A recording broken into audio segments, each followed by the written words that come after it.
All right, I just got a little message that we're streaming live on YouTube. Do you have that same message, Katie? Not yet. I gotta, yep, now we're good. Okay, great. And it is 6:30. Hi, everybody. I'll call the meeting to order twice, once now and once after I read Governor Baker's prologue. Meeting of the Board of Selectmen, March 16th, 2021, 6:30 p.m. It is in fact 6:30 p.m. and all members of the board are present. And now, Ms. Brascio gave me a hard time at a recent meeting about my reading of this, so there's lots of pressure on me.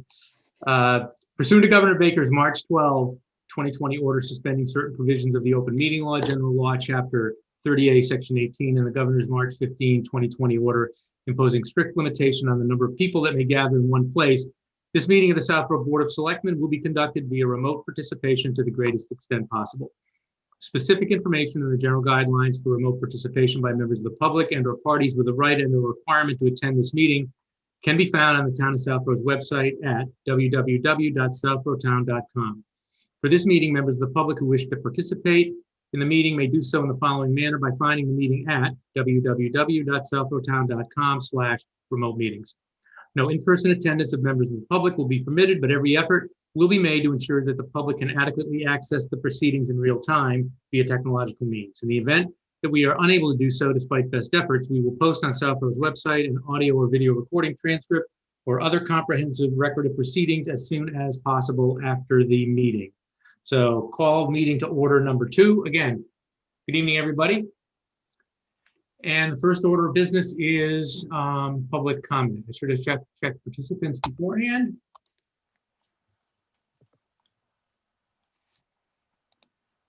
All right, going once, going twice. All right, on to item 2, scheduled appointments, volunteer interviews.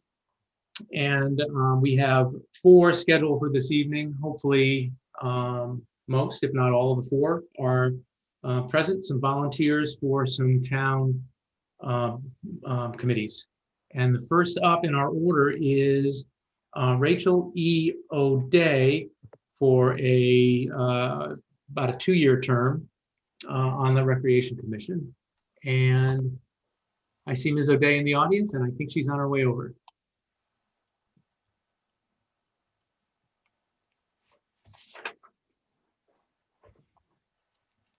Hi, Ms. O'Day, how are you? Hi, I'm doing well. How are you? I'm very well, thanks. Number 1, thank you for volunteering. Of course. That is particularly somebody who's new to town and hasn't volunteered before. That's always terrific to see. Your citizen activity form was impressive, and my fellow board members will give me a hard time saying that I'm always impressed with forms that mention law degrees. So, excellent background. And so I guess 2 things. Number 1, welcome to town. Thank you. Just our general format is if you could give us a real thumbnail sketch of what prompted your interest in the Recreation Commission, which is what we're considering tonight, and any other information you think would be interesting for us to know. All right. Sure. Yeah. Thank you. Thanks for the opportunity to be here. So I am from a small town and moved a few different places, and then we wound up here in Southborough with my family, my 3-year-old and my almost 1-year-old, and felt kind of, we're sort of familiar with the area, but we're really happy to see that it felt like sort of a smaller town where you can get to know people and where you can get involved, and where there are those opportunities, and especially for someone new to town as a way to get to know the town and get to know the people, and that kind of thing. And so I graduated law school in 2011. I started my career in public service. I was a prosecutor, and then I went over to private practice, and I'm now, still in private practice and more of a general counsel role, but really wanted to, was interested in joining one of the town committees, and particularly this committee, I think first to get back involved with some sort of public service, aspect that was a big part of my life, and it hasn't been as I've been in, the corporate world a bit. So I really wanted to get back to that. So I was excited to see that there were opportunities available in Southborough to join a committee. And then particularly when I saw the recreation committee, I was really excited because I know the recreation committee is more than just sports and athletics, but I've been involved in athletics my whole life. I've, from the time I was very young, did all the sorts of town recs, and I was from a smaller town. So the recreation department was a really big part of my life and all of the activities that I did when I was younger. And so, was happy to see that, this kind of having the opportunity to even just like learn to play softball and learn to play basketball and learn to ski. Those were the kind of things my town had. I was able to then participate in intramural softball in law school and even outside. So, I think that having those skills are really important, just to be able to get, together. And my kids are so little, just having social skills is like such a huge part of being able to do rec programs. I signed my daughter up for, I think, everything she could possibly qualify for so far at age 3. So hopefully she'll start in a few months, I think. And that was why I was excited to see the rec department, just because I think those opportunities for young kids to have the socialization, especially post-COVID, and especially for young kids, because that's my own personal perspective, and also the athletics are just really important. They're lifelong skills. I still run, as do a lot of my friends. My father's here visiting, actually. He just turned 70 and we were able to go for a run together. And so just being able to have those, get kids some of that athletics is great. And all the other things that the rec committee does too, because I know it's not just sports. Great. Well, and you may or may not know. I think someone said that you talked to the chair of the rec commission. Mm-hmm. But we've got a terrific rec commission and rec department. They're incredibly active. They've even been incredibly active this last year. So it would be a very good group that you be joining. I'm going to go to Ms. Braccio in a second. But small town, Berkshire County, small town, or somewhere else in Massachusetts? Well, so I'm actually from upstate New York. Okay. I'm right over the border, kind of after Berkshire County. So that was why I went back there. After I graduated from my first job, I was a prosecutor there because it's interesting, it's beautiful, and it was kind of halfway between Boston, where my then fiance was, and where I'm from. I'm in upstate New York, so it was nice. I did a lot of driving during that time. Okay, Ms. Braccio. Wonderful, thank you, and Rachel, welcome, and thank you so much for volunteering. You did answer my question that I had, was why was recreation? I get the small town. I'm actually from a small town in Michigan, and I've made that ride across upstate New York, to cross over into the Peace Bridge. So I appreciate that. I just want to thank you. I think your background and your enthusiasm that you've shown here tonight, I think you're a perfect fit for recreation. I think you'll bring a lot to the table for them. So again, thank you for stepping forward, welcome you to town, and I look forward to supporting you. Thank you. Sorry about that. Ms. Malinowski. Thank you. Thanks, Rachel, and welcome to town. And thank you for putting your volunteer form in. Like Marty and Lisa alluded to, we really enjoy having people who are stepping forward for the first time. I don't have any questions, and I look forward to supporting your appointment. Thank you. Thanks. All right, Mr. Shea. Thank you. Rachel, again, thank you for stepping forward. Nice to meet you. You too. And everything any questions I had were covered in the statement that you made. I really like the enthusiasm that you have, and it's regrettable that you're not an engineer, but still look forward to supporting you. Thank you. Thank you. All right, Mr. Stivers. Thank you. I have no occupational biases, so welcome. Okay.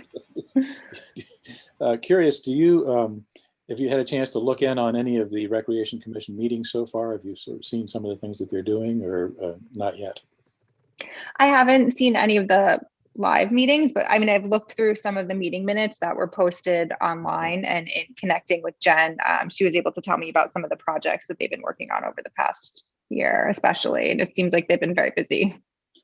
Exactly, with the pandemic and getting restarted. So again, I appreciate your volunteering, your enthusiasm. I think rec is a critical asset in town, doing a lot of important things. I think they have some new staff recently, and I think it re-energized a lot of things. So I think there's a lot of upside for that. I think you're going to be part of a great group. So thank you again for volunteering. Thank you. All right, with that, I will move. Marty, I'm sorry, before we do that, Jen Hansen is in the audience. Can we bring her in?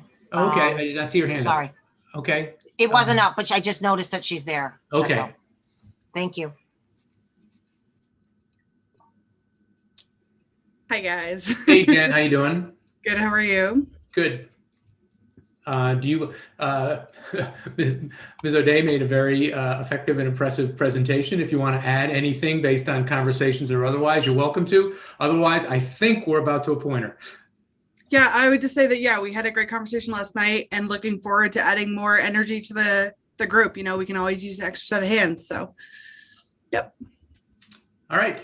Thank you, Jen. Thank you. And with that, I will move that we appoint Ms. O'Day to a term on the Recreation Commission, extending to June 30, 2023. Second. Seconded by Ms. Malinowski. Discussion none. Ms. Braccio. Aye. Ms. Malinowski. Aye. Mr. Shea. Aye. Mr. Stivers. Aye. And Mr. Healy is aye. Again, congratulations. Welcome. Thank and, you. Enjoy. Thank you. Thank All you. right. Have a good evening. You too. All right. Next up is Mr. Is it Schild or Schild? I may end up calling you Ira a lot.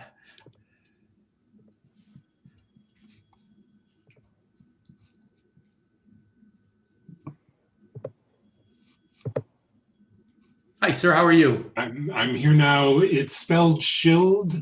It's pronounced Shield. And you can call me Ira, happily. Okay. Excellent. Welcome. Thank you for volunteering. We've got three golf committee, I'm not sure if nominees, but who filled out citizen activity forms. I think 25 might be on the light side, remarkably, of the number of years you've golfed for the three. So welcome. And as I said with Ms. O'Day, you may or may not have been listening in, but just a quick thumbnail sketch about, you've kind of explained pretty clearly what your interest is in the golf course and the golf committee, but just a quick thumbnail sketch about what drew you to it. Sure thing. Thank you. Rachel O'Day is a tough act to follow. I will not jump out of my chair. Hi, everybody. I'm Ira Shield. Lived in town since 1987. Lived in this house since 91. Didn't raise any kids here. Our kids were grown and gone before we got here. As my application showed, I actually retook up the game of golf at what is now the Southborough Golf Course back in sometime in the 90s. I have never run a golf operation. I am friendly with several folks locally who own and operate golf courses. I'm a little bit aware of some of the issues. I certainly have a background in business and management and budgets and so forth. I have not served this town in any regard other than showing up at town meeting in all those years that I've lived here. And this just seemed like an opportune chance to get my foot in the water because I do care about golf a great deal and because I am not yet retired, but approaching that time. So I'm beginning to look to cultivate other interests besides giving Dell Technologies the best of my efforts. What can I say beyond that? I don't think you don't. If you don't need to if you want to. That's a pretty clear statement and a pretty effective one.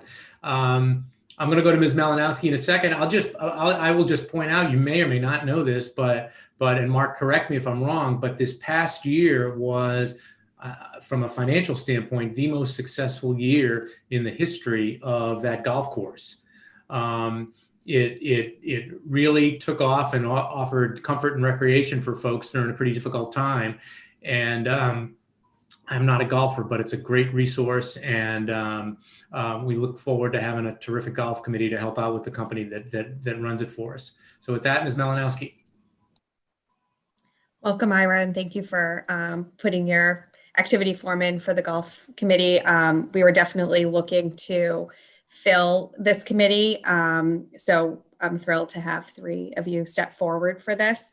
It sounds like your background fits the committee very well. I don't have any other questions, but I look forward to supporting your appointment. Thank you. Thank you. All right, now I think our lone golfer on the board, Mr. Shea.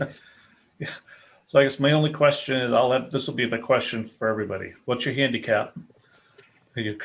I do keep an official handicap. I am embarrassed to share it with you. It's about twice what it used to be. I'm only kidding. I'm only kidding.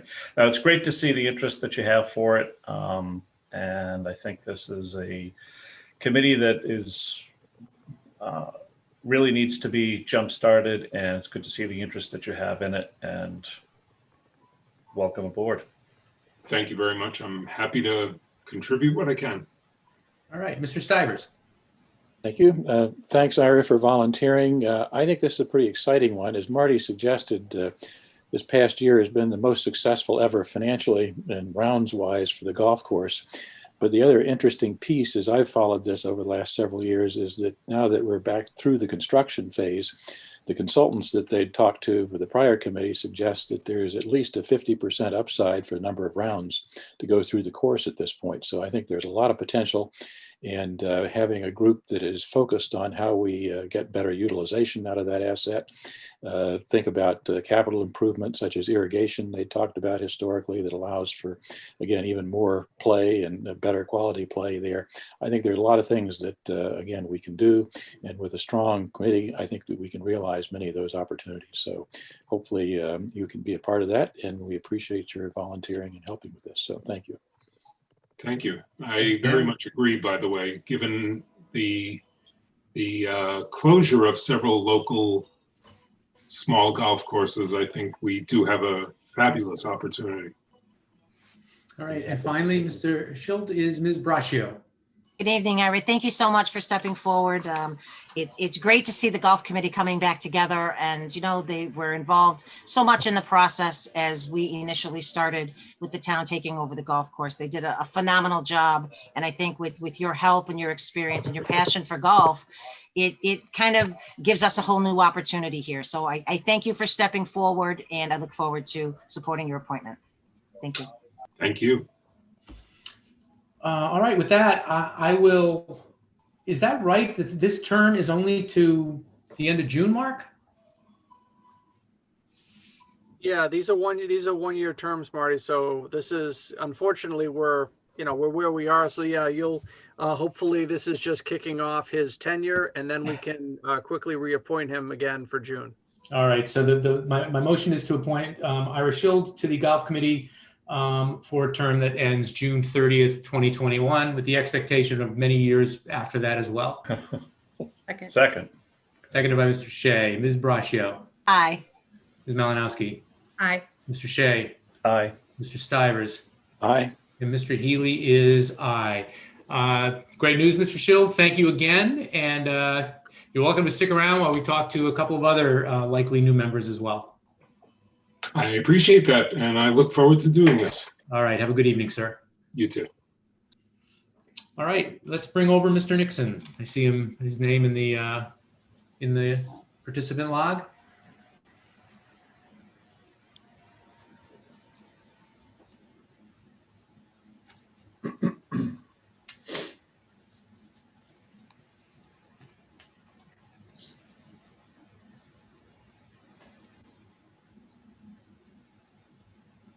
Mr. Nixon, hopefully you can hear me. You are muted. I There hope you- I'm not. Am I No, you're not. unmuted? Great. Thank you. Good evening to everyone. Good evening to you, sir. Same, thanks for volunteering. I saw you were there, so presumably you heard everything we said. It's It's a great golf course on the cusp, we think, of even better things than we had this last year. If you could give us a quick thumbnail sketch, you certainly have an impressive background for somebody who wants to be on a golf committee. But just anything you want to supplement or anything you want to point out, it'd be appreciated. Well, yeah, I was as I pointed out, I was a 40-year member over at Framingham Country Club, and I served in a lot of capacities there. At one time, I worked with Ed Mezet, who was the owner of Western Nurseries, and we did a lot of repositioning of tees. We removed a lot of selected trees and shrubbery, marked other ones for pruning and so forth. In addition to doing that work, I chaired a fair amount of committees. One of the ones that I was very proud of was redesigning and refreshing the grill room and the men's locker room. I was able to use contacts that I had through my own business, Nixon Lumber Company, to secure hardwood lockers and carpeting and get all of that done at cost, which I then was able to pass on that savings to the club where they reimbursed me. I also worked years ago with a good friend of all of us, Kevin Giblin, in designing and preparing plans for the new pro shop and clubhouse. And I co-chaired quite a few tournaments there, charity tournaments, including the Rob Champ tournament for the Boy Scouts and the American Cancer Society tournaments. Additionally, I also belong to a club called the Sliver Club, which is comprised of wholesale owners of wholesale lumber companies and retail lumber companies, and we played at courses all over New England that the various members of the club played at. So, to answer any future questions, I no longer carry the handicap that I had many years ago. And a good golfer always is looking for additional strokes. You golfers and your handicaps. All right. I am going to go quickly to our golfer, Mr. Shea. Very good. Thank you, David. Well said. Yep. And again, the experience that you just mentioned and what you would provide in your citizen activity form, I think you set you up perfectly for this committee. And thank you very much for stepping forward. I look forward to supporting you. Thank you. Thanks, Brian. Mr. Stivers. Thank you. Dave, thanks for volunteering yet another time for the town. We appreciate your support. And again, sounds like you're perfectly positioned to help take the golf club into the next phase here of success. So look forward to it. Strongly support your nomination here. Thanks. All right. Thanks, Sam. Ms. Braccio. Great. Thank you, Mr. Nixon, for, as Sam said, once again, stepping forward. You actually got to see one of your new members for recreation get appointed tonight. So welcome her aboard. Yeah, I have no questions for you, Dave, other than to once again thank you. You're already on 2 committees, so I appreciate you taking the time and bringing your energy to the golf committee. So thank you. Thank you. All right, and finally, Ms. Malinowski. Thank you, Dave, for applying for the golf committee. I think that your experience with rec will help with this golf committee. When we rewrote the charge last summer, one of the components that we made sure was in there was expanding on programming there. So I'm hoping your kind of rec background can help facilitate that. And I know we've had those discussions with Mr. Davis as well. So I'm excited to kind of close the loop on that. And I just want to let Marty know that I'm also a golfer. So I don't have a handicap. I just like to play, but I do play. With a 3 handicap? I just play. I'm not. Well, thank you for letting me know that, Chelsea. Okay. That's why you did that. I'm just wondering if Mr. Shea knew that and was keeping quiet about it. So. You probably didn't know that. So I did not. All right, Mr. Nixon, thank you very much. And I am going to move to appoint you to a term on the golf committee that extends to June 30th, 2021. But as with Mr. Schild, we expect that to extend well beyond that. That's my motion. Second. Seconded by Mr. Shea. Ms. Braccio. Aye. Ms. Malinowski. Aye. Mr. Shea. Aye. Mr. Stivers. Aye. And Mr. Healy is aye. Thanks very much, Mr. Nixon. Again, you're welcome. We've got one more, Mr. Dietz. You're welcome to lurk in the participant lobby and while we talk to him as well. All right. But otherwise, have a good evening, sir. Thank you.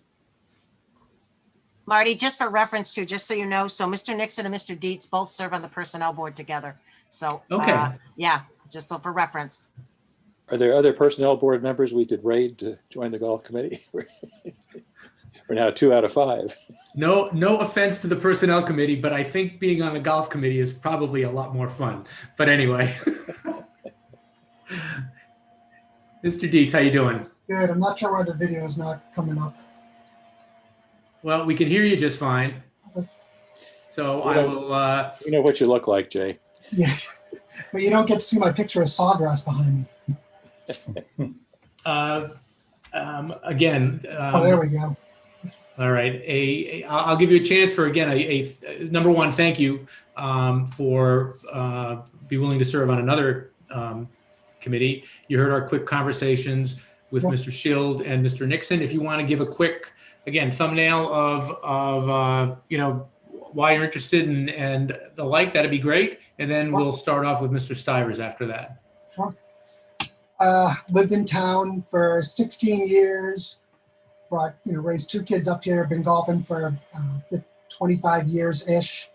When I was over at Staples corporate office, I ran their golf tournaments and golf league for a good 8 years. Did that at other biotech companies, running the league through there. Was on the, for the town of Southborough, the lacrosse board of directors for 5 or 6 years through there. Ran the basketball board, was on the basketball board for, I think, 8 years coming through. I handicapped an 11, if that helps you. Lowest round's a 76, so I'm getting there. Yeah, I mean, I've been playing golf for, like I said, it's like 25 years. So it's kind of run the tournaments before and been on different boards before, and I'm on the personnel board now as well. So. All right, great. Was that was the girls lacrosse board you were on, correct? Yeah, I was. I was actually on both. Oh, okay. Because I was on the boys board for a long while. Yeah, I was on I did the boys board for a long time, and then I was on the girls board with Bill Shakespeare for a while. Okay, that's when Amy was playing. So my daughter was on that, and then my son is on to basketball all the way through and lacrosse all the way through. So cool. So I've known Bob for a long time for the lacrosse side. All right, good stuff. All right, we're going to go to Mr. Stivers. Thank you. Thanks, Jay, for volunteering. You've heard some of the comments previously. I think the golf course is positioned to make substantial progress even off of the great year they had recently. Sounds like your programmatic experience with golf is a perfect fit here in terms of opening up opportunities for us. So I have no questions. I strongly support your nomination here. Thank you. Great, thanks, Sam. Ms. Braccio. Thank you, Jay. Thank you for stepping forward again for the town. Greatly appreciated. I think you'll be great on this committee. I look forward to supporting you. Thank you. All right, thanks, Lisa and Chelsea. Thanks, Jay. I echo what Ms. Braccio and Mr. Stivers said. I look forward to supporting you. All right, and Mr. Shea, what is your handicap, by the way, Mr. Shea? My handicap is my drive and the way that I spray it to the right. So I very much look forward to supporting you, Jay. Thanks for volunteering. Thanks.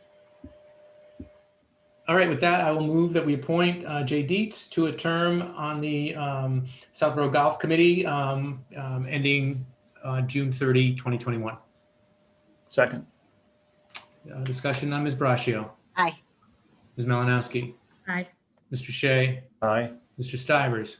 Aye. And Mr. Healy is aye. Jay, terrific. Again, thank you for stepping forward, and we're looking forward to continued great things from our nice little golf course out there on Route 85.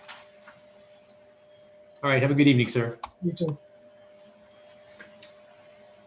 All right, is Mr. Ballantyne there? He is. goes by Brian B out in virtual land. Mr. Ballantyne. We are now on scheduled appointments B, Finance Director for FY22 budget update and the results of a fee review that was done, I think, at the behest of the advisory committee. Hey, Brian.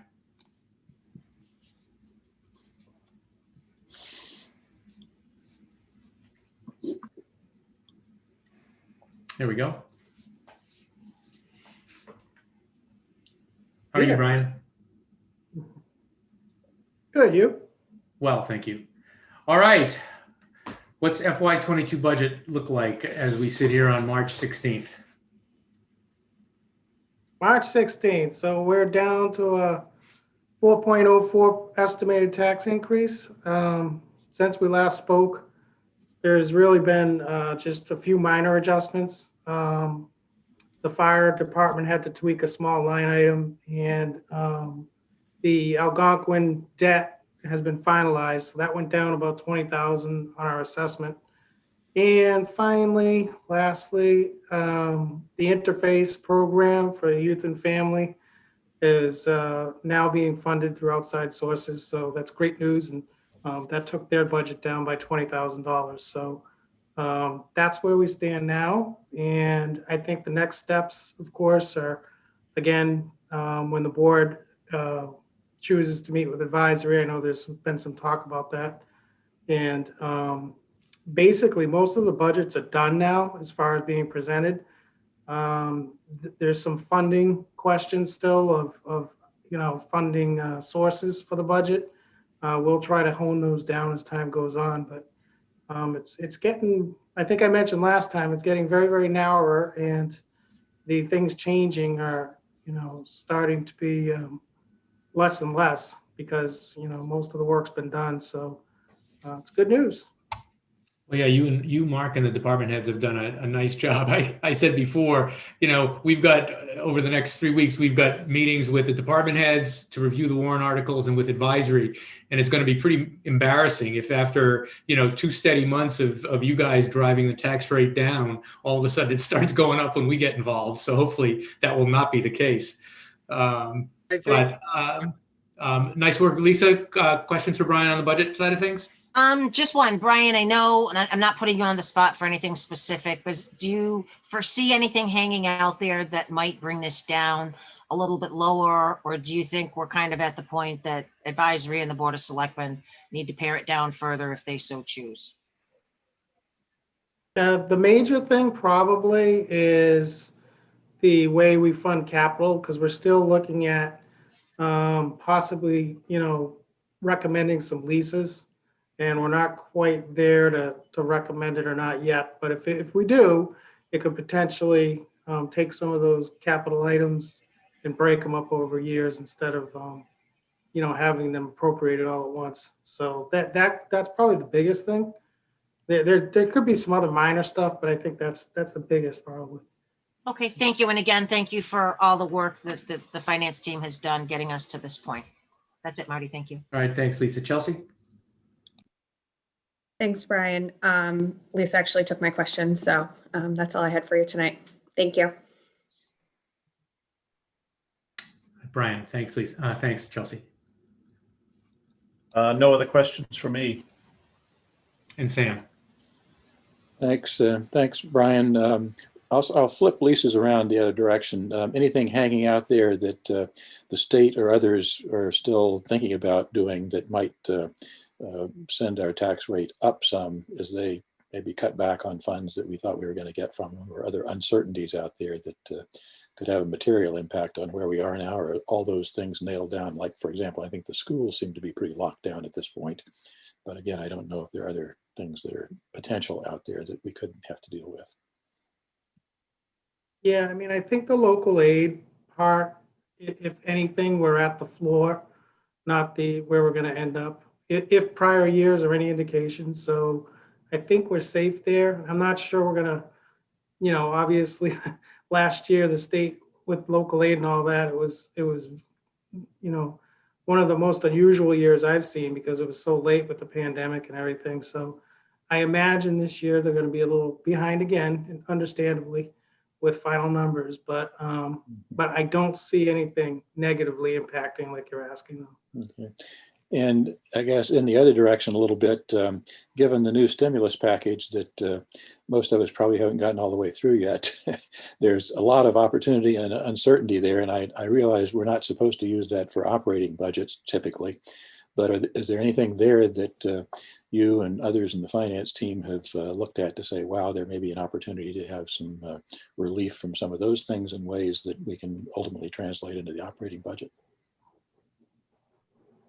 Yeah, that's Well- pretty new, and we're actually trying to put our heads together actually, and we're actually meeting tomorrow, and we'll probably talk about that a little bit. But trying to brainstorm like ideas on how we can best use that money, because there's certain qualifiers for it, especially if we've lost revenue in town.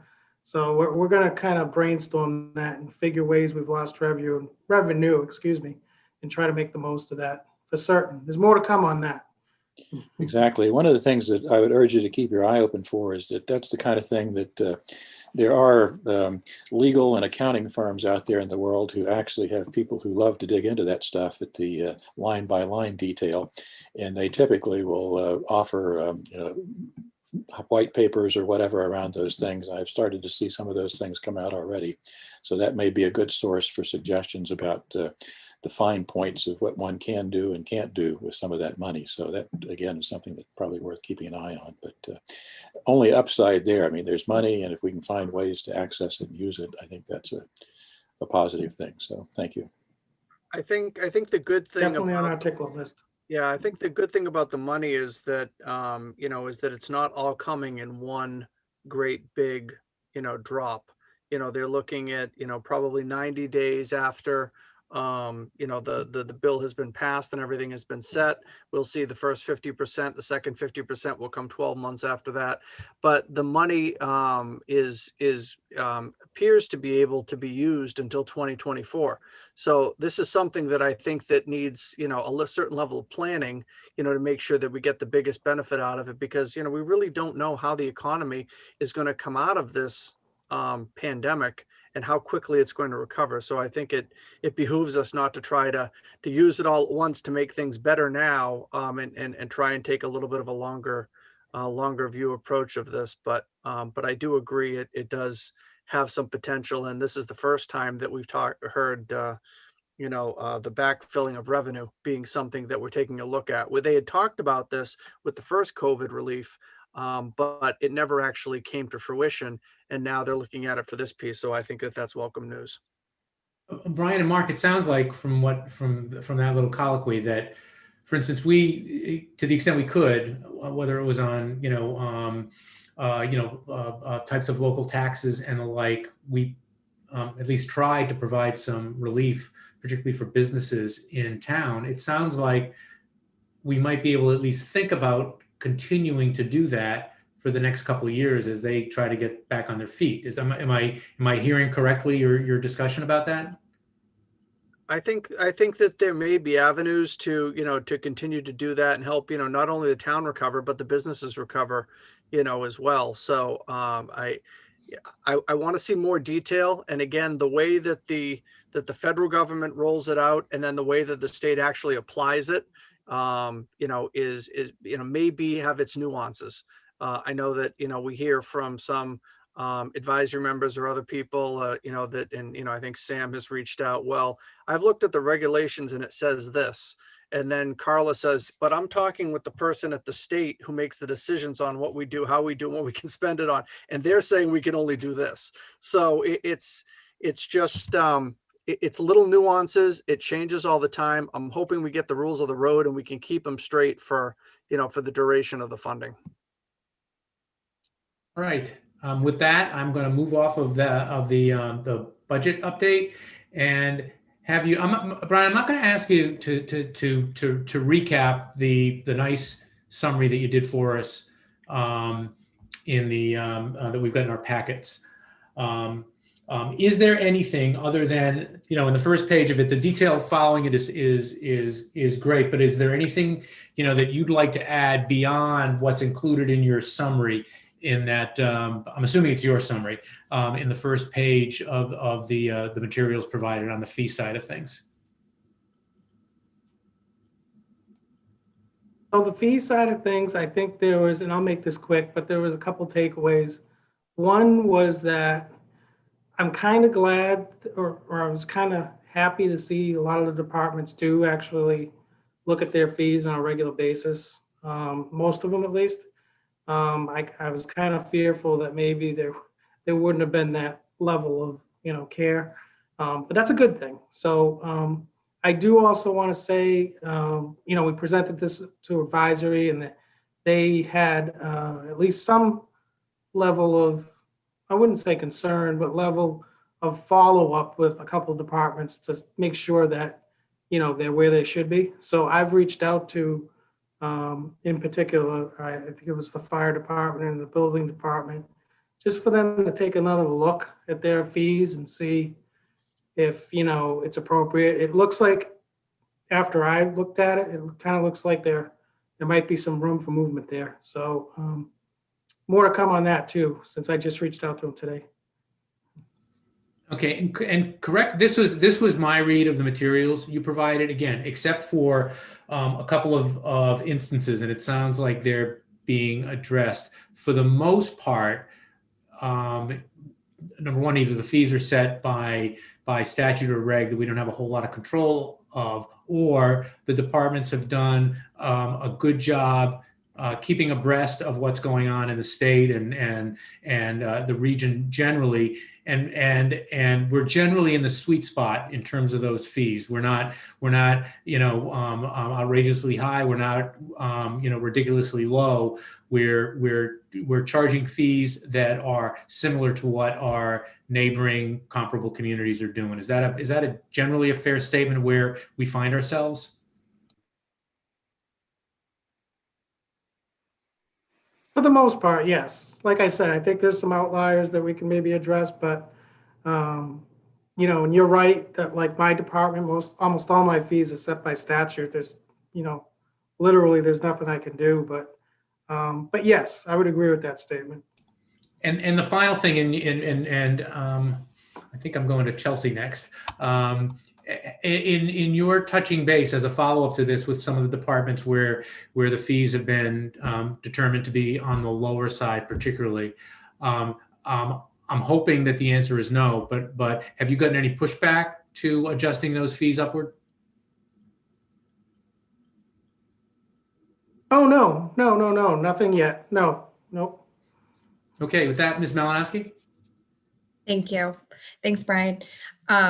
Do we have a timeline on when we'll see a proposal specifically for fire and building so that we can approve those increases? Yeah, I can't imagine it would be more than a couple weeks at most.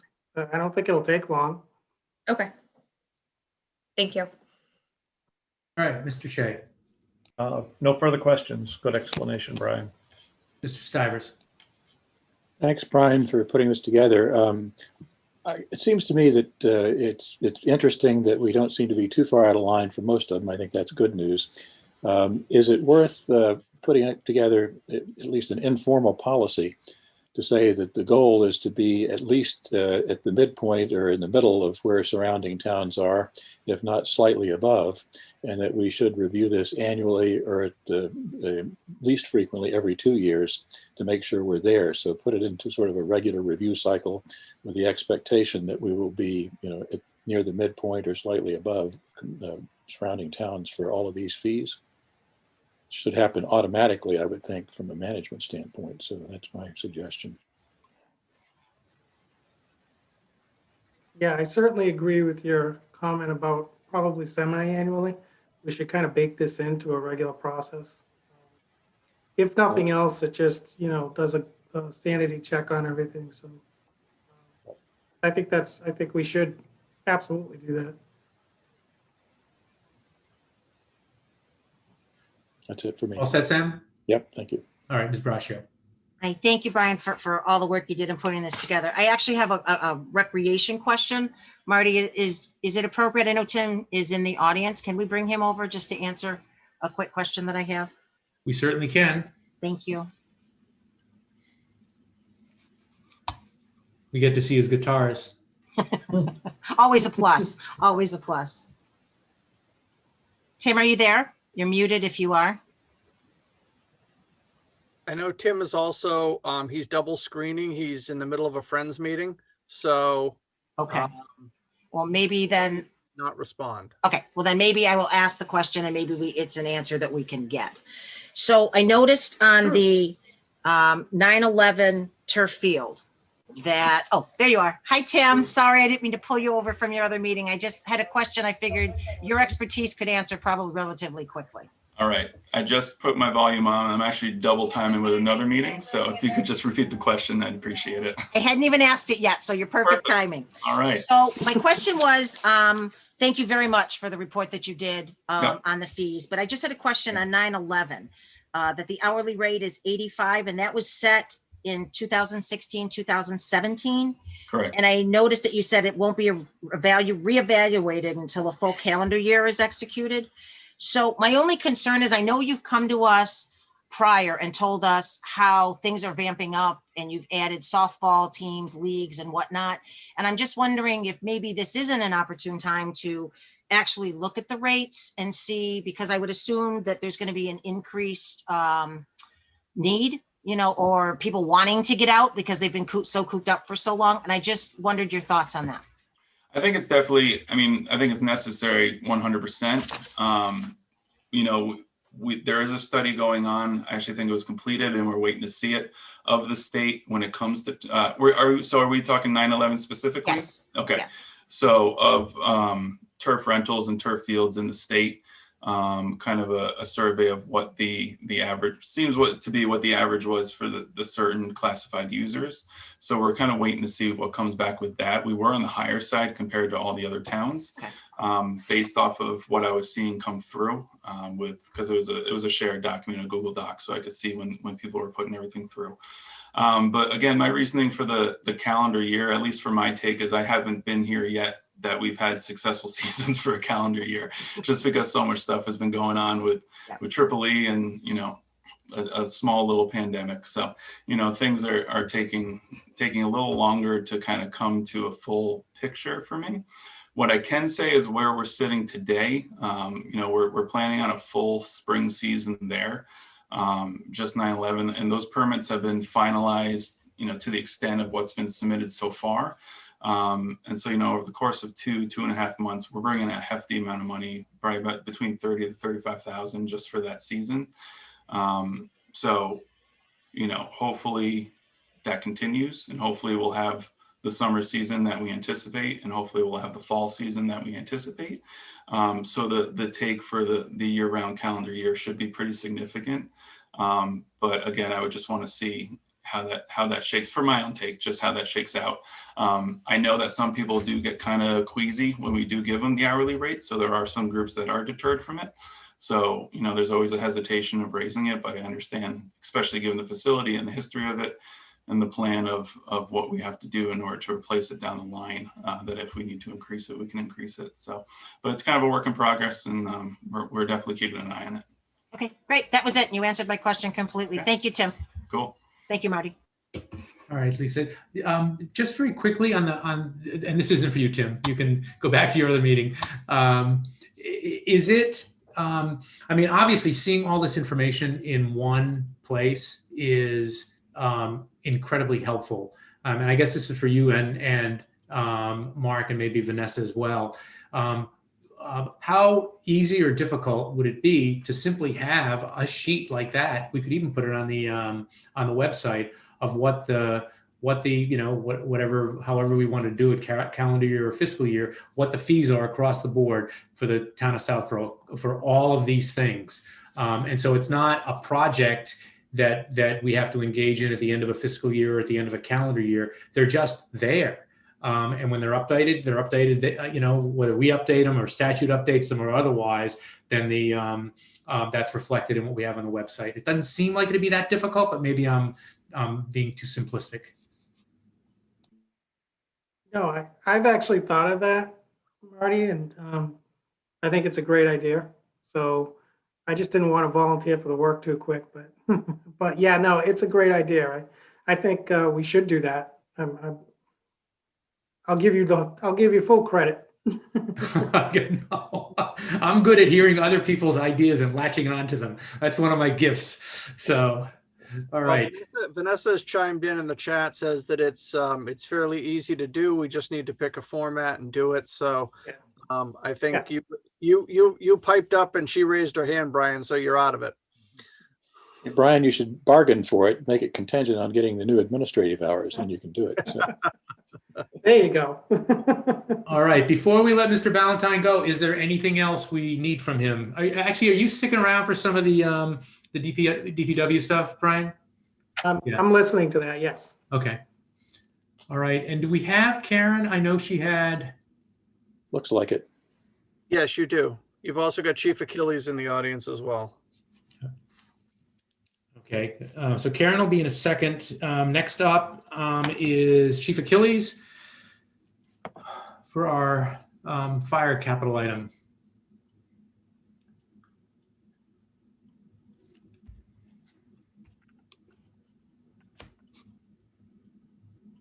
Good evening, everybody. Good evening. Chief, are you Tom Durkin tonight? Oh, no, there you are. Yeah. No, and we, if the chairman would allow, we did invite our newest firefighter, whose first day was actually today, Thomas Durkin, and we were hoping that maybe just give him a minute just to introduce himself. I know this is a little bit different through Zoom, but that way you can see our new firefighter and ask him a few questions. But more, though, is have him give a little brief overview of himself. So he's on, and if he can unmute, he could probably just introduce himself. That's okay. All right, great idea, Chief Achilles. Mr. Durkin, congratulations and welcome. And I think the way Chief Achilles described it is perfectly. If you just give us a little bit of background and how you end up in Southborough. Absolutely. Thank you very much. Good evening, everybody. My name is Tom Durkin. I've been a call firefighter with Bolton Fire for about the last 4 years. And the fire service is something that has always been sort of a lofty goal. I've been an occupational therapist for the last 16 years, working in home care. And once I started doing call firefighting, I realized what an amazing fit it was. And I knew it was something I had to pursue full time. So Southborough is an incredible town. It's got an amazing reputation. The fire department's got an excellent reputation. And this is my first day today, and it's meeting all my expectations and going above. So very excited to be a part of the team. All right, and I don't think there were any fires or emergencies today, Chief. So he started off well.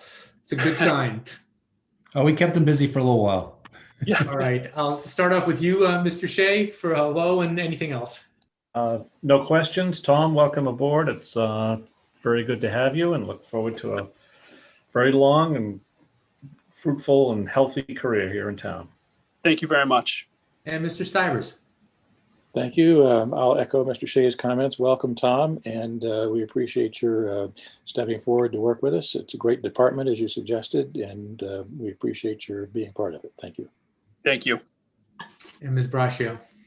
Just again, reiterate, welcome to town. We're thrilled to have you. It's a great department. Chief Achilles is a great leader, and I'm sure what you haven't learned, you'll certainly learn under him. So welcome.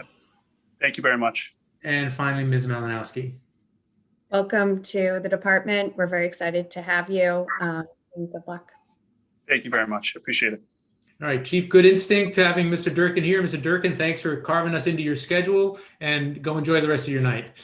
Absolutely. Thank you very much. Take care. All right. Not you, Chief. Oh. Good luck, Chief. Good evening, everybody.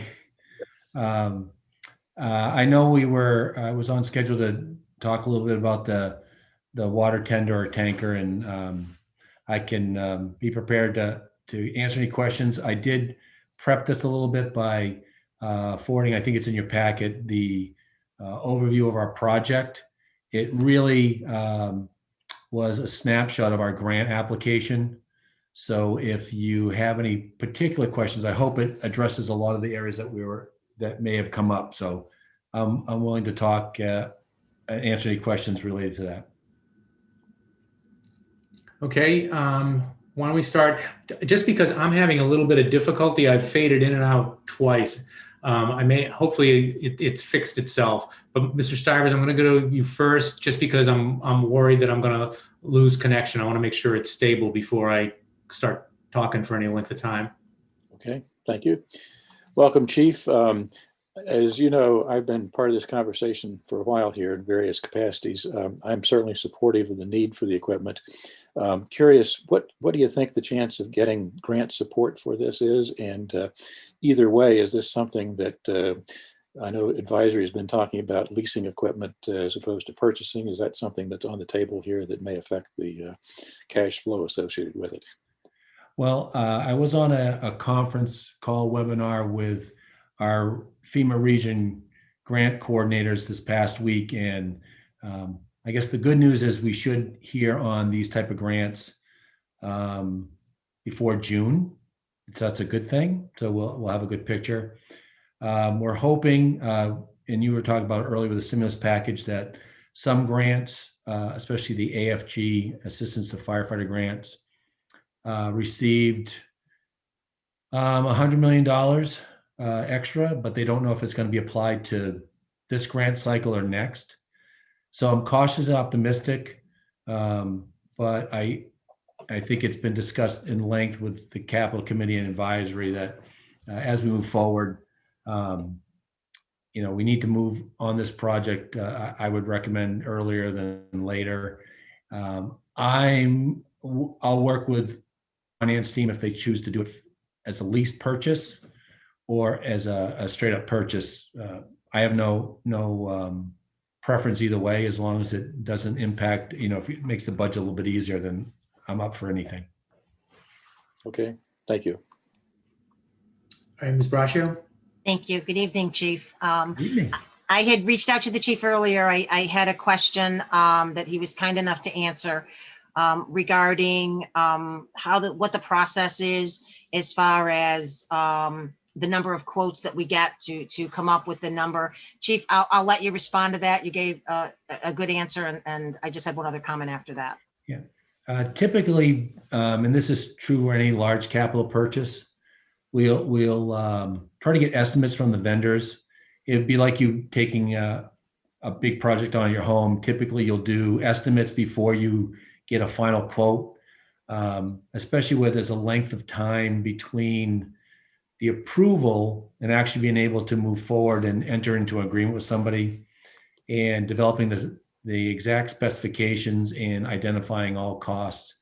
So we won't get a true cost or quote till the money is approved and we enter into an agreement. But the good part is we got pretty strong estimates that were all in the ballpark of $400,000. And I continue to feel comfortable that could move the project forward. And that is the same amount that we requested in our grant. So I'm going to stick with that number, and I think we can stay at or below that number.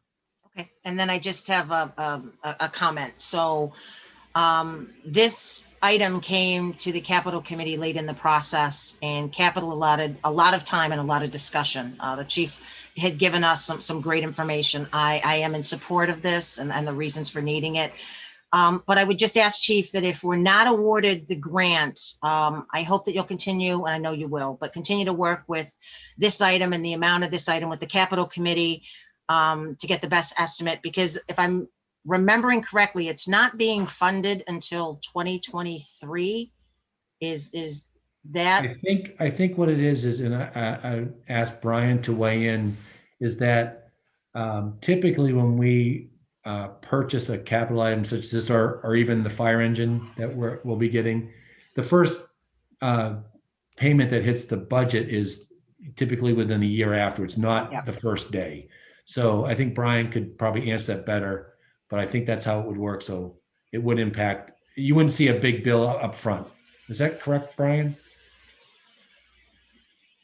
Yes, due to that, I missed part of it, sorry, chief, because it was reconnecting, but due to the length of time between the order and the equipment being delivered, there's a big lag. So we usually don't pay anything out until usually a year down the road. So that's correct. Yeah, so again, just if we could work together, I mean, there might be another grant cycle in here that we could work through, but just continue to keep the channels of communication open with capital, which I know you'll do. So that's it for me. Thank you.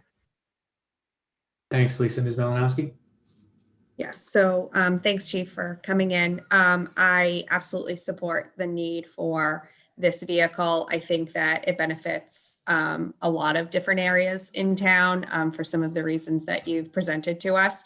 So I would just, be supportive of the need and, continue to work through the due diligence period on what the options are. And, hopefully the grant pulls through and, but if not, to just continue down that path.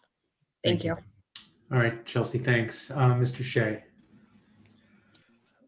Thank you. And I also support the tender. Some questions that I had originally more dealt with the logistics of, personnel, when would this unit be, report to a fire on site? Would it present staffing issues with other fire equipment that would need to be brought to a site as well, and just making sure that we had staff on duty, adequate number of staff on duty to get all the equipment that we need to respond to a fire in the case of an emergency.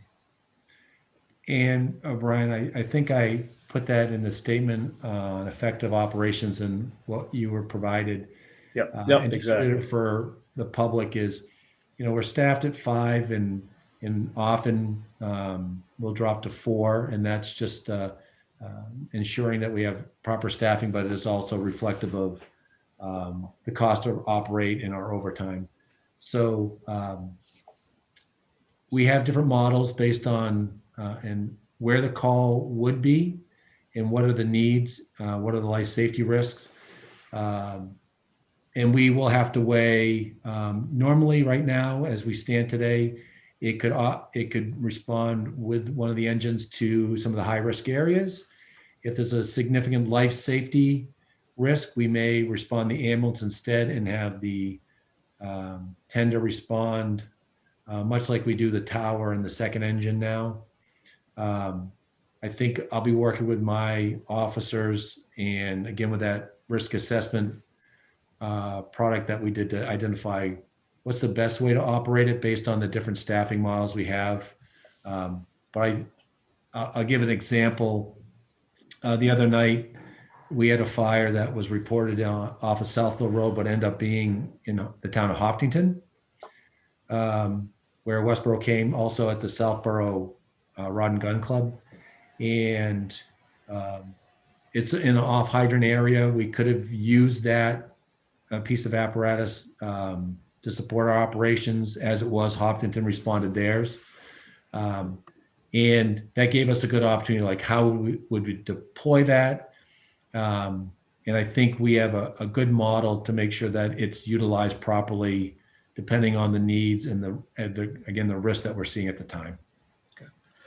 And just one other question, with the volume of water that this would carry, do you have a sense for how much time that provides for fire prevention, compared with the total length of time that water may be required? I can certainly understand that may depend, obviously, on the severity of the fire, but if you could just speak to that.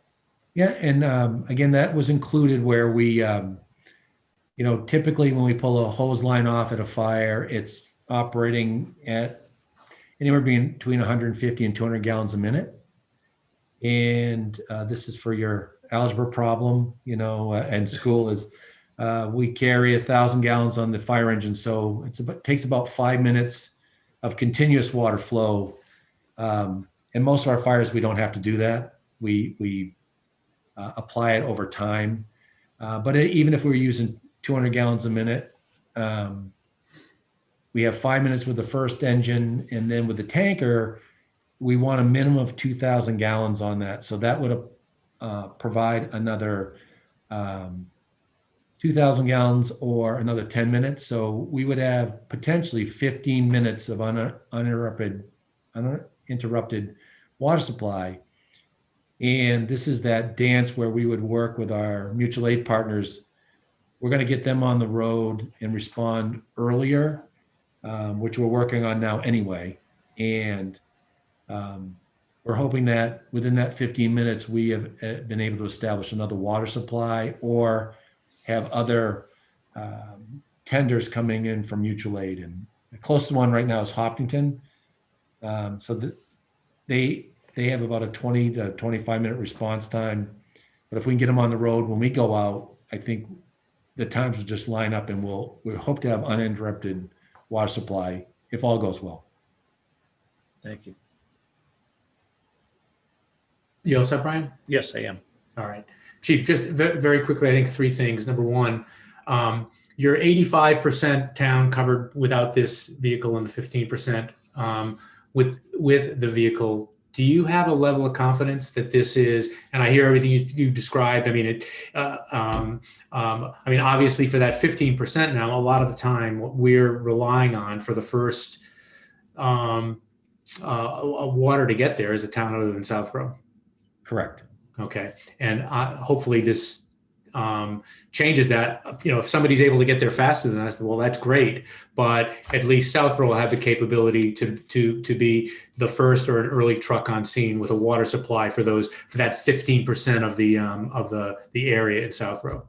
That's correct. Okay. Number 2, assuming everything went swimmingly in terms of funding and the like, what is the timetable for essentially it's not boots on the ground, what is it, wheels on the ground for the truck to be out there and operating?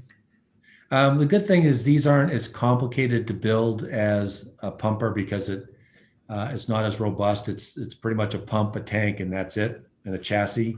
And we also will be looking to get a commercial chassis, so those are they get them off the lot. They don't have to build them from scratch.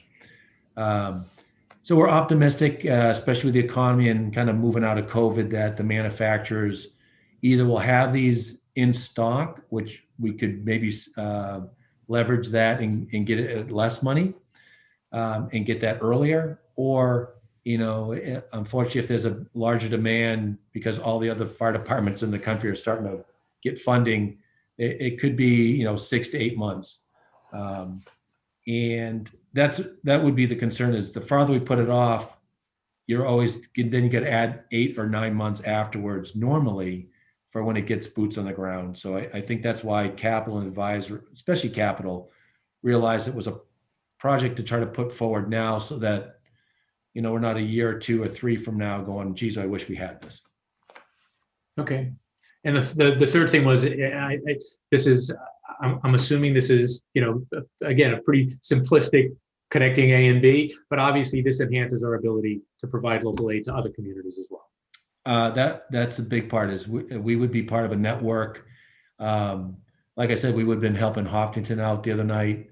And I think that's important that we help our mutual aid partners out as well as they help us out. So it leverages another tool for us for the bigger picture in our communities. All right. Well, I don't think you heard any dissenting notes, Chief, in terms of the approach you, Capital, have taken here, and I think I speak for the board when I tell you we're very supportive of that approach. And again, ideally, the grant comes through. That would be best news scenario. Well, I appreciate it. If there's any other questions, please reach out. That kind of thing that I sent out for your package, we're hoping that we'll provide that to the public also so that they have an understanding, and we'll post that on our Facebook page. And if it gets to town meeting, we'll make sure that's available so the public understands and has all the information that you had. Great. All right. We all set to let the chief go? All right, Chief. Thanks very much as always. Have a good evening. Thank you. Everybody be safe. All right.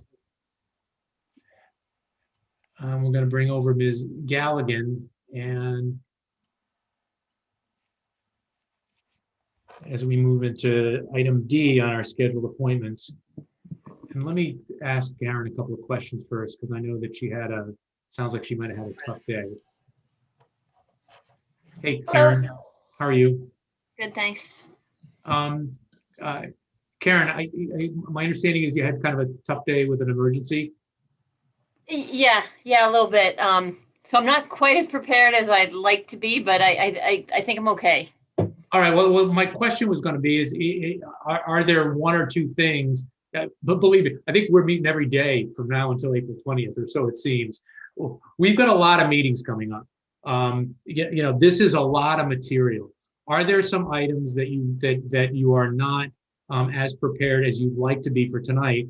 And we can put them on for another meeting. I just don't want to put you in a difficult position. These are important things, and appreciate the fact that you're here, appreciate the fact that you're as prepared as possible. But are there some things that you'd be more comfortable pushing off to, we're meeting next week, we're definitely meeting on April 6th. So, and don't feel obliged to follow that suggestion, but also don't feel obliged to say, boy, that'd be great if I could put those off.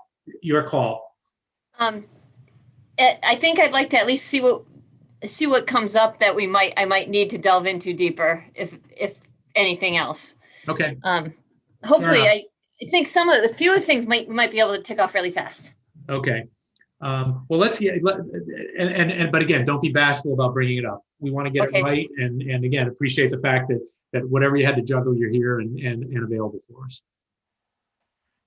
So I think, Karen, if I'm looking at this, it seems to me that item 1, the surplus designation, item 3, the award of the grounds bid, item 4, the water rates recommendation. Actually, I suspect there may be some discussion about that. I think so. And then item, what is that? 8, if I'm reading my Roman numerals right, the update on the shared streets project, the award of bid. Other members of the board, you tell me, putting aside the water rate recommendation, are there going to be questions on either items 1, 3, or 8, or can we get rid of those with a sort of omnibus vote on all 3 of them? I would like to talk about number 8. Okay. All right. So then it'd be 1 and 3, the award of the grounds bid and the surplus designation. Are there going to be questions about any of those? No. All right. So I'll move that we approve the requested surplus designation of the DPW pickup truck, and we award the grounds bid as recommended by Ms. Gallagher. Seconded by Mr. Shea. Discussion, none. Ms. Braccio. Aye. Mrs. Malinowski. Aye. Mr. Shea. Aye. Mr. Stivers. Aye. Mr. Healy is aye. All right, Karen, 2 down. So let's start on the CSX Main Street project. That might be pretty quick as well. Is there an update on that in terms of the paperwork and the like that needs to be done? I did get a quote from Bergman, who is CSX's engineer, and I just need to have, it's another $44,000 for their engineering design that they have to design at least sidewalks, pedestrian crossing. We have that, we paid the first piece of that out of Chapter 90 that's designated for the Main Street project. And we would do that again if I just need, Mark needs authorization to sign that from you. Okay. And so walk me through that, assuming that gets done, what happens next? So then they'll work on the design for the crossing. They'll come back with a set of specs that they want either put into the contract or that they'll bid separately, because it's their contractor who does it. And then they'll tell us what we need to put in our plans as part of, and then we'll get the easement in place. Okay, and what that will do is that will give us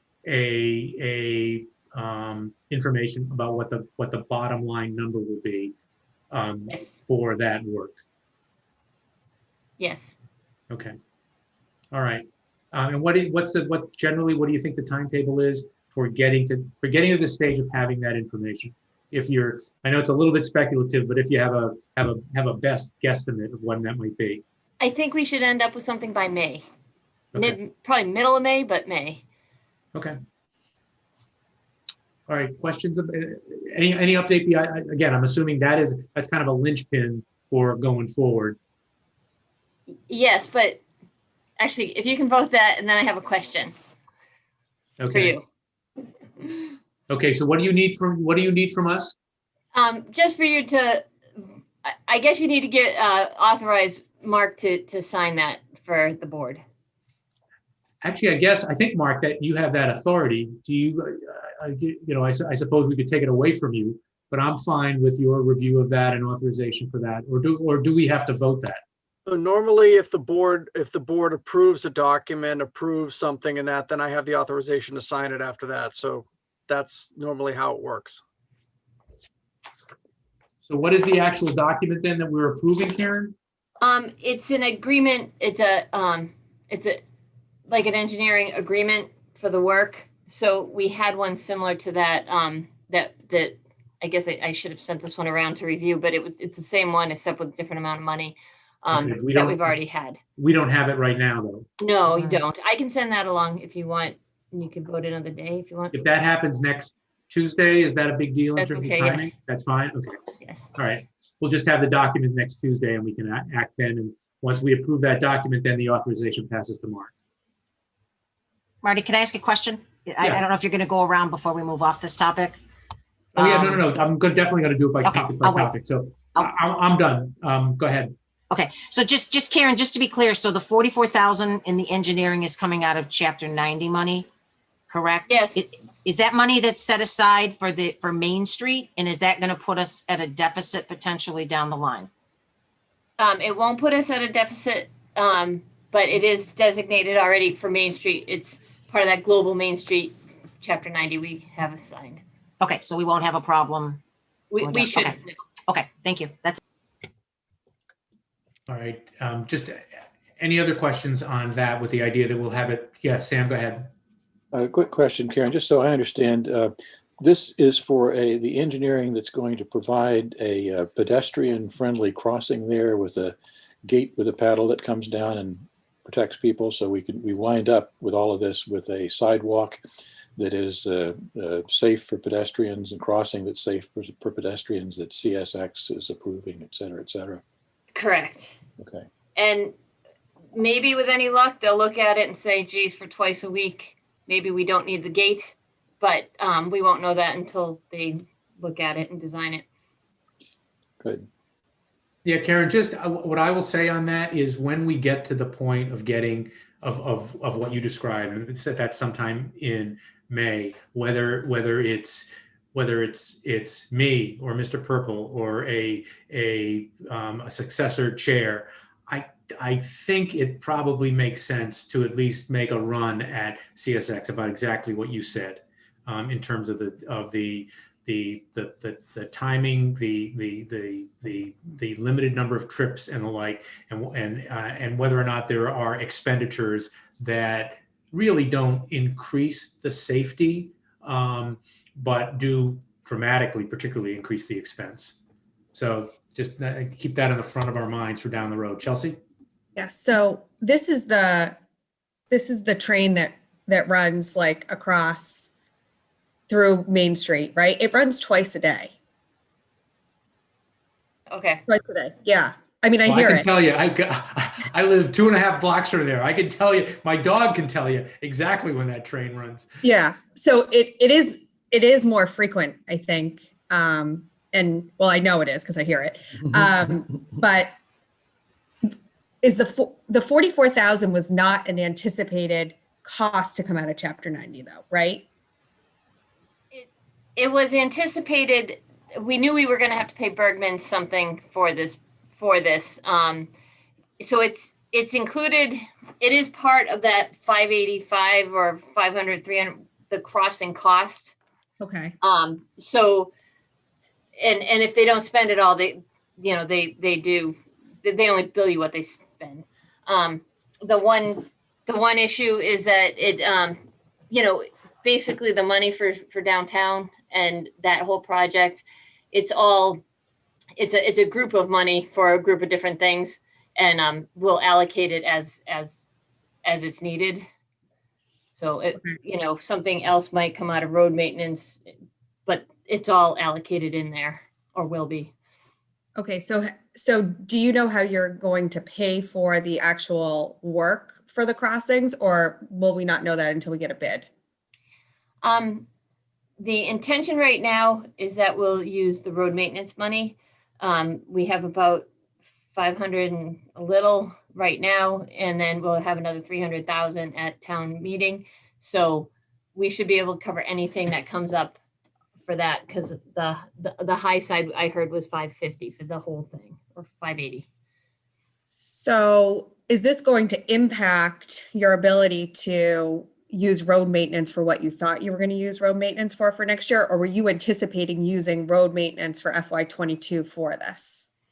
I ended up once we it's like such a global picture of what we're talking about right now, but I believe that the road maintenance that we get this year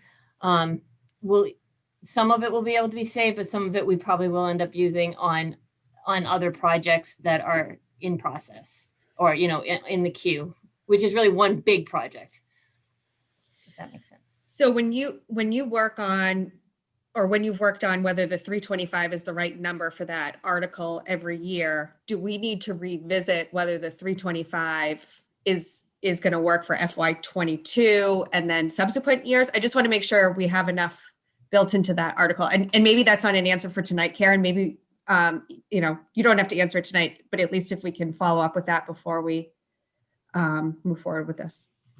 Nope, that would be great. I think Marty has and Karen, discussion to have because she too. knows that one of the other items on there is item 7 is an update and discussion about our Chapter 90 planning.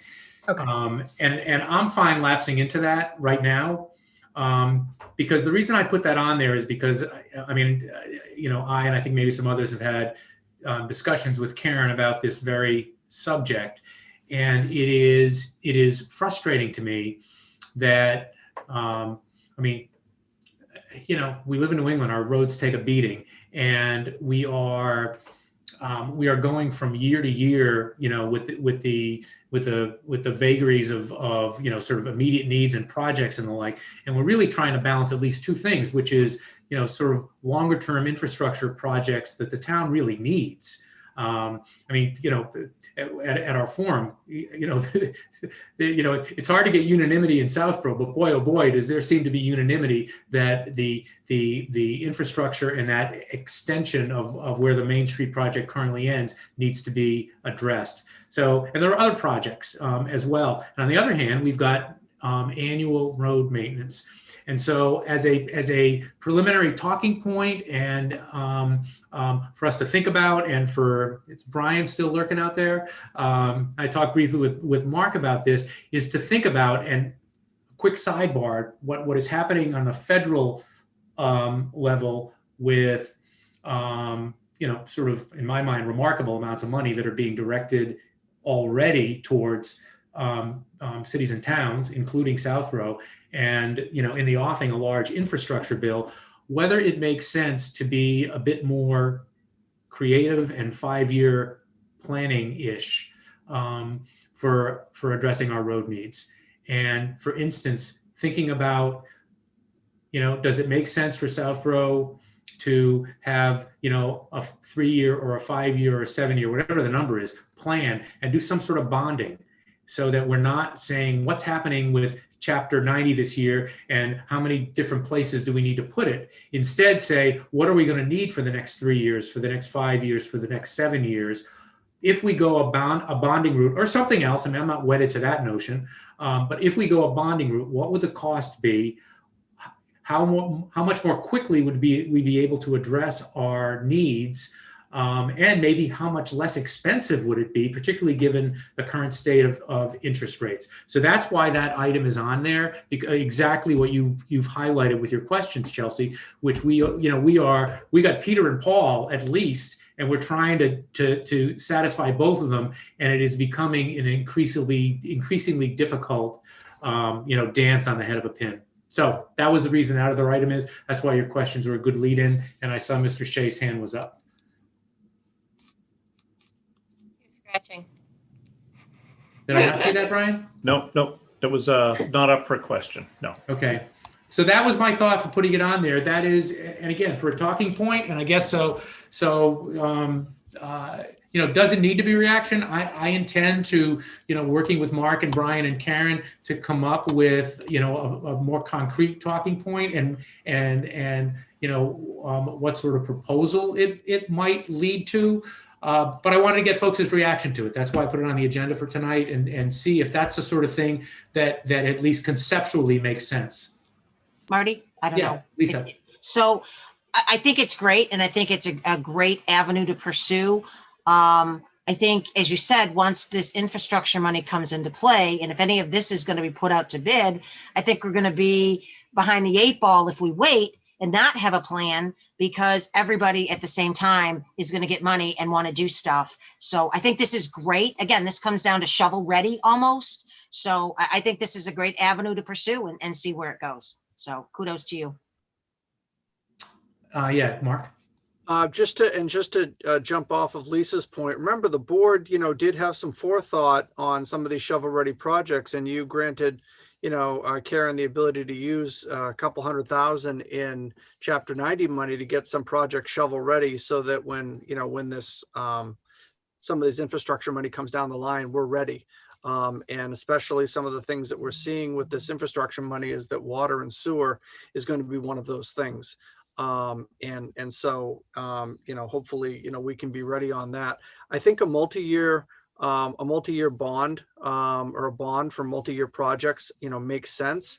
One of the suggestions, and I'm not trying to jump more subjects, I know you're trying to, jump through them, but when you get to complete streets and you take a look at the priority list, and that's intended to be for 5 years, one of the things that I asked Karen is to start taking a look at the complete streets list and trying to say, okay, just let's segregate the list a little bit and say, these 2 projects we can do in 1 year, these 3 in another year. This big project is big enough, it's a 1-year project. And then we can try to see and take a look at funding schedules as to what the cost would be if we did, a 3-year bond and included these groupings and things like that. And so that we can have a little bit of plug and play to look at those options. Because I think in the initial conversations with Brian and Karen, it does make some sense. Okay, so that's why that item was on there. That's why your questions, Chelsea, led into it perfectly. So unless there's other way in, that's to be continued, but it's at least an idea that we're in the relatively early stages of exploring. Yeah, Sam? Marty, I think this is a very interesting issue. I think what you're focused on appropriately is how you finance this. I think there's an operational aspect to this as well. And I passed this along to Karen previously, but there are towns, I think it's Lexington, that uses an town-wide pavement management system that assesses the condition of every road inch of pavement and thinks about it as a whole. And what you wind up with is a model that says we've got a varying degree of fixes, from light seal coating all the way down to milling and replacing from a foundation level. And the goal is to increase the maximum amount, the overall pavement quality index that engineers can measure. And you can do a mathematical model of that. Lexington saves several $100,000 a year by doing that, by doing such things as not fixing the one road that is in terrible shape, but spending that money on keeping 98% of the roads that are in better shape and can be preserved longer for spending those dollars. And a lot of towns are doing that approach. I think that's something that's worth considering in terms of focusing on the total spend, in addition to how you finance it. I think you can control both dimensions. So I would hope we would look at both of those as we look forward. And there's a pretty long track record out there in the world for people doing that successfully. So maybe it's worth paying some attention to that side of the problem as well. Right. So Karen, on the CSX downtown issue, you're going to be back to us maybe in May to give us some updates, but by next week, we're going to have a document so we can get the authorization flowing. Yes, I can email that to Mark when I have back to my computer, control of my computer. So the question I had about, it kind of rolls into a couple other things. So as we're talking about chapter 90, so I had sent Vanessa a thing. I don't know if you guys want to see it, but how our money currently is allocated towards the downtown project, which includes streets, sidewalks on Newton Street, sidewalks on Corderville Road, sidewalks on Marlborough Road. I also, because we want to, and so I have kind of three things that run together right here, and I don't know how if you can just bear with me for a minute. Mark's going to give me the evil eye in a second because I do this too much. So we have the St. Mark's Street intersection, the shared spaces grant. That and the chapter 90 thing that I need to talk about in the downtown are all kind of interrelated. I don't know how you want me to, do you want me just to explain how they're interrelated?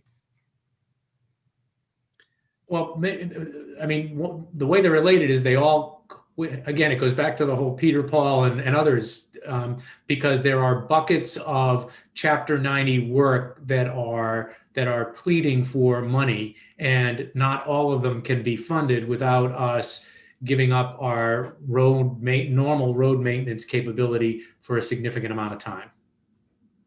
Yes, but okay, so, well, my first question, I'll just go, this one's just about CSX. So we're moving forward, that we're doing this project downtown. We had promised everybody we were going to do this project when the regular part of Main Street ended. We couldn't do it all together. We couldn't get that piece on the tip. But there's also work about having a sewer out there and ripping the whole thing that we just put up in a sewer. We're going to have an opportunity with CSX to actually, they're replacing their track. So we're going to have an opportunity for basically open trench to put our pipes in. Do you have any idea? I mean, do we still want to, do we want to hold temporarily until you know for sure what's going on with downtown? I hate to do a project and spend, $2.5 million of the town's money, even whether it's chapter 90 or town, I don't care how it comes across, to then rip it up. So I'm trying to find out, every time I see that, I get a little bit of a pit in my stomach that, how do we want to handle this? I think the other, just to provide some color to that, I think the bigger issue is that with the CSX crossing, we're actually going to have an ability to have an opening under the tracks. And if there is the thought about, putting sewer in, or the possibility of sewer coming to downtown one day, it may be worth us engineering, a couple of sections of pipe, or putting in a dry 10-inch line, 2-3 sections to get you under the tracks out of the crossing. And that way that does not become an issue at some point in the future. But Karen has talked to me about this, and just trying to be a little forward thinking so that we're not asking for another CSX favor, an easement to get back under the tracks at some point in the future. Marty, can I ask Mark a question on that? Yeah, sure. Go ahead, Lisa. So where are we at, Mark, then in the feasibility study that's being done for wastewater, which I think would answer part of what you're asking? I know we signed off at our last meeting on the RFP. So do you know, or? I would defer to Miss Reynolds, who is. She's here. He is in the audience, and like I said, I could try and give you an answer, but I know I couldn't give you the answer she can. So okay, well, I just don't know if that plays into the discussion that we're having, and if it's premature to be having that discussion when we don't know what the study is going to come back with. So. Yeah, I mean, it may be premature. The problem is that, like I said, if we have an opportunity and blessing from CSX to get under the tracks, to do other work that we have to do for the crossing, let's try and take care of everything potentially all at once so that we don't have to go back under them again. Okay, Marty, is it okay if Claire speaks to where we're at? Thank you. She's muted right now. There. So Weston and Sampson will be ready in April to move ahead with studying this. Now, don't forget, it's only a feasibility study. So, and one of the things was it's under $10,000. So, but it's a start. So what they can do is look at the different possibilities with the land that's available and look at what are the options. There is still money left in the grant that then could go on to the next step from there, which would be based on looking at the available properties if the zoning gets passed. And folks, that's something that you really have to think about, because if the zoning doesn't get passed, then what you really need to do is take a look at, does it make sense to go ahead with these feasibility studies if you're not going to be able to build anything there? That's a different issue. But right now, the money is there, and Weston and Sampson is certainly capable of doing that. There's also, which will be discussed later on, from the one-stop grant program. There are all kinds of different agencies that have that we could look at for funding after the money from this grant, so to speak, gets used. Okay, thank you, Claire. And Claire, while you're on, and I guess this is for Karen and Claire. So it sounds to me, Karen, that your, or a primary concern that you have is that the extensive work is done on Main Street for paving, for the tracks, for safety and disability access in terms of the sidewalks, et cetera. And then at some point in the relatively near term, there is the ability to do something from a wastewater standpoint, and all of a sudden all of that work is ripped up. That's the concern. Yes. All right. Now, Claire, first of all, Claire, I apologize. Claire sent me a nasty email while we were meeting about the fact that I hadn't returned Thanks a for phone reading call it. to her. Yeah, that's okay. Claire, I apologize. Okay, I thought that's it had all been right. taken care of indirectly by a third party, but I will not Thank make you. that mistake again. No problem. All right. Now, hopefully you're going to be nice to me. I will. Is the feasibility study going to, or could it address exactly what Ms. Galligan is concerned about? In other words, it's always possible to anticipate in terms of piping and work and the like, something that might happen in the future. Is that something that the feasibility study could touch upon? In other words, what would need to be done if, while we don't have the financial or otherwise wherewithal to do a significant wastewater project yet, if in fact in a relatively short or medium term we did, this is what you would do as part of the work you're about to engage in on Main Street to make it so that you didn't have to rip up the street, right, if that eventuality happened. Okay, so you guys all know I'm not an engineer. However, Paul Pazinski has been absolutely wonderful to work with. And one of the things that we had talked about is, in the process of ripping up the downtown Main Street section, that a sleeve, for lack of another term, and Brian, help me out here. Yeah, I see you nodding over there, Brian, and I assume that's a good thing. Okay, yeah. So in other words, it would be, a pipe or whatever. The same thing that they did with Face School when they were doing the Main Street project. They put a sleeve, it's a pipe, so that if they need to get stuff, for lack of another term, from one side of the street to the other side of the street, it's going through this sleeve or pipe, which has already been put underneath the ground. Therefore, you don't run into that problem of having to dig up the street, which I kind of understood you couldn't do for 3 years anyway. there's a difference between digging up the track and digging up the street. So we would want to put something on the track. We have to get permission and everything for that. I'm assuming it's going to be a force main, so the pipe, we could have a fairly large diameter pipe that you could sleeve something else through, and Right. the pitch might not matter. But now you've still got services, and you still have the pipe in the main part of the road, and we wouldn't have any kind of design size. And to put a sleeve in for that length doesn't really make a lot of sense. So cutting to the quick though, Claire, is that something that you anticipate the feasibility study addressing? But it can be put in there when, it still needs to be, if you look at the specs that were put in there, it's kind of an overall picture for Weston and Sampson. It's only $10,000. So for them to come in and take a look at, really, we're talking about 5 or 6 acres that you have where you could actually develop something. So here are the possibilities. What are your recommendations on that? And that's what would either be covered, or they would say, well, okay, for $10,000, this is as far as we can go. But for another 5 or 10, we can go and start taking a look at that more in depth. So we don't know that yet. In other words, we don't know if the $10,000 would cover that.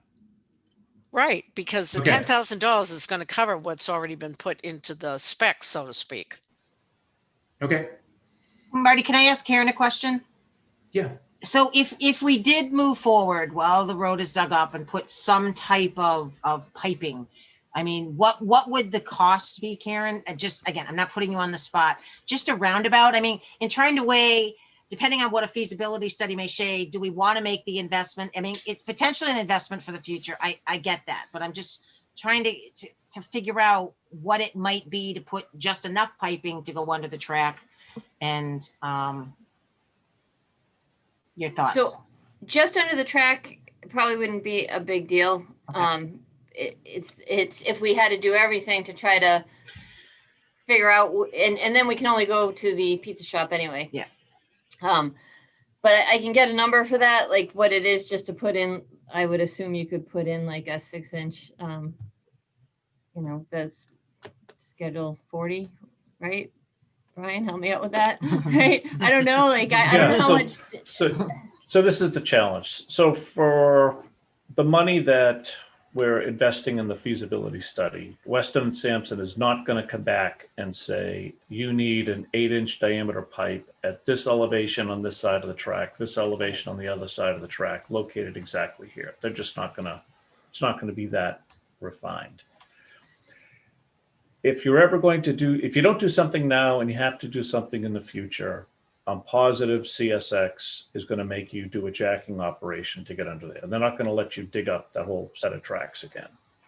So a jacking is going to be a very expensive operation.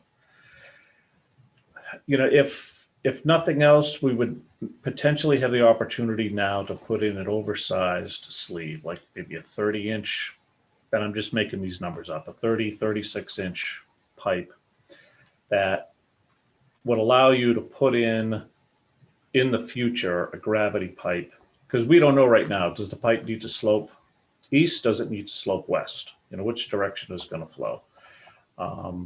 Grades and slope are critical in a sewer as well as a drain. They need to have a designed pitch one way or the other.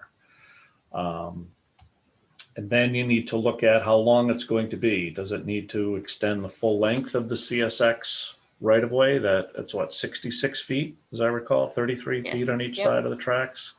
Would you put in something that long?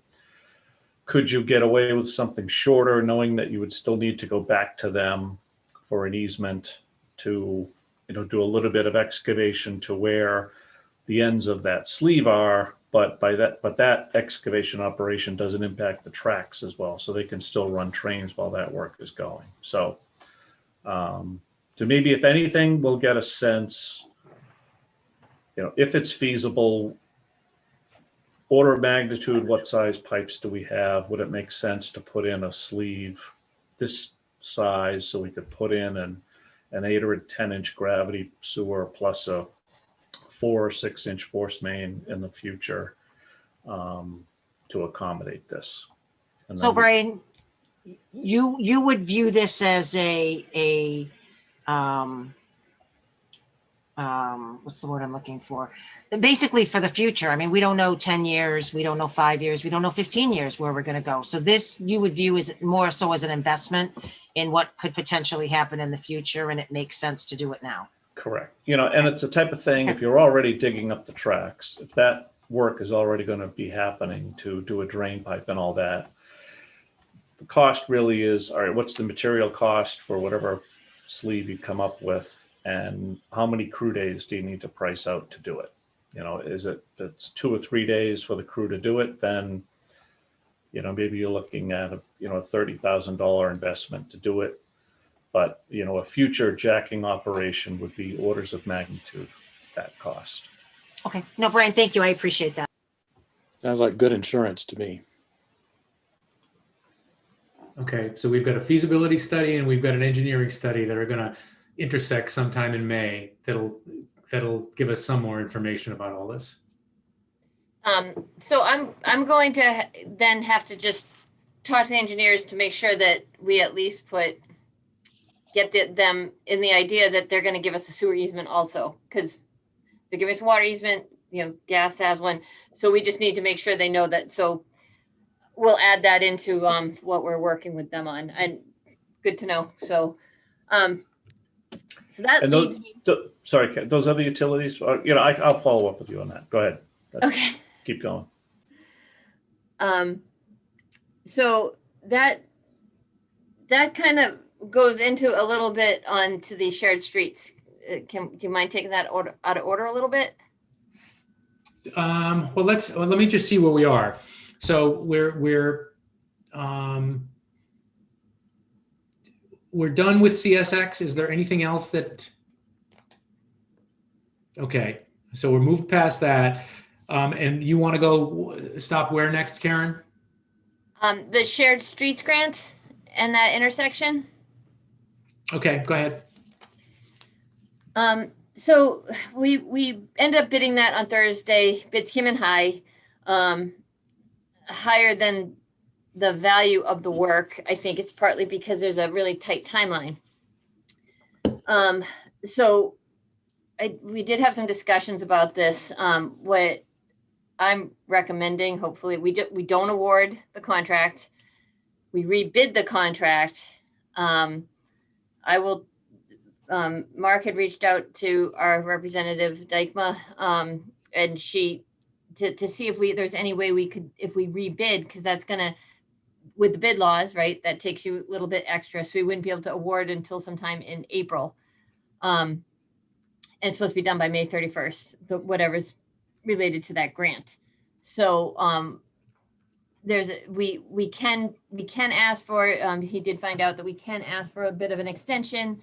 So what I want to do is I want to break out just the park piece, because that's the piece that that has the problem with the timeline, and then part of the downtown Main Street, and this is why it all comes in together. The downtown Main Street includes sidewalk already up Marlborough Road. It went to the old St. Mark's intersection.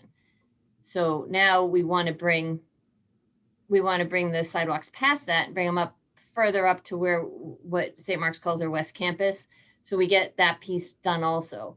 And then we can move the intersection. So we put a little bit more money into the downtown project from Chapter 90 and put the Newton Street sidewalk into Chapter 90 into the downtown. So that all becomes one big project, which it already was partially. Newton Street we haven't allocated to that yet. But then that way, a little bit of the road work gets done with the grant money or with that grant project, because the grading has to happen to make that park work. But my thought was we now that I have a little more control, because it's not quite such a fast track, and we have a starting point that I can now tear apart and kind of hone in on, we make that project just for the park, keep it at is under 400,000 if we can. So we get 290, and then we take 110, which is going to kind of handle some of the regrading and stuff, the road, out of either road maintenance or Chapter 90. And then that can be done by June, the end of June, at which point maybe we're able to bid Main Street, maybe we're not, depending on what's happening with the sewers. But then that can include all that, and that whole project still gets done. It just gets done as two separate pieces.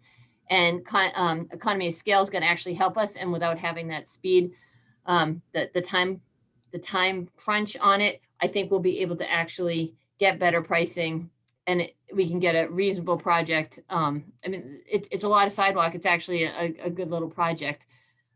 So I wanted to just have be able to go and get more Chapter 9, put another $800,000 into the downtown / Newton Street, and the and then that piece of Marlborough Road.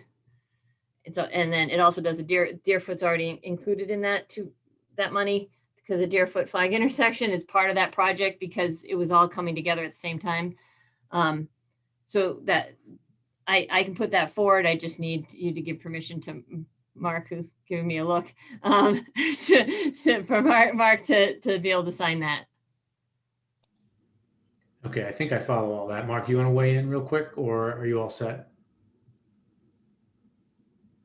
No, I think I followed that too, because we talked that through quite a bit. I did reach out to Representative Dykema. She did say that she had preliminary conversations with MassDOT, and they felt that an extension to June 30th.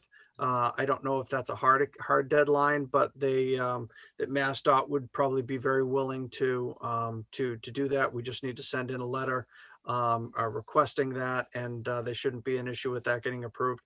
It doesn't the current bid, the way that Karen put it out, we lose the economy of scale on the project, and we also it's going to cost us a lot more than the 290 to do get the value of the work, and that's what I expressed to Representative Dykema.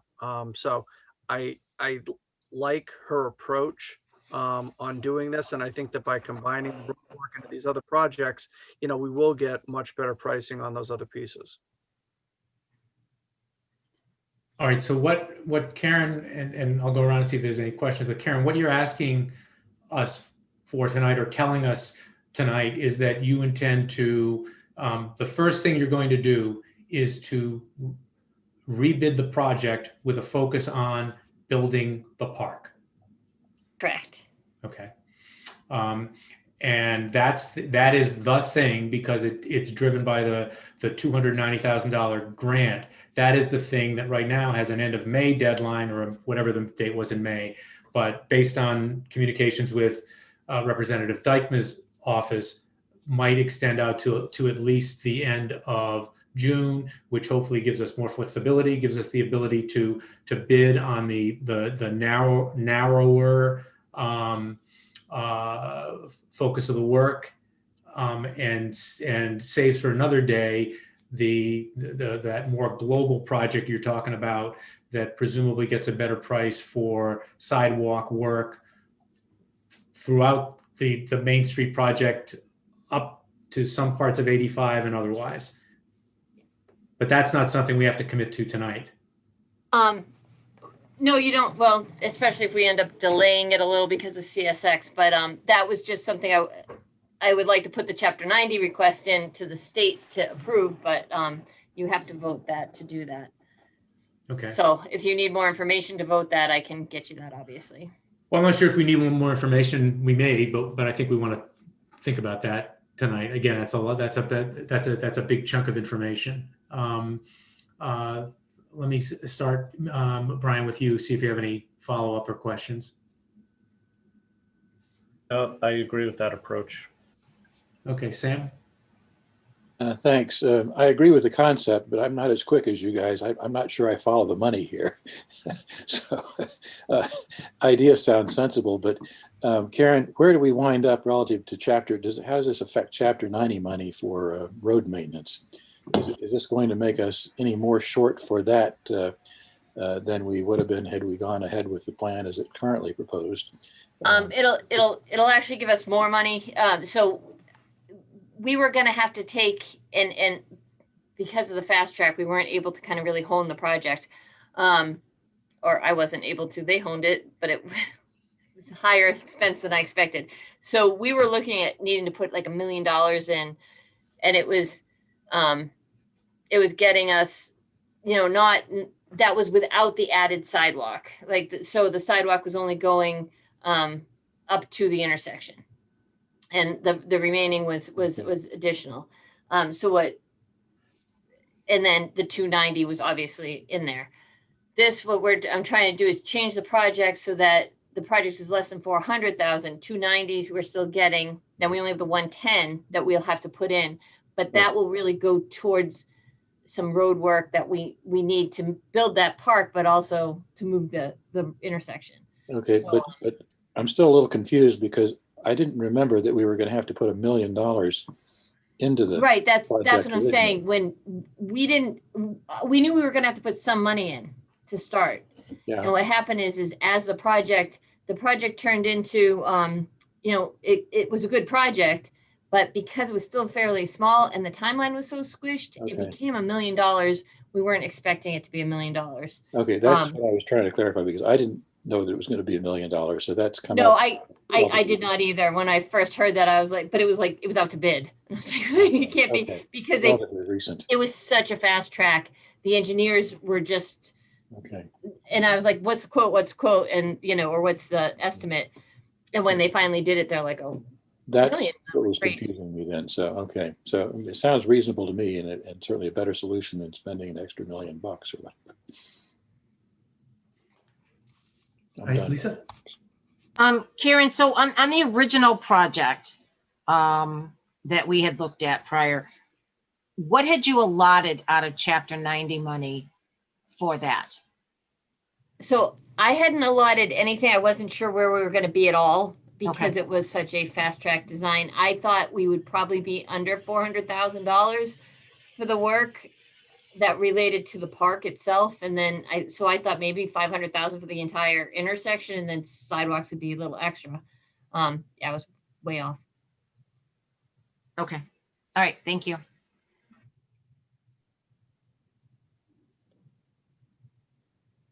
Okay. So Kelsey, go ahead. Sorry. Okay. Sorry. Karen, do you have a schedule for this? Because I'm still not exactly clear on all the components that are funding each piece. So do you have it written down somewhere on where the funding's coming from and what we think it's going to cover? For downtown or for St. Mark's Street intersection? I think I'm asking about St. Mark's intersection. I don't, because I don't have a new plan that I've pulled apart yet to kind of hone in, but I can put something together. I know basically where I intend on taking it and how my intention is to get that project down to about $400,000. So it's only 110 out of Chapter 90. And I'm looking at taking it out of Chapter 90 rather than using our road maintenance, because Chapter 90 is, you need to get approval from the DOT. So it's something that it might take a little bit. Road maintenance we can do immediately, but that's also good to keep what we can so that we can do it immediately. So the 110 from Chapter 90 is that an amount that you had intended and budgeted for to come out of Chapter 90? I guess it goes back to my question that I had on the other topic is I just want to make sure that we're spending it where we should be spending it. And I mean, in terms of priority. So it was always intended that we would put money into that length of Marlborough Road. As part of the downtown, we were going to do some sidewalk. And then we were trying to bring the sidewalk all the way up, obviously, where we're bringing it. The moving the intersection was something that we thought we were going to have to do some work on that intersection. And so Chapter 90 would have been covering that. Because it's still conceptual, or it still is exactly what we're doing. I don't have tight prices, but my assumption is that we have about $1.8 million for downtown, about another 400,000 for Newton Street, and then and the downtown includes that piece of Corderville and a little piece of, and then another 300 to get that last pieces of sidewalk. So it was something that we figured $2.5 million was going to go towards fixing all that. And you have enough Chapter 90 money to cover all of that? Yes. Okay, so It's you're not all allocated, but it is, Okay. 1.7 is allocated to me. So 110 is Chapter 90 to move the road and do the sidewalk on Marlborough Road, or no? No, so it would only do some of the grading and stuff so that we could use the two, because the grades are just really wonky there for the road. So we have to bring in some material, and that piece of it we can use Chapter 90 for, and the park itself would be the 290.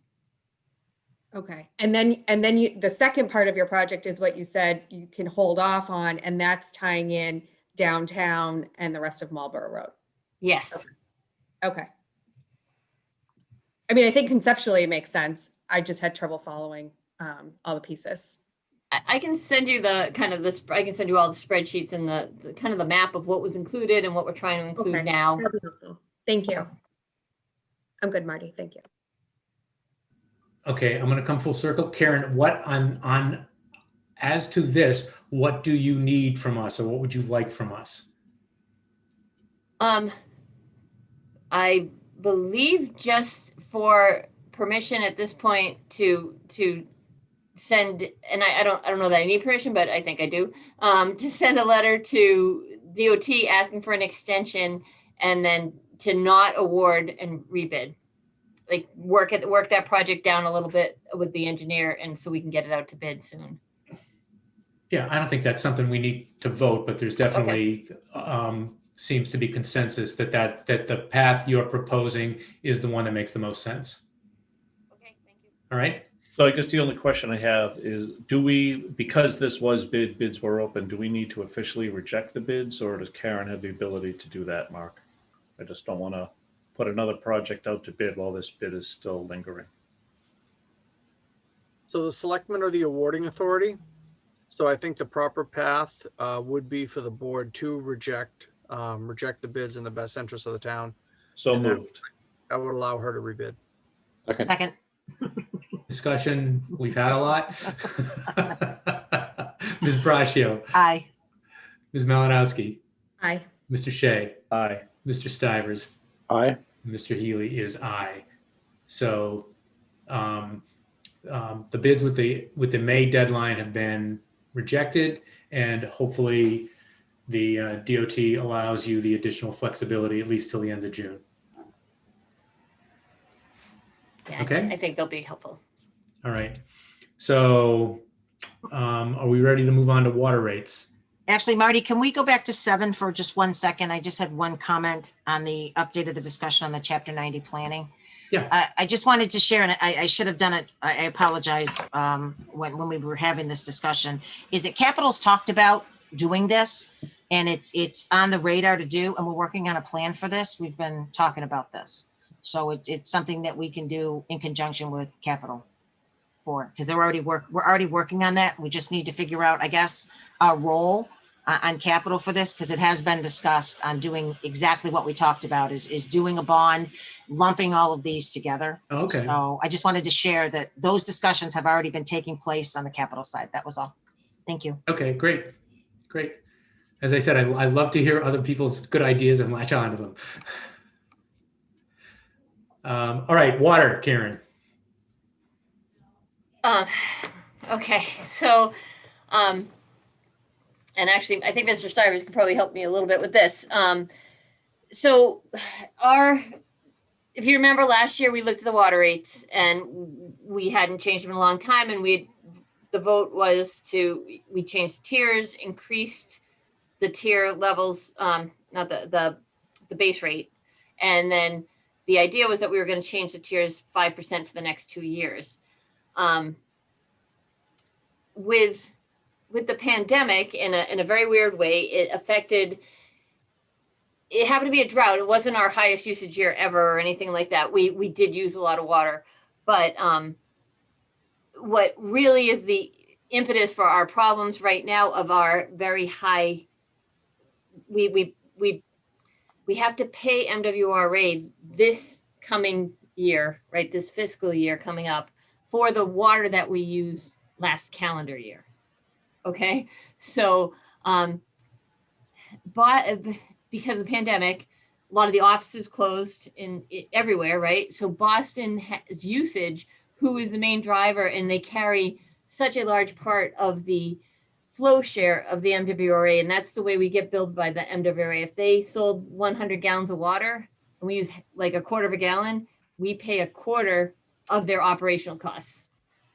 We do get some free water from them because of our the reservoirs and stuff, but nonetheless, that's how it works. Boston share is, if it was 100 gallons they sold, they have like 85 of them, and the rest of the town share that other 15. So now they're down to say 65. So that difference, all the smaller towns, we're all pulling that in now, and we have to pay that piece. So when we were looking at this, and then the Newton Street thing came up, which we're not talking about yet, there's a lot of talk about, well, how does it affect the water rates? What's going on with the water rates? Why are they going up, or whatever?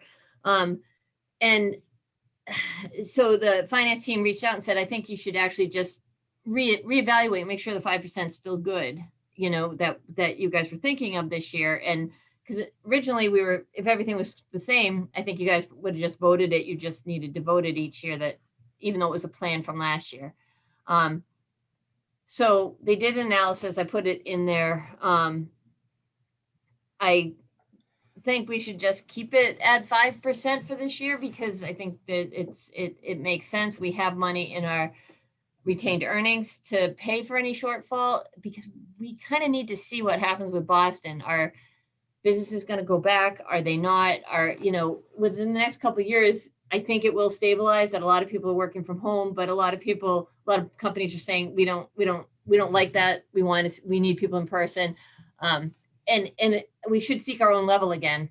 I do think it probably will be higher, but this year it just doesn't seem like it's a year to leap into anything. And to just do the 5% is what I'm recommending, just because it's kind of what we told everybody also, and it was a rough year for people. It just seems like a better choice than going to anything higher, so that we 100% cover our costs without using retained earnings.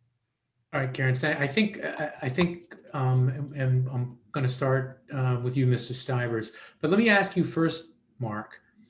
What Karen just described is a significant increase in cost for the town of Southborough because of conditions created by the pandemic. Isn't that what this money is intended for, that the federal government has just designated to the cities and towns? It sounds like it, you know, as you just described it, you know, you're kind of, you know, leading the witness. It really, Good work. It really kind of fits. It fits nicely into that box. It's just a matter of how quickly the funds come, and what comes, and what availability we have to do things, and when. So, but doesn't that weigh in favor of sort of the approach that Karen is describing, which is a conservative approach? No, I agree. I think, and I think that, you know, Karen and I have talked about this, and, you know, and I don't want to step on Sam's toes, because as a member of the, you know, the advisory, you know, the grand poobah for the MWRA advisory, I think that, you know, is the ripple effect that we're seeing from Boston, you know, is this the new paradigm that we're going to have to deal with, and the new weight we're going to have to bear for the assessment? Or is this something that's going to relax a little bit? If you remember when we came, you know, last year and talked about this, you know, there was a plan for us to get away from retained earnings within 3 years. And given what's happened in Boston, that's all changed. And so I agree with the conservative approach because we don't have any information that you know, that tells us that we should be doing something different at this point. Sam, do you want to weigh in? A couple of observations, please. One is Boston's percentage of the total MWRA flow is about a third of it. and they were down about 14% in 2020. And the economics are that what we and the other towns pay for is the fixed cost of the MWRA distribution system. And it's spread across the various towns proportional to the flow, basically. So Boston being a third, if that's down by 14%, that dumps a huge additional burden on all the other towns. And frankly, there are a number of other towns that were down substantially for 2020 as well. So we are in the fortunate position of being hammered by that, and in terms of flow, and then also in terms of allocation. I think we were the second highest percentage increase in allocation of all the MWRA towns in terms of the actual cost allocation. So, and that's my concern is that not clear what that's going to do for 2021 either, because in fact it's unlikely that the flow in 2021 is going to pop back up for Boston and these other towns as well. So my guess is we're going to at least feel some of this impact for the 2021 period as well. So it's not going to go away quickly. The good news, I think, is, and Karen, correct me if I'm wrong, but the consultant's projection was that if we increase 5% this year and then 6% for the next several years, that gets us back to where we thought we were going to be before all this hit, which is not necessarily a huge impact. Clearly, we'd rather see the rates go down, but that's something that my guess is that we can probably bear. And per Marty's point, I agree that that's something that we ought to be able to make a case for, to say the pandemic drove this, and we should be able to recover at least some reasonable portion of this impact on the water ratepayers in town. So again, it's sadly not going to disappear quickly, but I think we're reasonably well positioned to adjust to it. But it requires, I think, reviewing and maybe adjusting the rates annually here, which is more frequently than we've done historically. So that's not the end of the world, but it bears close watching. Thanks. Right. Thanks, Sam. Ms. Braccio? Thank you. And Sam, thank you for some of that clarity. Karen, just a couple things. As I looked at your water rate increase, I kind of looked into a couple things. So I'm going to stick to the water rate increase and not the other concern I had. Can you just clarify one point for me? I don't know if you have it in front of you, that on your bullet points on the first page, you said increased rates at the highest tiers where the usage may be considered to be non-essential. Can you kind of clarify, are you talking about irrigation systems? Or that just struck me as kind of funny. So if you could just clarify that, that would be great. Yeah, that is exactly.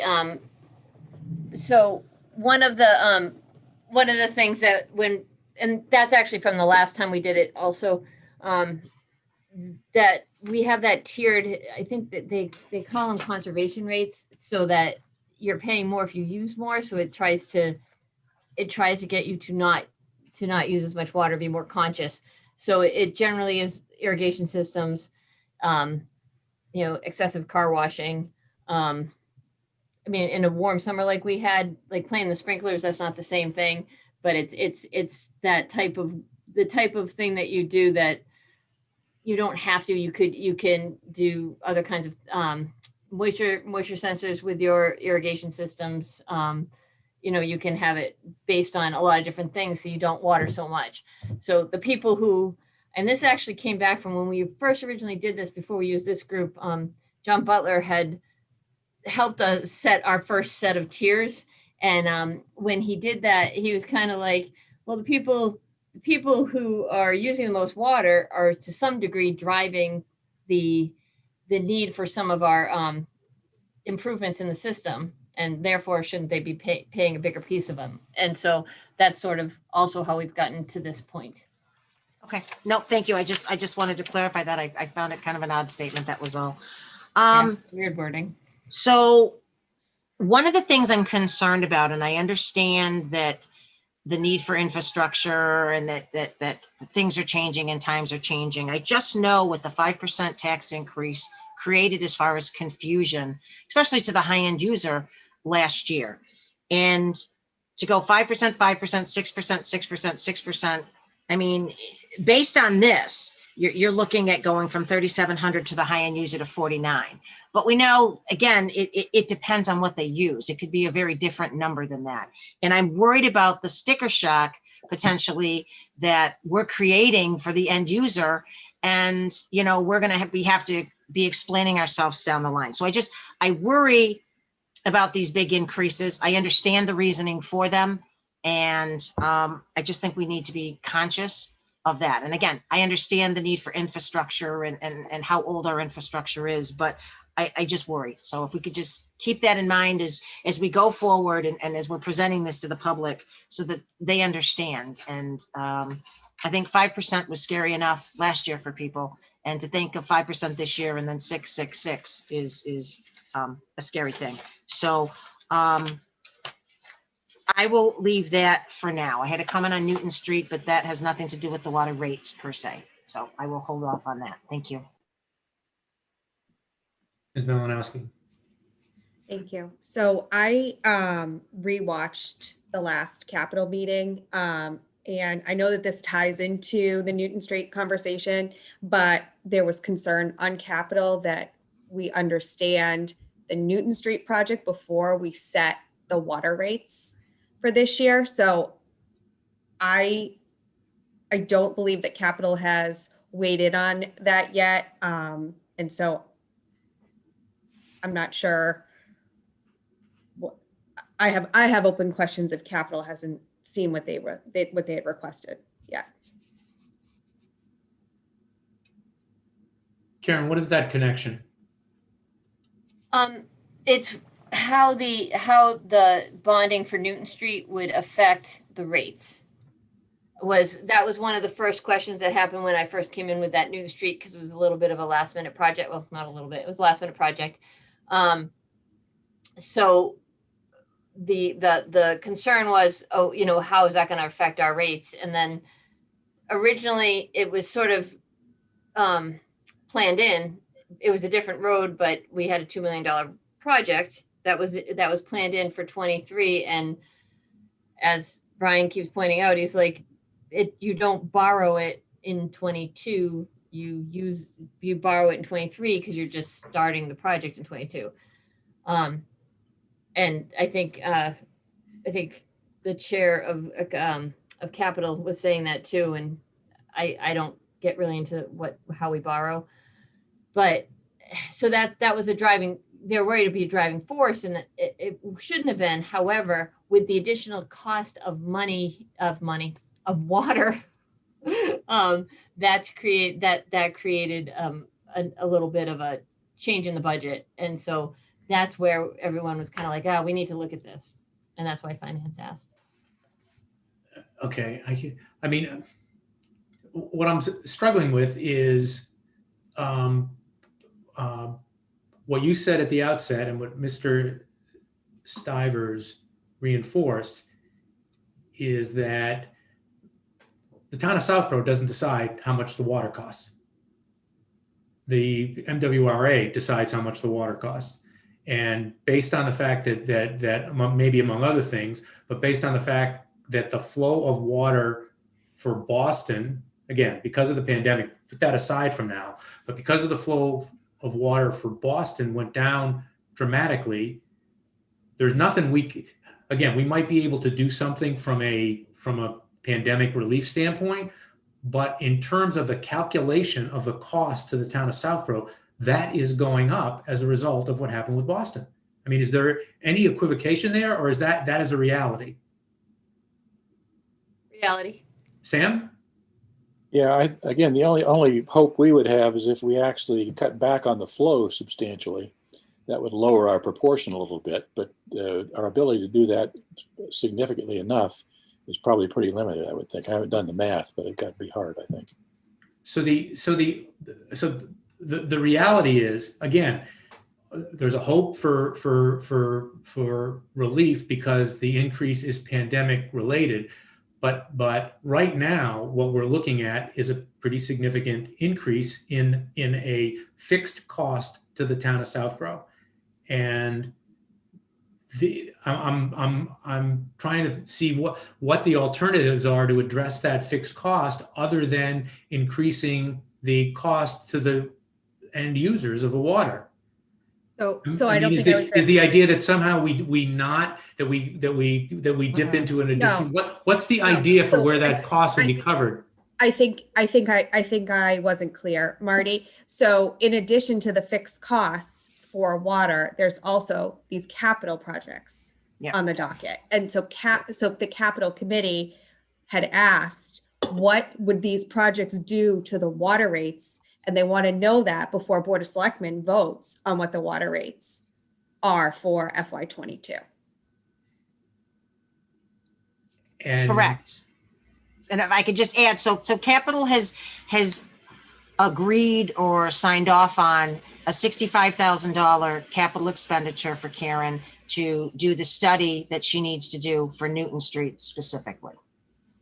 And in talking about Newton Street, that's a $2 million project. And that's, as Chelsea was saying, that's part of the driver for your water rates increasing, because you have to cover your capital, even though it's spread out in bondage. You'll see on the front page of the sheet, we're still paying for Route 9, Main Street water, and 08 improvements. There's numbers that will be tied in potentially if we, depending on when we bond Newton Street, you may have numbers coming into 22 versus 23. And I think, Chelsea, was that where you were? It was, and I also think that capital, and I'm just, Lisa, you can probably speak to this better than I can. I just watched the meeting, but there was a question as to whether we should be prepared to pay for Newton Street now with the bills that are coming out, and can we capitalize on being ready for that and get in line before other communities as those things come forward. So I just think that there was some questions still that I don't know were answered, and it was to essentially give us more information in order to make the best decision for the water rate increases. Yeah, and Okay, Mary, Karen, it wasn't. I'm sorry, go ahead, Lisa. No, it wasn't a question on where the shortfall fell on the water and where we're paying more. That didn't even really come into an issue as far as capital was concerned. It was specifically regarding the capital items that are forthcoming, mainly Newton Street. And so I guess, and Karen, I guess this question is for you. If with I guess two questions. Number one, what is your timetable for I guess wanting is a good enough verb, the water rate to be ready to be set for the next fiscal year? So what we tried to do, because our usage is so high in the summer, we try to set it so that the water used in March is at this new rate. So March, April, May, we read the meter, and it's your June bill, right? This is what happened last time. So the bill goes out in June, you pay July. And that's how we did it last year. It does work. No one realizes the rate changes. We put it on the bills and everything. They don't really ever notice until they get the really high one in August or September. And then they're like, hey, what happened? We're like, well, the rates did change and you've already had a bill at that. But it is easier for some people who are very aware so that they at least see it coming. And then it gives a chance for people to use less water over the summer because they know the rate has gone up. Okay, so that's the reason you asked for it to be on the agenda for tonight.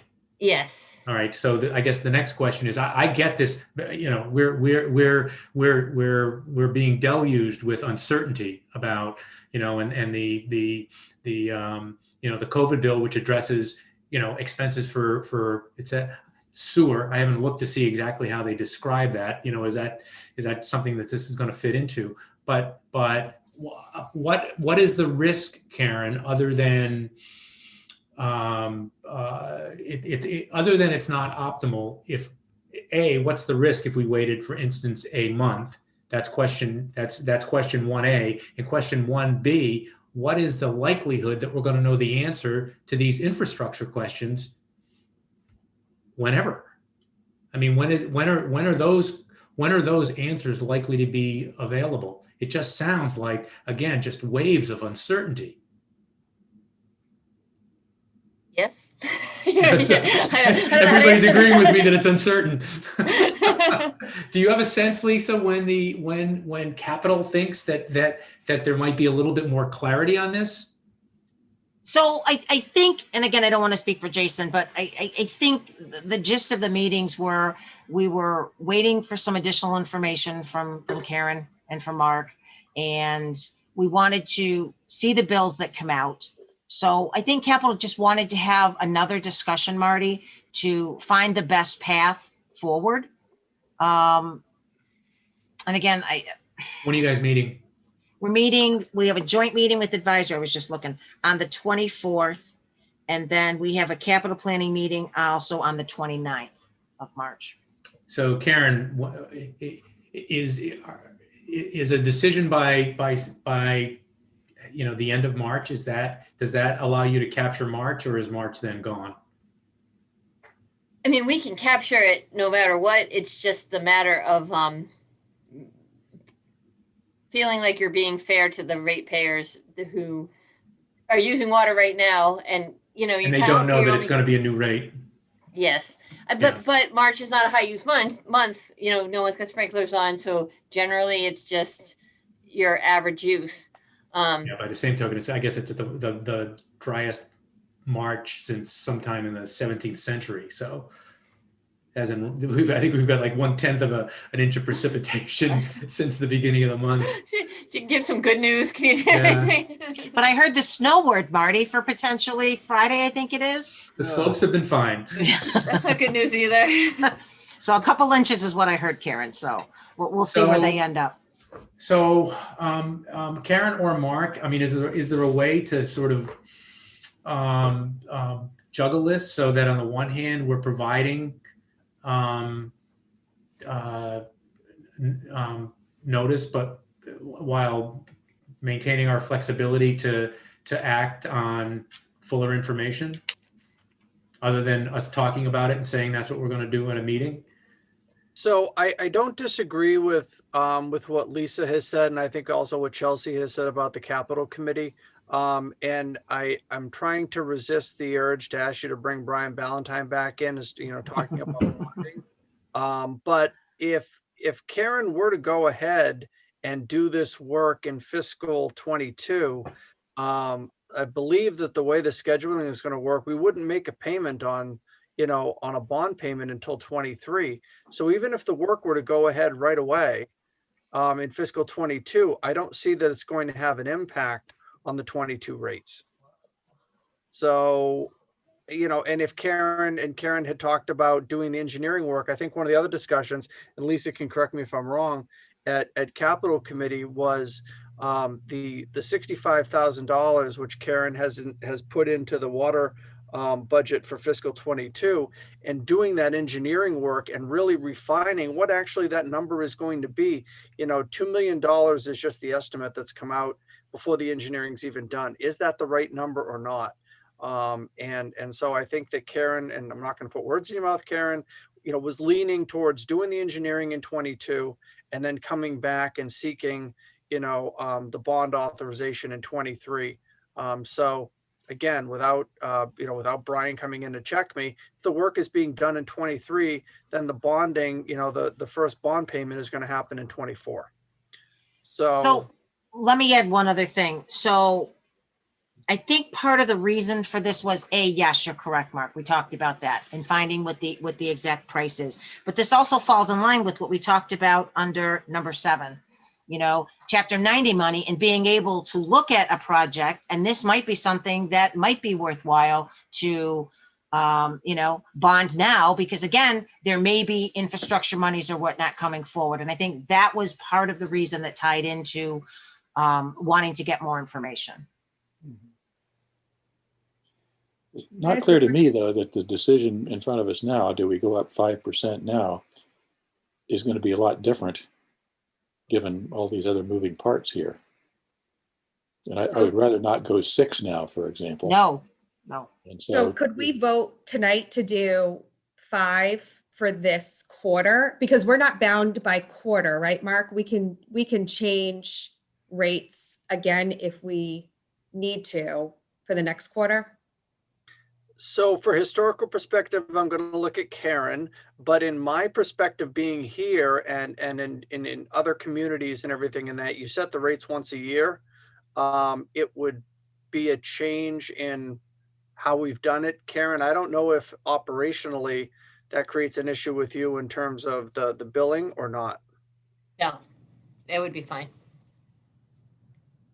let me suggest this, because we're talking about a week. I don't have a lot of faith that these other variables are going to be cleared up anytime soon. It's just, again, it's sort of unanticipated consequences of the pandemic that you look to your left and all of a sudden costs have shot up because of things that completely outside of your control. I just don't think that we're going to have clarity in the short term. I guess my inclination would be to see, but capital's not meeting until the 24th, right? So the 23rd doesn't do us any good. You're on mute, Lisa. You're muted, Lisa. Sorry, I don't usually have that problem. Yeah, so Capital is meeting, I believe it's a joint meeting, Marty. Let me just pull up my schedule again real quick. A joint meeting with advisory at 7 o'clock on the 24th. Well, I guess, one of the, jumping ahead to, clearly right now, what our schedule looks like is, I think we're definitely committed to meeting on the 23rd, and that meeting is dedicated primarily to two things. Number one is the review of the articles for town meeting. Number two, just because of a timing aspect that I'll touch upon later, is the Mr. Purple's evaluation. And that has to be done because, and this was going to be part of an additional part of my report, I got quite properly, I got notice from Mr. Purple in an email late last week that he wishes for us to consider an extension of his contract. Under the terms of that contract, we have to let him know by my math, by March 28th, what our inclinations are about that. So that's another item that has to be on the 23rd. So that's the 23rd. I'll jump over the 30th for now. The 6th was the meeting we had dedicated for meeting with department heads to go over budget items. The 13th is a joint meeting with advisory, and April 20th is to wrap up the warrant for town meeting. So the only Tuesday left is March 30th. And one of the items that Lisa was going to touch on later is what my Blackstone accent comes back occasionally. Later was the downtown district initiative, and whether or not it makes sense for among other things, for the selectmen to have another forum. Ours was very well attended compared to certainly other forums we've had in the past, and what I've seen going on with the planning board in terms of their public meetings. So I think there's a strong rationale for having another public forum. So that means we could meet if people's appetite for a meeting on that, what is today, the 16th, the 23rd, the 30th, the 6th, the 13th, and the 20th, and then we all go to Nantucket with Chelsea for 2 weeks. But if folks are inclined to do that, then I guess my inclination would be let Capital have another run at this. See what, if anything, their thoughts are about whether or not they have a different view about short to medium term clarity about the impact that Newton Street might have, and that might inform a decision on the 30th. Yeah, we lose a month of notice to people, and that's not ideal, but boy, we spent a lot of time talking about it tonight. And that's why I asked Mark and Karen, I'm not sure if there's another mechanism for making people aware of it, but I guess that would be my inclination to sort of push this for a couple of weeks, let Capital ruminate a little bit longer, and ultimately make a decision on March 30th. That's my view. I'm willing to be talked off it or hear others' thoughts. Yeah, I have a question. Go ahead. Sorry. Karen, is what I just said completely unreasonable from your perspective? So. No, I just, the only thing is that they're really, at this point, because of the questions and everything, we've really said, look, we're just not going to do Newton Street this fiscal. Like, you know, we're looking at other things. We're looking at, like, it's not really on the books right now that we want to do it. The Maybe we construction pick of it up next year. So I don't know if that would help. Like if that doesn't affect the rates anymore because there's no borrowing for that. No, there like couldn't be. Karen, that makes perfect sense to me. My only reason for suggesting kicking it to the 30th is because I don't know exactly where capital might come down on this and exactly what the extent of their concerns are, and whether or not they share the concerns that I and some others have talked about the whole timing thing, and whether or not we're going to have clarity anytime really soon about all of this. Marty? Marty? Yeah, Sam. Comment.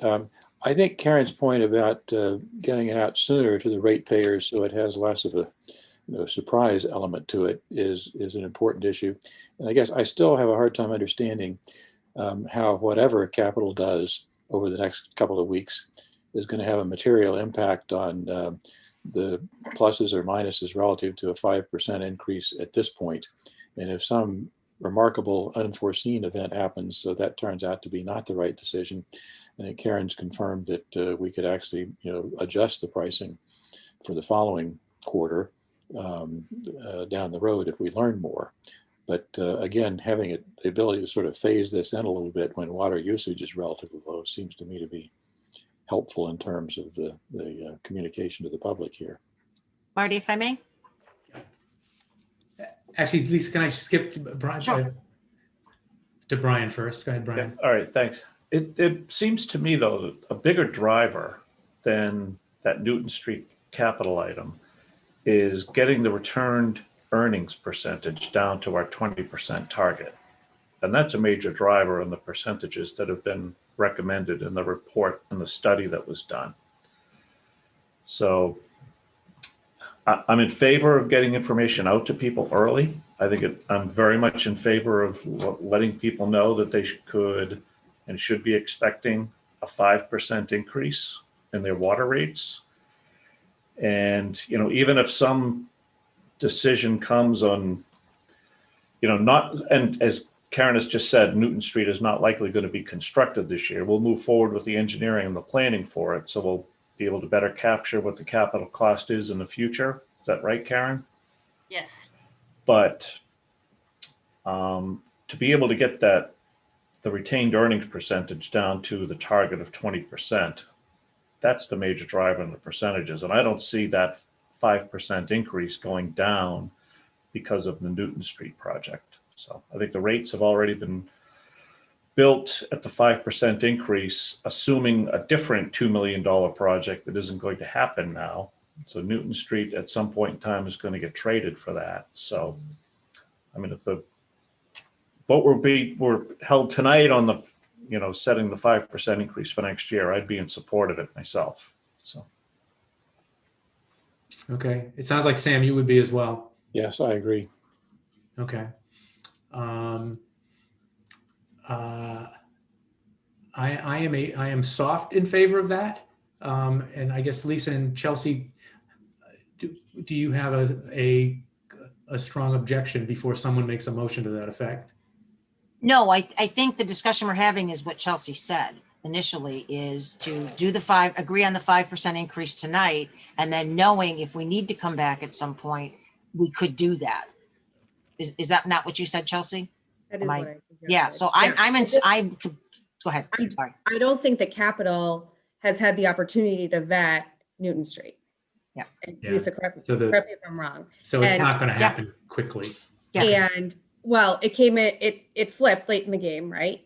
And to Brian's point, Flag Road is still there. It's just getting pushed out, right? So I just think capital asked for the opportunity to weigh in. I mean, it may or may not still be on this warrant, depending on kind of where we go. I know Karen, it doesn't sound like Karen wants it on this warrant. But is there any harm in having it on the warrant and going out to bid, but not, and just being ready to do it?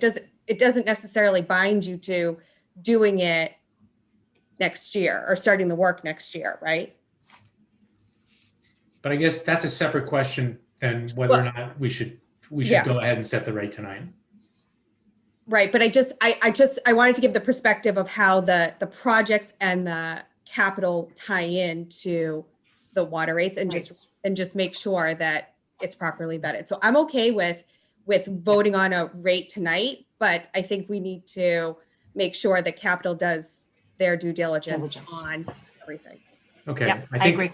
all right, we have flogged this issue pretty well. So I'm gonna defer to you, Mr. Shea, to frame what I think is a motion that's coming. I will move that we set the FY22 water rates with a 5% increase. Second. Discussion, other than the last hour. So I agree with that, but it may change, right? If I mean, it may not be for the whole year, right? Didn't we just leave the door open for that or no? I think we that can motion always does revisit exist for that, right? By saying that we're increasing the FY22 rate by 5%. So, all right, so we're setting the FY22 rate at 5%, subject to further review after the first quarter. That amended motion is seconded by Mr. Stivers. Is that correct, Mr. Stivers? Yes. All right. Now, no further discussion? No? Okay. Ms. Braccio. Aye. Ms. Malinowski. Aye. Mr. Shea. Aye. Mr. Stivers. Aye. Mr. Healy is aye. All right. You getting tired yet, Karen? Oh, good. Like plowing through it all at once if we can. It's great. All right. So have we covered Newton Street, which is the next item? I think so. I think so. Okay. What is the update on the cost of recycling, which is item 6 on your sheet? So at this point, we actually do get some money back right now. Our work is with Harvey. It always has been. We used to be in the no pay, which was great. But so at this point, we were paying at the beginning of the year, and this is like a global issue, obviously. Not as bad as the pandemic, but it's we were paying around a little more than 5,000. Then we were averaging around 5,000, and now we're getting into the high 4,000s. So because there seems to be some room in the process now that they're actually able to sell material.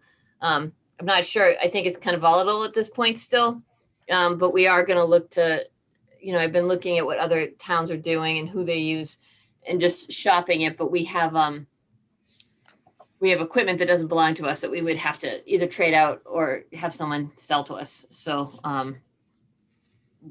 we have a pretty good deal going because of that capital input. Is that Okay. good? So just that update? You don't need anything from us. No. Anybody have any questions about that? Sam? Yeah, question.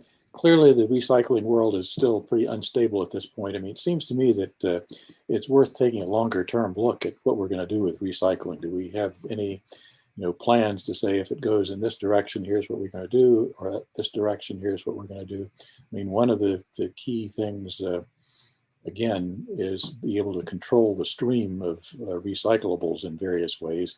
And it's not clear to me what opportunity we have or choices we have for that.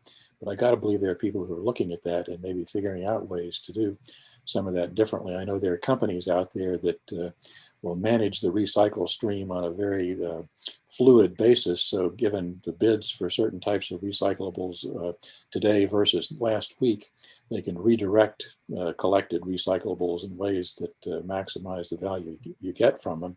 But to do that, you've got to have a fairly clean stream going into that so people can segregate the recyclables that way. And that's a burden, again, on the residents to be able to get people to do that. On the other hand, that could make an economic impact impact. I just don't know how that works. And it seems to me that if we could take a longer term view and figure out are there things we can do, that could be very helpful, because we're going to be, I think, struggling with this for the foreseeable future.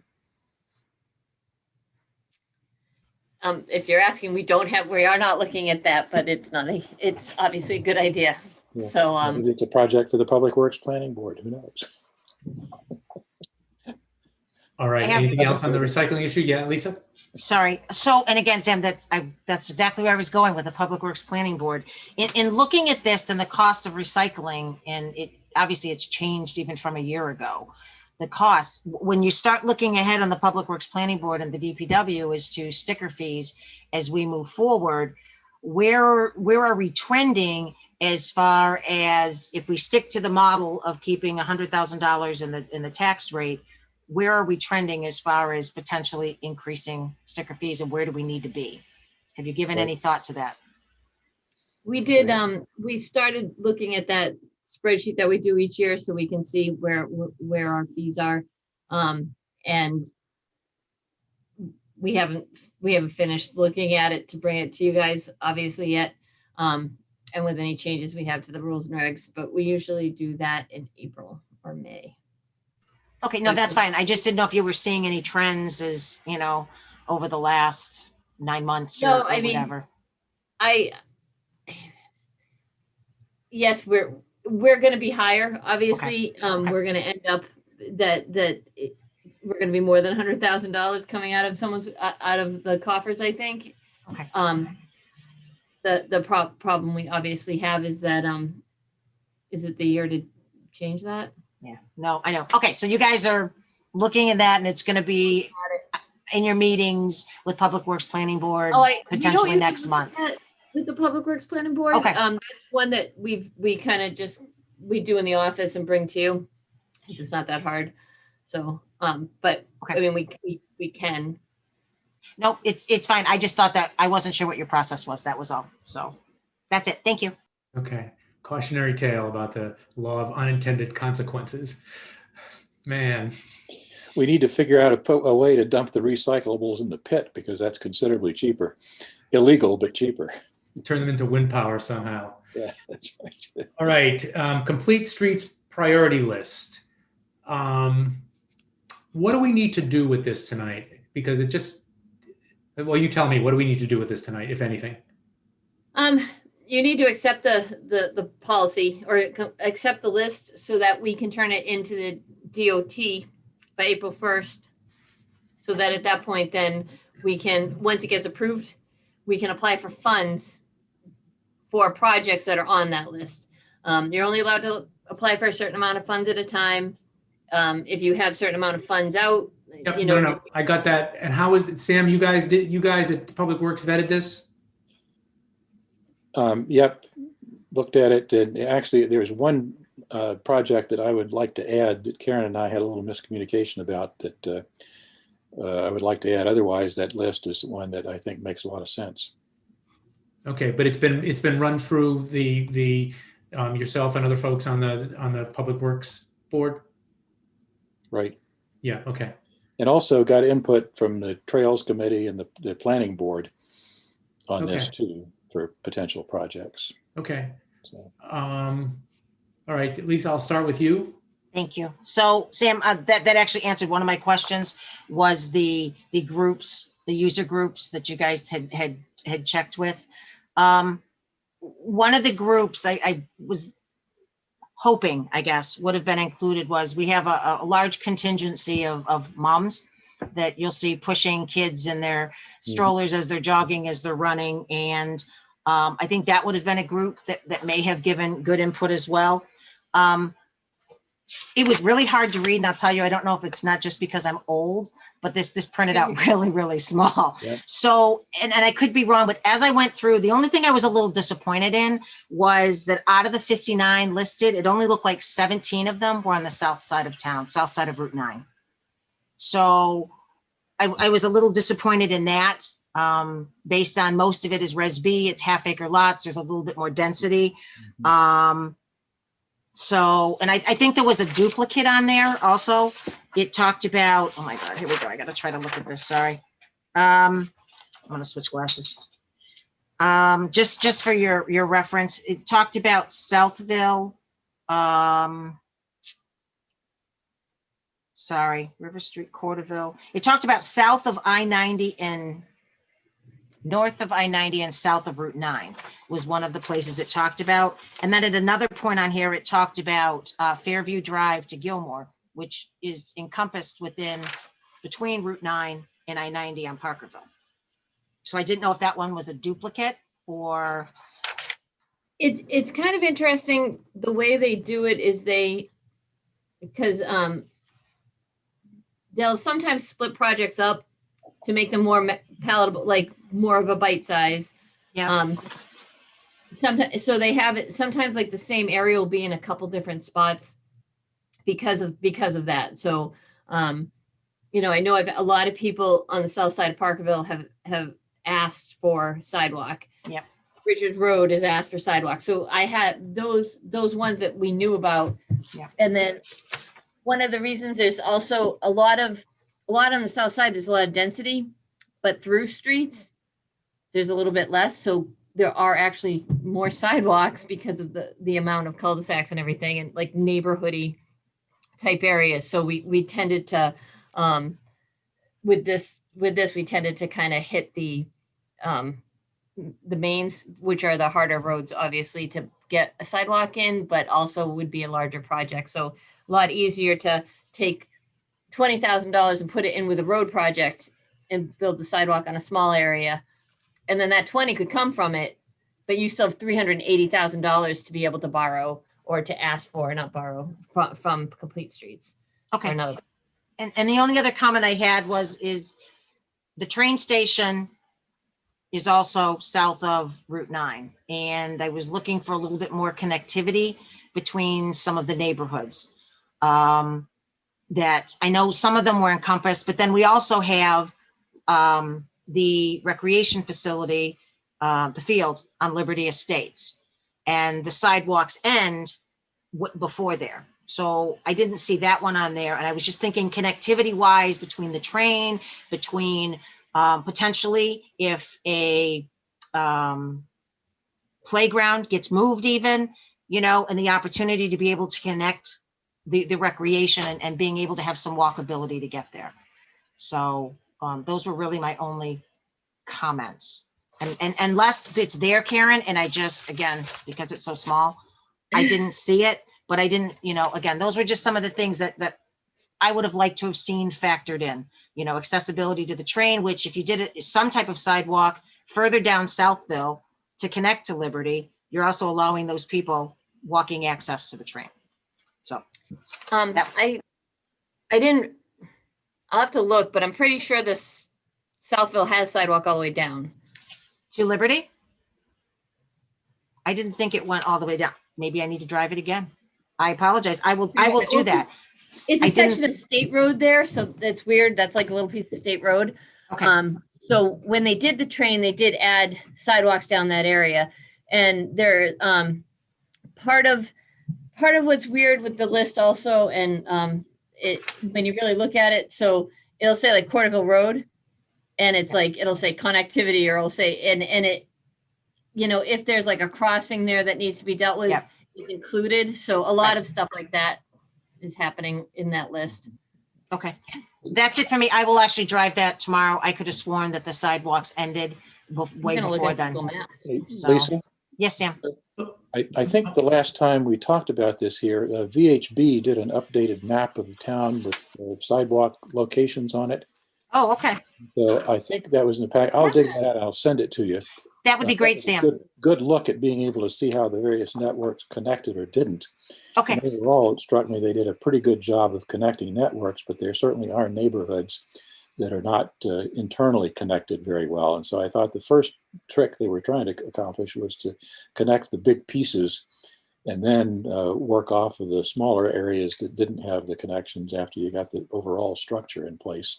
So once people could get to a main route effectively on foot, then they could navigate through town north, south, east, west more effectively. So there's a huge amount to do, but again, I think that was the structure they had in mind, is building out that way. I'll send you that map. Yeah, and that Chelsea? might answer some of my questions as well. So that's it for me. Thank you. All right, thanks, Lisa. It Chelsea, before I go to does you, go to Rose Garden. I'm sorry, Karen, what? I'm sorry, it does. It goes all the way to Rose Garden. Okay, just very, Sidewalk. very quickly, and I remember that I remember the whole thing with the tiers that, you know, with complete streets. First you get your plan in, and then this allows you to do this. Once this is submitted, is it set in stone? No, so it's good for 5 years. So you can over the next 5 years, we can definitely hone in on it a little bit, but we were trying to go fast track so that we could try to get some money soon. But I mean, but very quickly, could it be amended 3 months from now, 6 months from now?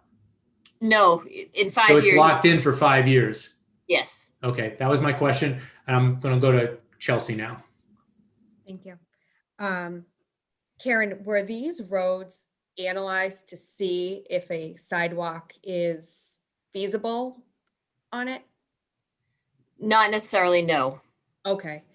So I'm just looking at like Ladisquama, and there's a lot of like really large trees on the golf course side and even on some properties. So I just think that would be a tough one to put a sidewalk on.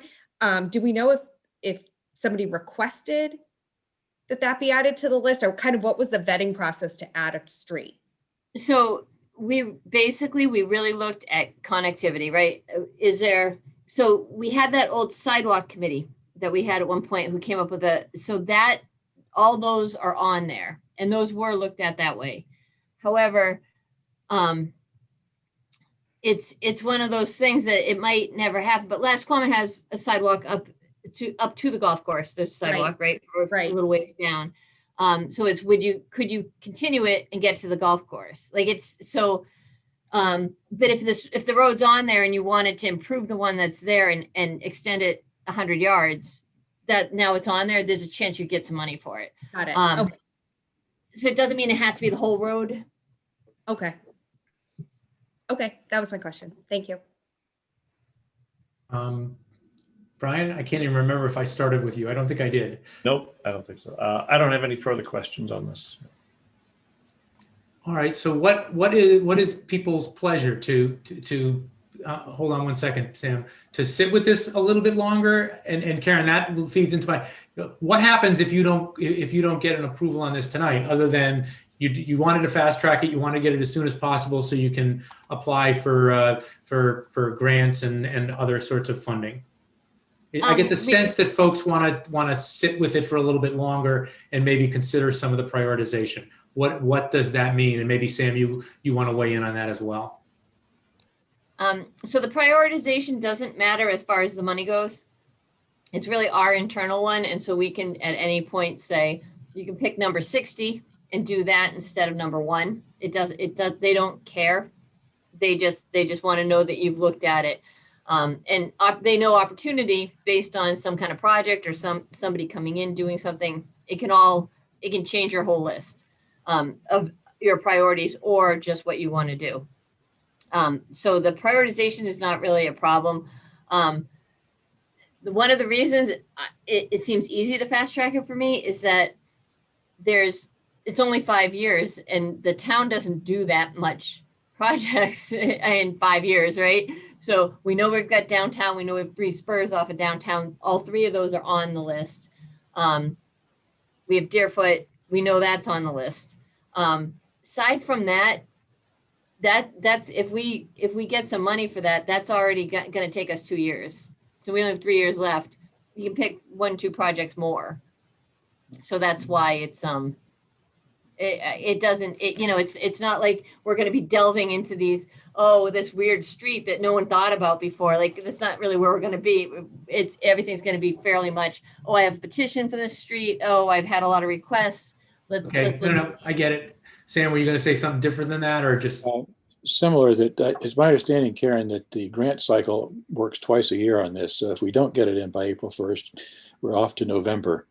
So that costs us some time. And to Karen's point, exactly right. The priority is not it, but the issue is getting projects on the list. So, for example, the one I would propose to add is a pedestrian bridge over Route 9 at Oak Hill and Central Street.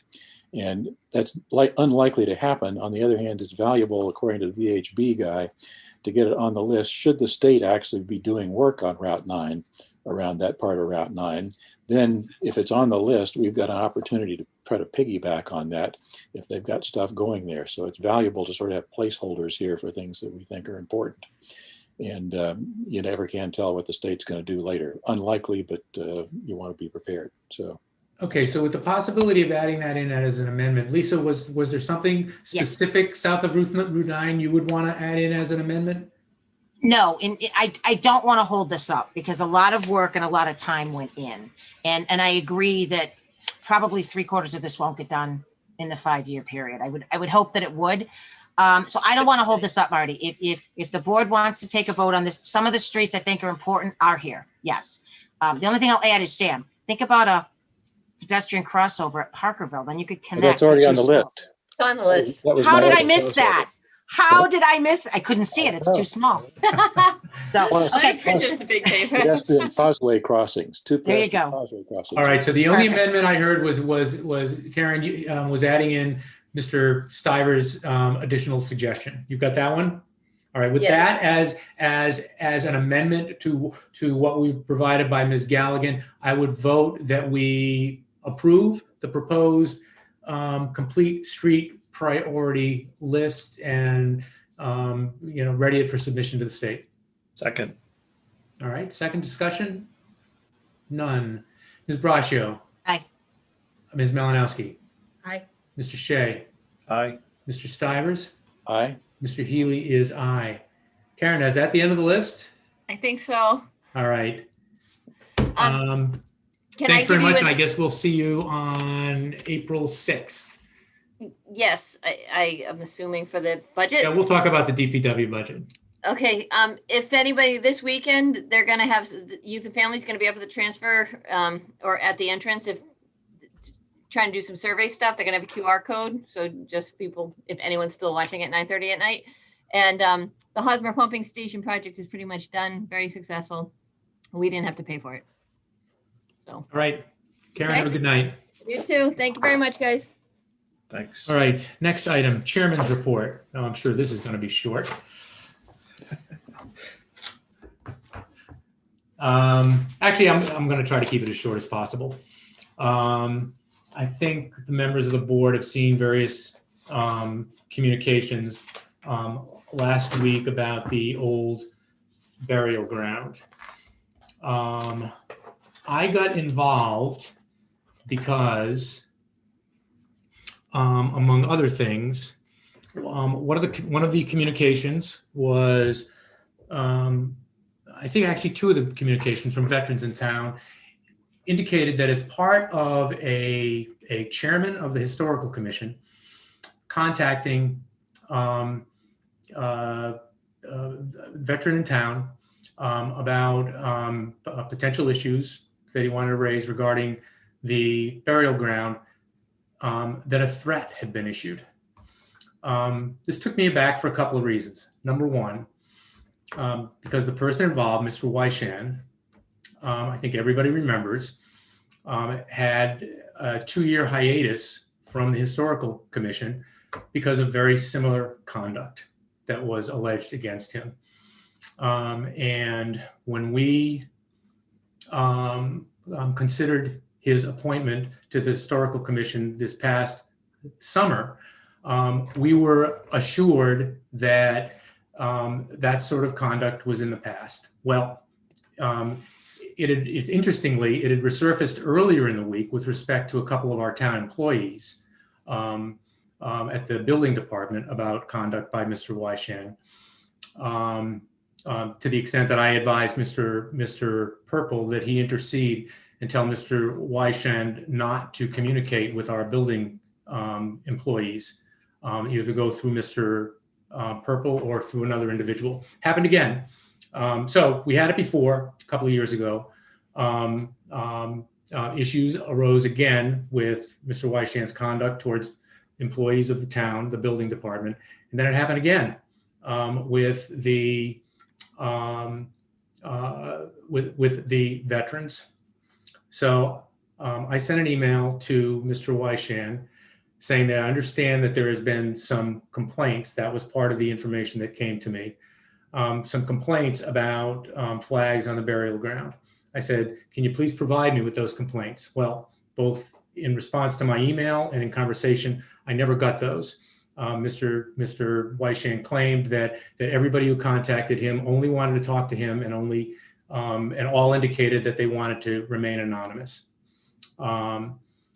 He conveyed the substance, pretty limited substance, but the substance of some alleged complaints.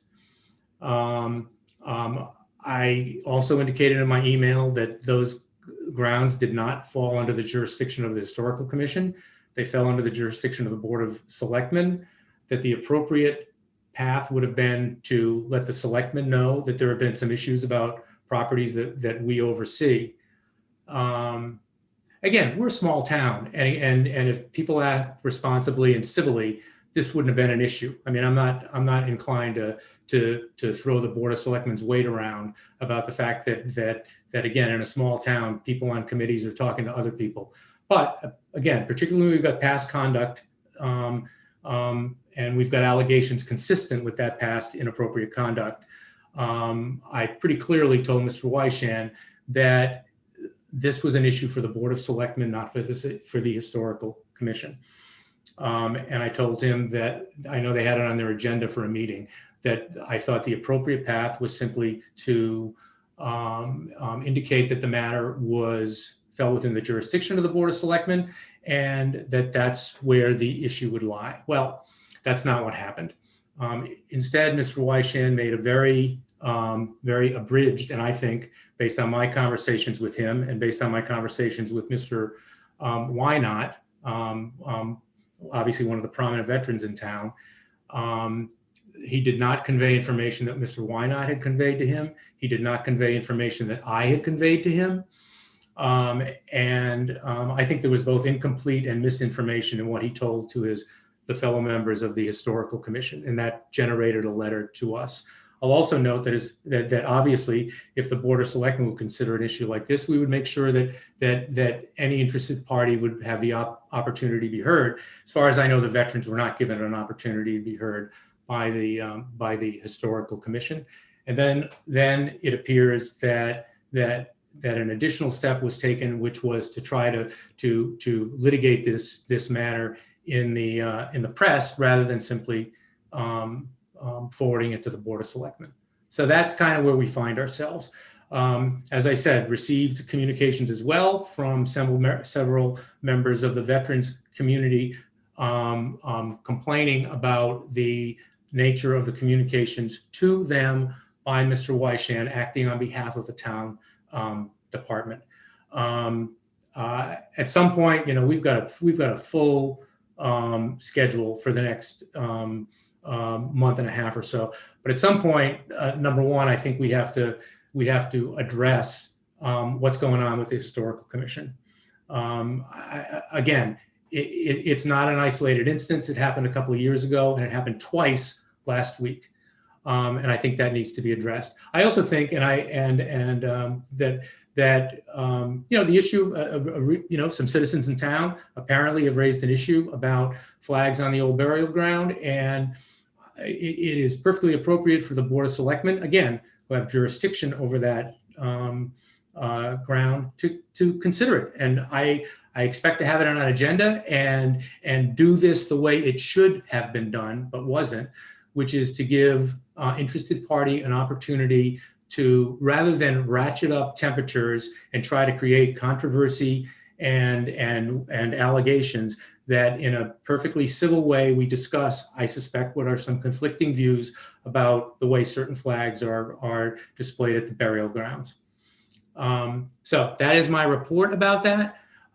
I feel, and I know that a couple of members of the veterans community, they were not given an opportunity when the Historical Commission considered this issue at their most recent meeting. They weren't given an opportunity to weigh in. And I don't know if they want to, I don't see a hand raised, but if either Mr. Wynot or Mr. Kalenda wanted to weigh in on this subject and particularly how they feel they were felt, that they were dealt with in this instance, I'm happy to hear from them. Other than that, that's my report about where we stand on the issue. As I said, I think two things need to be done, and Mr. Calanda raised his hand. Dan, I'll get to you in a second. Two things need to be done. Number one, we've got some complaints raised by citizens. I think it's important for the board to convene at some point. It's not going to happen before the schedule I laid out, April 20th. But to convene a discussion and let interested parties weigh in on this. Second thing we need to do is address what's going on with the Historical Commission. Again, happened 2 years ago, happened twice last week. It's just not acceptable from my perspective. So with that, can we bring Mr. Calanda over?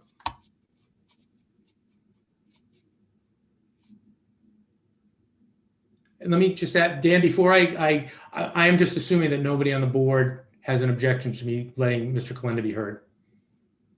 None. All right. Well, that's good to hear. Thank you, Marty. Thank you, Mr. Dan. Chairman, for it. And I don't know if Mr. Wynot, he and I have been communicating tonight, so I'm not sure if he has any comments as well. But thank you for bringing this issue to the to the full board.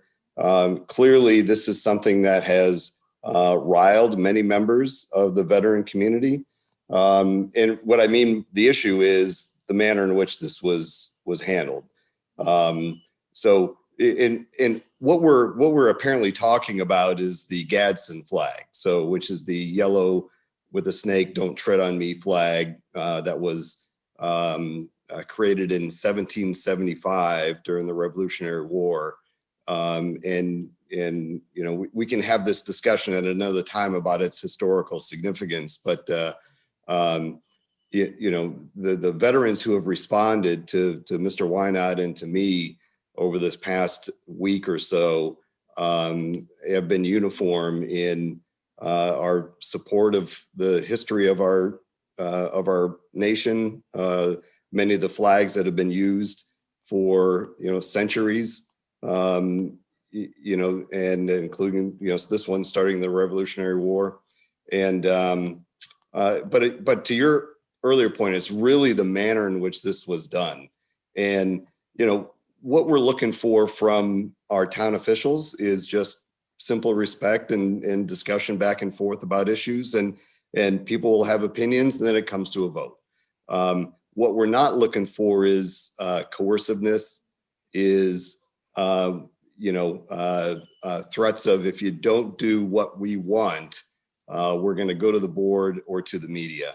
And that's not what we're looking for. And no veteran should be threatened that way. No resident should be threatened that way to try to, move an issue in which, the current chair wants to move it. So what I hope is that, yes, this will be on an agenda. Let the discussion happen. Let history, come to today and talk about all of that. But what I don't want to see happen is that important part of, how this came to be, and the pattern of what are clearly perceived threats. I don't want to see that just washed under the, washed under the rug. I hope that remains part of what you as chair and the other members will discuss at a future date. And I hope that, clearly Mr. Wynot, our VFW commander, is invited for that discussion. I'm happy to participate. I know many veterans will be happy to participate in that, but again, I know you're 3.5 hours or 3+ hours into your agenda. You got more to do, but I thank you for raising it. I thank you for allowing me a couple minutes to talk about what happened. All right, thanks, Dan. And Mr. Wyshan. Oh, wait a minute. I'm going to have, I said veterans first, so I'm going to go with Mr. Wynot next. Can we bring Mr. Wynot over?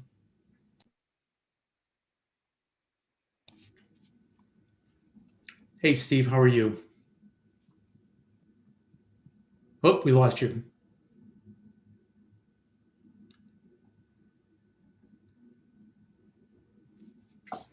Any idea what happened?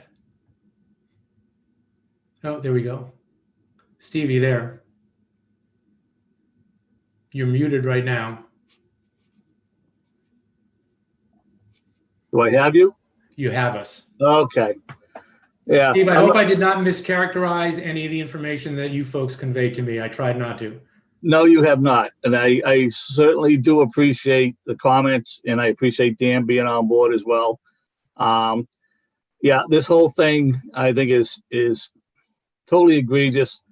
When I had the conversation with him the other day, I made it clear to him in my own special way that I thought it was ludicrous, and to be told that, well, I hope we can have a come to an understanding so this doesn't have to go to the Board of Selectmen or go to the media.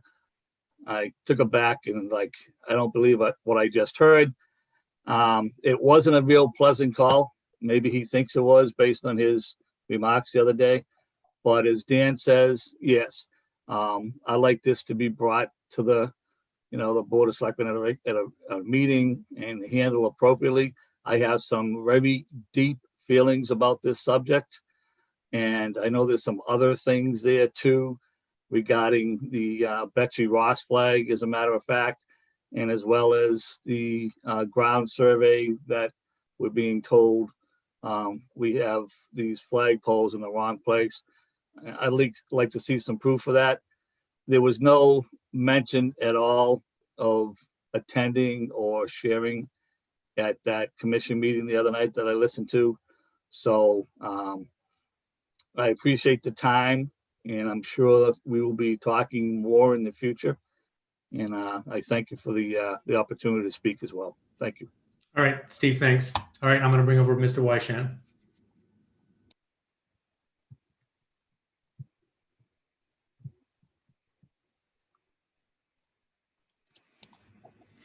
Michael, you are muted.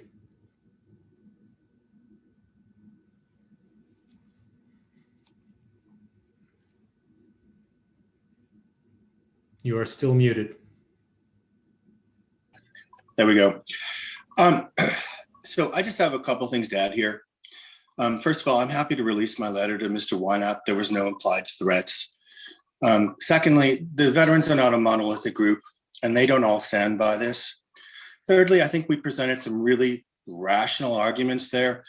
That meeting was open to all. There were no veterans or anyone else present. Anyone was allowed to join in on Zoom, and we made no attempt to make this in any way exclusionary. Yes, it went to my Southborough. Yes, it went to the Historical Society. The votes on the Historical Society are running 7-1 for removing the flags. The comments on my Southborough yet to be in. But I think if you actually polled the average person who would say, are we flying flags that are representative of all Southborough, or are we flying flags that are representative of a few people in Southborough, the majority would say yes. Now, finally, I'm not going to get into this tonight about my conduct and about the conduct with the Historical Commission. I frankly think I'm really disappointed in all of you, and Marty, particularly in you, for making this a personal issue. I simply am passing along the comments of multiple people who feel this is not an appropriate venue to display these flags. There is a change.org petition with over 70 signatures that says that these flags need to go. You know, you can be on the right side of history or the wrong side of history. I'm offering you the opportunity to look at this in a fair manner. Later on, I'm happy to address the actions of myself or the commission in any way that you see fit. As I met with the technology committee this evening about the problems with the building permit issues, I stand ready to work with you, the Board of Selectmen, and everyone else. But you've heard from a fraction of the people in town about this. And I think to make these accusations that these are threatening or that these are in any way other than an open discussion are incorrect. I will send you my letter to Mr. Wynot. And again, I will point out that no one, no veteran at all, decided to appear at that meeting and instead sent these letters to you in an inflammatory, what you described to me as white hot rhetoric. Let's discuss this. Let's open this up. but let's not, cast aspersions during this process. Thank you. All right, Michael, the one thing I will say is you have a tendency to misstate things. I don't use terms like white hot. That's not how I describe what the letters from the veterans. But we can visit the fact that your recollections seem different than the people you talk with quite often. But we're Marty, again, I think that's no, Michael, we're all set. Thanks very much. Yeah, thank you, Marty. Anybody else want to weigh in? I thought that was going to be a simple, we've gotten some communications with people. I apologize that it went off in a direction that I think is kind of unfortunate, but I think we need to do those two things that I mentioned earlier on. The one other item I had to do with Mr. Purple's evaluation. I dealt with that. We'll put that on for the 23rd, and that will meet our 6-month deadline for getting a response to you, Mark. Okay. I'm done. Members reports. Who's got a members report? Let's see a hand, and Ms. Braccio, I'll start with you. All right, thank you. So just an update on the downtown district project and potentially scheduling of a public forum. So I had received today from Judy Barrett, I haven't had an opportunity to distribute it yet, based on the small meeting, the working meeting that we had almost 2 weeks ago, where we went over planning board's concerns and planning board's issues. We had the Attorney Costa and Judy Barrett on that. We resolved the majority of the issues that were in the red line document that we had received from planning board. So Judy has sent us an updated. One of the main takeaways from that meeting was that there was concern on both sides on the FAR and how that was done. And if you remember, that's the floor area ratio and the percentage that you can build. So we're looking more for a ground cover type with restrictions on setbacks and whatnot. So one of the things that had came up as well in watching the planning board meeting is there still seems to be a couple outstanding items. So the forum that we had was very well attended. And I had talked to Marty about, as we get closer to closing the warrant and town meeting, I think we need to agree on a document that we can put forth into the warrant. I mean, what we initially started at and what planning board started their initial hearings at has changed to some degree. So I think at some point, and this forum would be a great opportunity to, again, allow the public to come. I mean, we did have a great turnout. And it allows us and EDC to also have a discussion on where the document stands today based on the things were resolved and where we want to take it as far as even the outstanding issues. I think we need to have something in the warrant. One of the outstanding issues seems to be 2,000 or 3,000 square feet for an establishment. That's one of the things. So my hope would be with having Judy Barrett and Adam Costa at this meeting on the 30th, we could kind of talk through some of these issues. And I know that there has been as well conversation about the map, and that will give Adam Costa also an opportunity to address some of these questions from the concerns that we've heard from some of the citizens. So my ask of the board is, I know we're meeting like every week for up until April 20th, except for the 30th. But pending confirmation from this board, I'll reach out and make sure that Attorney Costa and Judy Barrett are both available, and we could host another public forum and, see what kind of responses we get and actually have some more dialogue on this. So when it comes to April, we actually know what we're going to put, what document we're going to put in the warrant. So I'm just looking for feedback.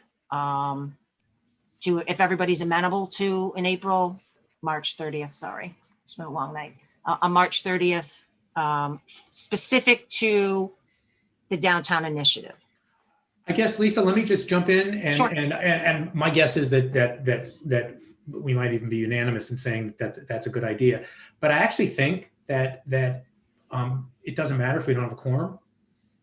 I mean, we can obviously catch up with it afterwards, but I suspect we will have a quorum. But I would say let's plan. I mean, I'm going to be there.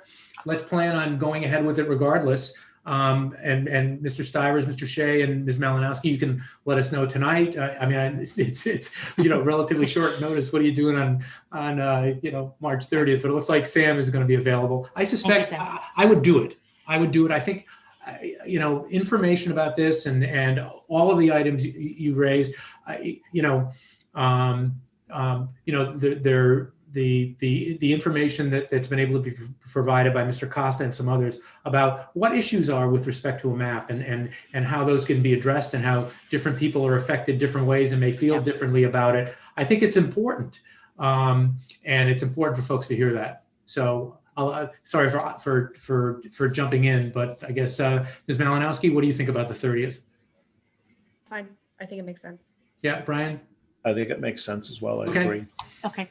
All right. What I'll do is I will distribute tonight. I will shoot it off. Again, I haven't even had a chance to look over the document from Judy. It came this afternoon. So I'll look it over and then we'll get it distributed to all interested parties tomorrow. All right, That's Marty? it. Thank you. Marty? Yes, Sam. I'm supportive of this because I continue to be surprised as I talk with people around town how many misinformed views there are about what's going on here. And given the efforts that have been made by various groups to date in terms of forums, discussions, et cetera, it seems to me that there's been an ample chance for people to get informed, yet somehow they aren't plugged in appropriately. So I think anything we can do to give people additional opportunities to ask questions and learn about what the proposal means, I think would be very helpful. So I think the more we can do, the better. Yeah. And the one thing I'll say about that is, Sam, I agree with you. I feel an enormous disconnect because, and maybe in some respects we've passed over too quickly when we've made the presentation. But the notion that this is something new is the exact opposite is true. This is something that every board that has looked at long-term planning for the town of Southborough has enthusiastically endorsed, up till and including the current master plan committee. And there's somehow this notion that this is this new contrived idea to do something with downtown when it's entirely consistent with every master plan or other planning effort that's been done anywhere, anyhow in the town of Southborough. And I just think we need to reinforce that message over and over again. Marty, if I can make just one final point as well to any members of the public that may be looking. Amendments can still be made after it's printed in the warrant, but I think our goal is to have as complete a document as we can that's in the warrant, so it's less amendments at town meeting. So I just wanted to reiterate that for any member of the public that may have a concern, that something may or may not be addressed. There still is ample opportunity through the planning board public hearings that will continue up till town meeting. So that's it. Thank you. Okay. Office hours. Who's doing that update? Ms. Malinowski. Yes, thank you. So Sam and I did office hours last week. We had one person join, and I know that we're booked up the next couple of Tuesdays, but I was thinking that as we get closer to town meeting, it might make sense for us to advertise office hours as, do you have a question about the warrant? Do you have a question about process at town meeting? Kind of gear it towards a topic. And I mean, obviously people can still come with any sort of question, but I think, as I talk to more people in town and talk about when town meeting is, and, I think people would appreciate having the opportunity to ask questions before town meeting. So that's my update on that. Right, good point. And then just two other things quickly. So Karen kind of stole my thunder on the Youth and Family Services survey, but that closes on Sunday, and it is available on the website. So as many folks that can take that, the better. I think we were up to like 250 at the end of last week. The Morton Red and Mortgage program has restarted yesterday. I'm already getting inquiries, so that's great. So for anybody watching, that's also on the town website. And Stockwell is on the market. Excellent. Excellent across the board. All right. I think this is you, Mr. Stivers, Board of Health update. Board of Health, in 25 words or less. Uh-oh, I can't do that. It's beyond my limited abilities. It is very brief. There are still, I think, open issues there relative to Board of Health's belief that they need the full-time director, full-time nurse, and full-time administrative support. Advisory has been going back and forth on that one, so I think that's still unresolved, and that's one that I think we're going to need to address when we have the meeting about the departmental budget. So people need to, I guess, keep that in mind and be prepared to figure out what the next step is for that. So that's it. Can I ask a question, Marty? Yeah. So where do we stand? I know there's been talk and with regionalization. Marty, would you mind if Mark has an update regarding the Board of Health and where that may or may not stand? I think that's going to be part of his report. Am I correct, Mark? Yeah, I'm happy to tag on here, and then if you want, I can just roll right into my report. No. We'll get to you. We'll do it all in your report. Okay. I just want to touch base. There is a perfectly reasonable, perfectly appropriate tug of war going on involving the Board of Health and their budget for next year. I am hoping that is one of the items that'll be on for April 6th, and we can have an extended conversation with them as preface to our conversation with advisory the next week and more generally. A few months ago, we talked to Board of Health, and obviously sands have shifted. And I think it's important. So if you're out there, Board of Health, but Mark, I think we should reach out to them and make it very clear that we want to have them available on April 6th for conversation. Okay. I think that's all for members' reports. I think, Mark, we're ready to go to you. Okay. Okay. So let me start with the COVID update.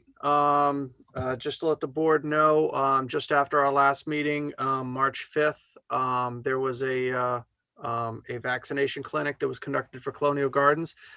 Very successful. I heard that everything went off really, really well, and there'll be another set of doses coming in for the beginning of April for the second shot to happen. So again, this shows the state that you can do these things on the local level. They don't have to be at these mass vaccination sites. To that point, I think the board had seen I'm just looking at everything I've got around me, the email that I forwarded to you. And I want to give kudos to Representative Dykema and the legislative delegation in our area, because I really think this is the only reason that this happened. The regional vaccination site that we have set up for the boroughs and several other communities has been approved by the state. That's the good news. The bad news is they don't have the vaccine to give us right now. We anticipate that, in another 2 weeks, we're likely going to be up and running. And so we're looking at running, the regional vaccination clinic is going to be located at the Doubletree in Westboro. This is where the public safety officials from the region were vaccinated earlier. So the site is familiar, and it's going to be run 5 days a week. And upwards of 750 vaccinations a day, and we're looking to we'll have some staffing responsibilities with regards to one of the days. I think it's a community a day, and so we'll be meeting later this week to have conversations about how that's going to work with the Medical Reserve Corps, with CERT volunteers, with paramedics for doing the staffing for the shots. But I really think this is exciting, and I again really appreciate what Representative Dykema and her fellow legislators did to help move this through, because when you read the email, you're not sure that this is good news until you get to the part where they say your application's been approved. So again, kudos for that, and that has moved forward. A little bit of an update on Board of Health. Board of Health continues to move forward, I think, with their plan to implement, the proposal that they brought forward to increase their office from 57 hours of staffing to 120 hours of staffing for fiscal 22. I agree with the statement that Mr. Stivers made, that I think last advisory meeting, I got into a brief conversation about this with advisory, that it would appear from correspondence that Board of Health is not willing to bend on that proposal. Advisory said they still think that they can, try to achieve a more collaborative approach to this. And to that end, there's a shared services grant that's coming out from the state for shared health services. And I know that the boroughs, Westboro, Southborough, Northborough, and Boylston have been having conversations about this. I saw a document today that there'll be a conversation later this week about looking at filling in some of these gaps, so to speak, in health services. Things such as environmental health inspections, GAP, public health nursing services, food insecurities, epidemiology, things of that nature, but no real core services. To that point, I had reached out to Ms. Woodford, the chair of Board of Health, and I had also had conversations with my counterpart in Northborough, with the town administrator, as to whether Southborough would be interested in looking at, I guess you could say, a true regional approach on how we provide health services and try to centralize things for the two communities. Ms. Woodford had said that, this would be, there hasn't been great track records in the past of how this would happen, but she said that she would have the Board of Health take it up at a future meeting and then would get back to me and let me know how that would work.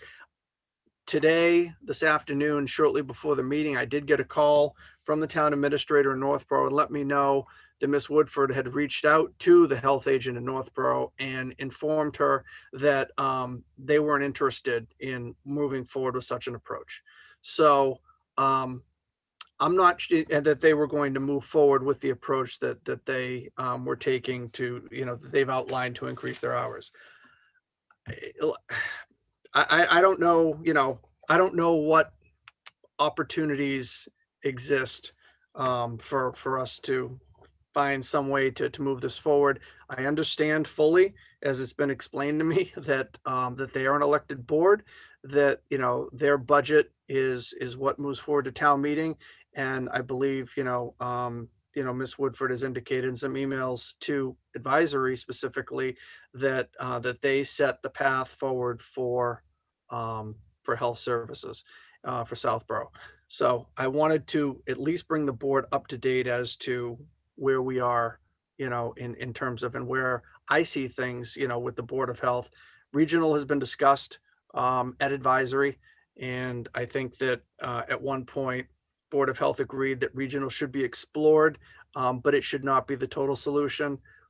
But I don't see a clear path forward at this point in terms of looking to try to find a way to provide a more robust and economical health services.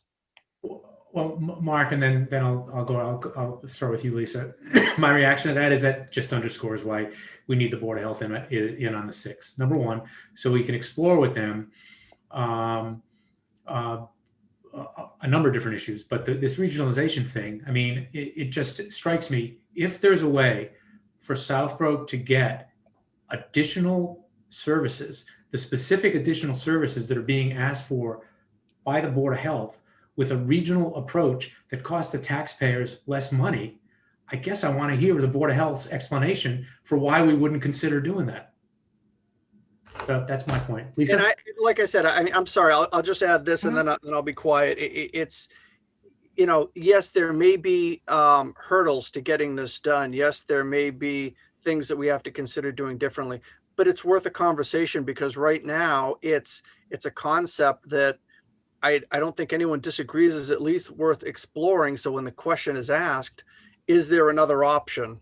You want to be able to say that those conversations have been had. Yeah, good point. Lisa? Yeah, so all I'm going to add is I think it's a good conversation to have. It's a good conversation for the 6th.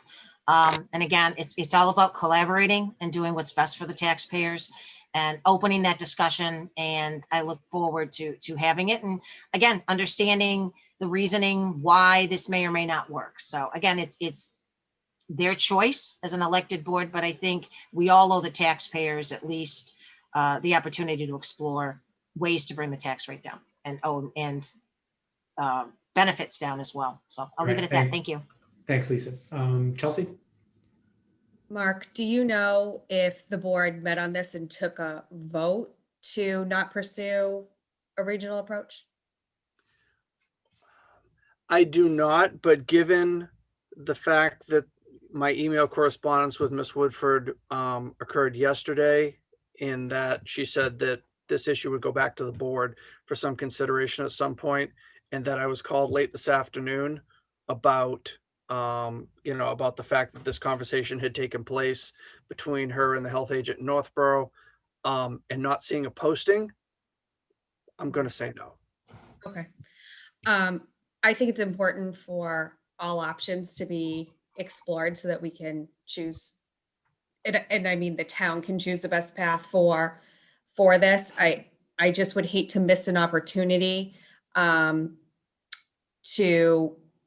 go a different direction.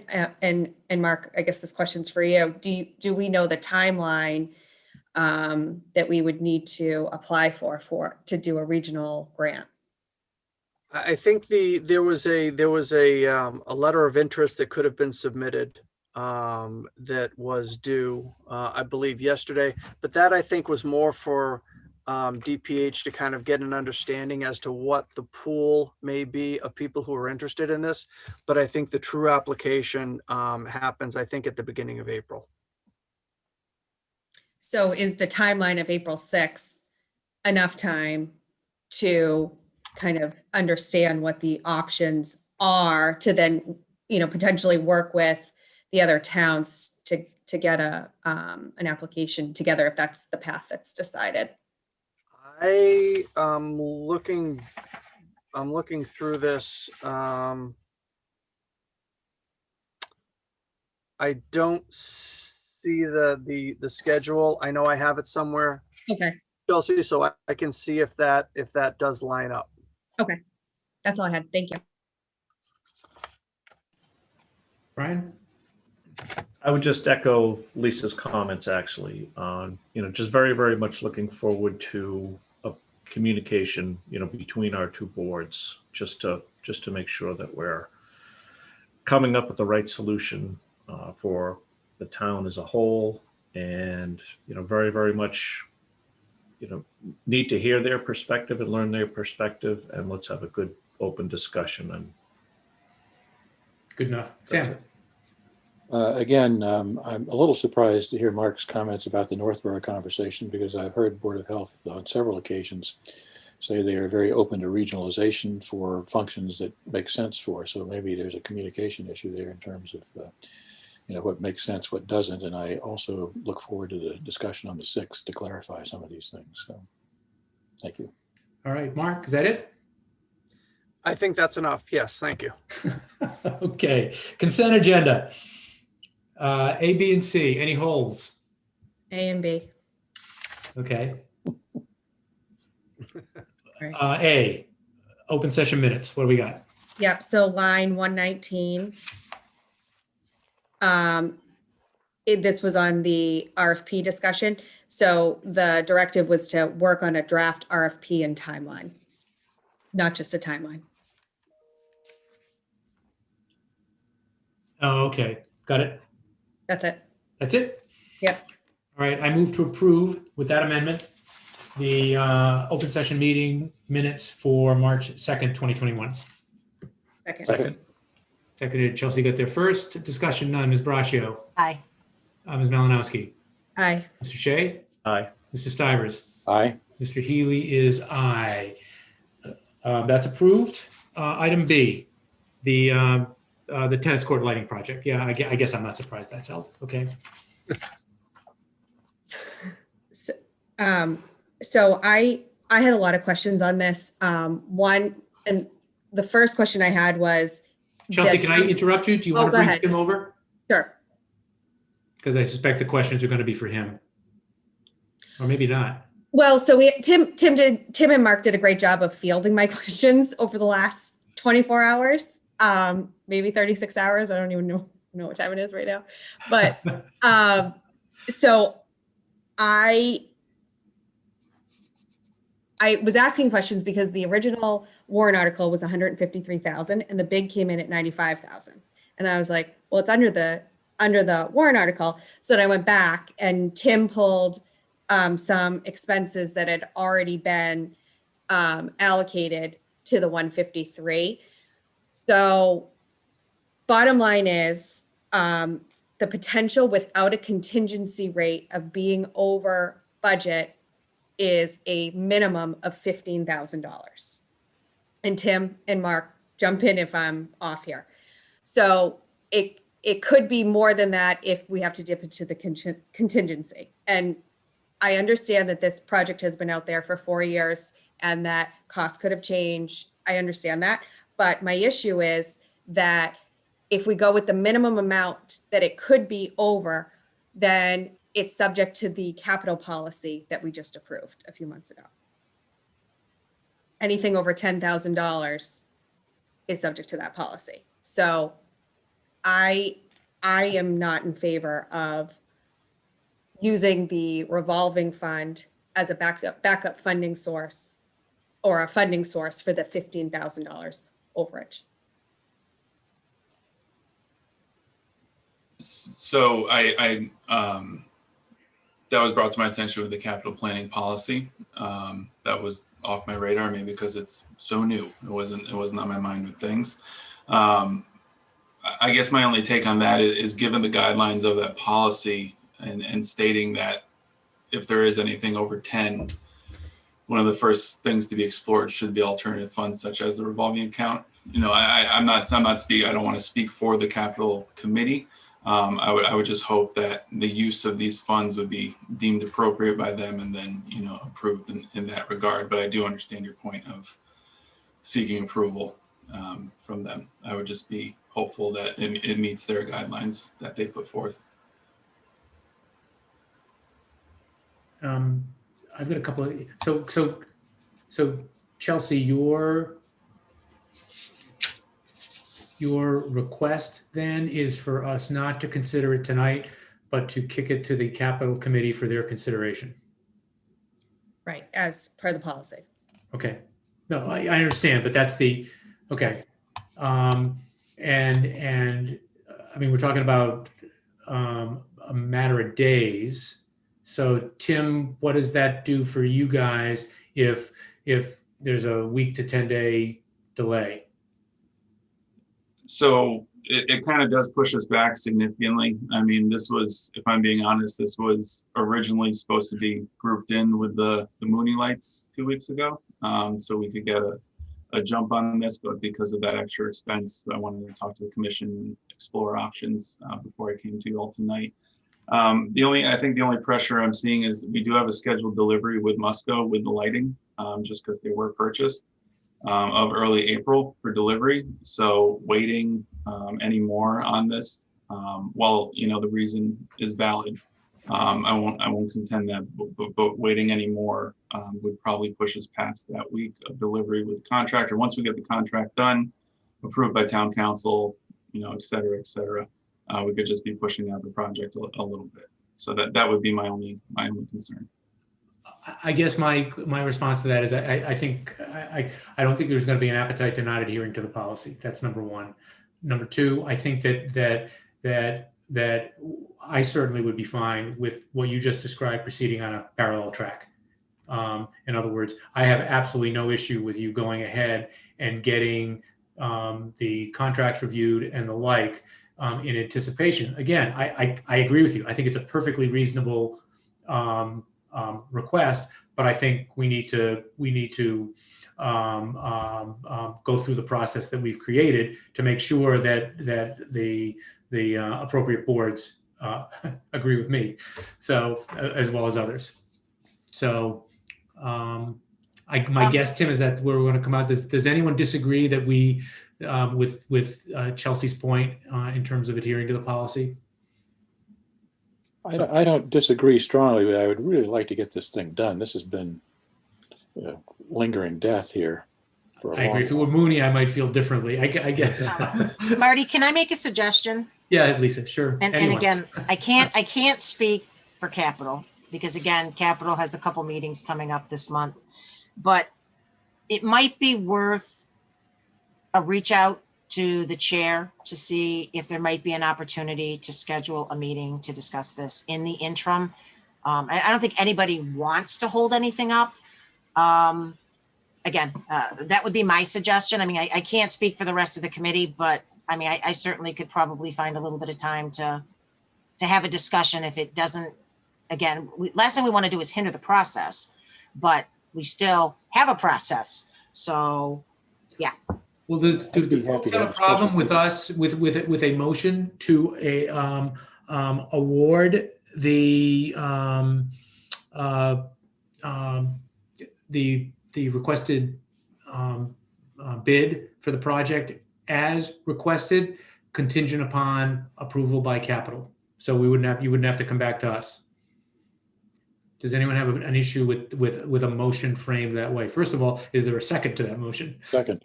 All right. A discussion about it. So can I just ask one question again, clarifying the numbers? So are we saying with the money that's already been encumbered out of that article, plus the bid at 95,440 puts us 15,000 over the warrant article amount? That's the Correct. That's the crux of the issue. Okay, got it. So my only comment, Marty, is I think this speaks to a few things. And one is no other town department has a revolving fund that can be used for overages like this, right? So I understand there's a definition for what can be used for revolving fund, but this article was approved for a certain amount at town meeting. So how do we resolve the overage and even more if we have to dip into a contingency, right? So that's problem number one. Problem number two, I just think that this speaks to the oversight of projects. And I understand that there was, a time period between when this was approved and when Tim actually kind of got situated to pick the ball up and rolling. And so that's just, unfortunately for Tim, he's had to kind of remedy that. But I think, as we look at projects coming down the line and how, what we want to approve and what we don't want to approve, I think we just need to kind of remember this process and of kind of where the failures were in the delays, right? And unfortunately now it's to a point where now we're over. And I had asked the question last summer if we were still within the bounds of the article. And I don't know if the expenditures were already purchased at that time or not, but I think there are a lot of things that played into this. So I just don't know what the resolution will be with funding the 15,000, I guess. The resolution, you mean with capital? Yeah. Well, but if they don't sign off on it, then our approval is contingent. Right. No, I just wanted to make that point. Yeah. That's all. No, I hear you. Believe me. I think in some respects an answer to those issues is that the procedures that we have been putting in place will presumably prevent something like this from happening in the past. I just am so reluctant, doesn't begin to describe it, to potentially derail a project because of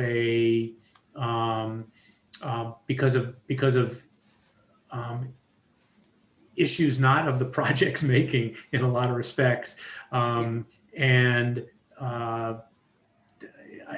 just think that it'd be unfortunate if that's why I think the way to do it is if again, I hope capital sees it the same way that I and maybe others do, but if they don't, then we may be back to square one. I hope that doesn't happen, Tim, but it could. Yeah. You have to put on your best advocate cap. Again, Again, So Marty, I would just ask Tim, once we make this motion to move forward, it probably would be beneficial for you to reach out to the chair of capital just to see if there's any possibility, again, just to move this forward in a more expedited manner. That would probably be beneficial. okay, so the motion has been made and seconded. We now have discussed it. Any additional discussion? No. Ms. Braccio? Aye. Ms. Malinowski? Aye. Mr. Shea? Aye. Mr. Stivers? Aye. And Mr. Healy is aye. So good luck, Tim. All right. Thanks, guys. Have a good night. All right. And I will move to approve the donation to the Recreation Department reflected in item 5C. Second. I have a lot of comments about this one. Yeah. Discussion, none. Ms. Braccio. Aye. Ms. Malinowski. Aye. Mr. Shea. Aye. Mr. Stivers. Aye. And Mr. Healy is aye. All right, going to other matters. Let me just do a couple of things really quickly. Number one, we've already done the scheduling for purposes of our upcoming meetings. So C is done with unless somebody feels otherwise. No, okay. E, we can kick over to another meeting. And I'm happy because I get to check off on my goals list, both the bicycle committee and the Southborough 300th committee, just by putting them on the agenda. But I'll put them on for a future agenda. We'll juggle them a little bit and figure out which is best. And I think you can take recreation off now too. We don't have to do it tonight, although you're welcome to, or just, send me, through Mark an email or something, is there were two different ways to go about a bicycle committee. And this doesn't preordain that we're going to approve it, but one was a sort of a freestanding committee. The other was wrapping it into a pedestrian transportation type committee. Just give some thought to which of those you think makes the most sense for us to consider. Okay. So that leaves us with, the next one is, I'll go to B. I'm just trying to figure out what we need to spend time on, is the RFP for legal services. That was just a cleanup. I think I successfully cleaned it up with typos and structure and the like. So I think I will move to approve the RFP for legal services and see if there's a second. Second. And is there any discussion? Again, it's the same one we looked at last time, just cleaned up. None. Ms. Braccio. Aye. Ms. Malinowski. Aye. Mr. Shea. Aye. Mr. Stivers. Aye. Mr. Healy is aye. So that leaves us with A and D. Is the discussion of the one-stop grant expression of interest, is that an extensive discussion or is that just a quick update? I think it could be fairly quick. All right, why don't we deal with that and then we will go to the RFP for 21 Highland, okay? Okay, sure. Do you want me to do this, Mark? Yes, please. Okay. So just checking. You did all the work. So. It'll be done quickly this way. Go Yeah, ahead. thank you. All right, I'm muting for the rest of the evening. I'll just keep moving along. You do have a memo and a copy of two correspondence in your packet regarding the one-stop grant program. One from EDC to create a Route 9 business corridor district, or the second piece would be continued work on the downtown initiative for phase 2 of that. The other piece you already have in your packet is from SHOPSI regarding a Route 9 visioning study relative to converting office space to residential, looking at alternative housing types for affordable housing, which is part of the housing production plan, as well as a feasibility study for creation of a transit-oriented overlay district. The one piece that we got from Karen Galligan a little while ago that was not in your packet was a letter of interest from her as well. And hers, Marty, goes to your bike passion. It is connected to a 4-inch shoulder on both sides of Corderville Road that would create bike access and safer sidewalks. So that would be the third piece.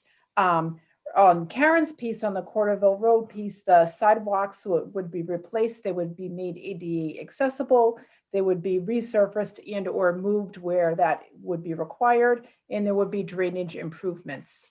I also wanted to note that that Lisa can support this or comment as well, that the Capital Committee has also voted in support of any of these projects relative to Route 9 infrastructure. So the piece right now, these would all be expressions of interest. That's sort of, the first part of this one-stop grant application, then the final application comes after that. There is a deadline of the first week of April for the expression of interest. So that's why we're looking to you now just to get your blessing and or guidance on any of these projects. I'll just weigh in very quickly. I am, and I've said this to Mr. Wood, I'm incredibly impressed and heartened by the coordinated effort here to pull this into a single focus with so many sort of interconnected tentacles. It really is. Somebody brought their creative and organizational skills to this, and it's a boy, oh boy. I mean, it carries both some intellectual weight, organizational weight. I mean, man, it's exciting. So I'm completely in favor of the direction you folks are taking. Lisa, why don't we start with you? Sure, I agree as well. So just to be clear, Vanessa, we can do up to 5. That's true. Letters of interest, but the SHOPC, the Route 9 and Capital's support of that all falls under 1. So if we add Karen's in, there's actually only 2 at this point, correct? 2 projects? Yes. Okay. Well, you have Southville though, too, from SHOPC. Okay. So the feasibility study for the transit and the Route 9 visioning. Okay. So there's 3. That's a separate one. Yeah, so we have 3. There's still 2 opportunities out there if anyone's interested in getting something to Vanessa rather quickly. But yeah, no, I'm in complete support. I think a lot of work and a lot of thought and collaboration went behind this, and completely support it. And there is more work to be done. The application piece of the expression of interest, needs to be a little bit more in depth. So, but this is what we wanted to present to you this evening. Okay, thanks, Lisa. Chelsea. Thanks, Vanessa. So what are the next steps for kind of compiling everybody's interest and then kind of having Sure. So filling out the expression of interest for each of these projects and getting that submitted to the state is the very next step, which has to be done before, I think, April 2nd is the deadline. Yeah. So I think the town administrator and I, when we chatted at our agenda planning meeting, I think there was some interest perhaps in having a member of the board sort of be a liaison to have a view of, what we would be submitting on those expression of interest forms. Okay, thank you. By the board, you mean this board? Yes. Okay. A delegate. No, A, I'm happy to do it, but B, I don't want to jump in front of anybody if they have a particular interest in doing it. All right, I'm happy to do it. Okay, thank you.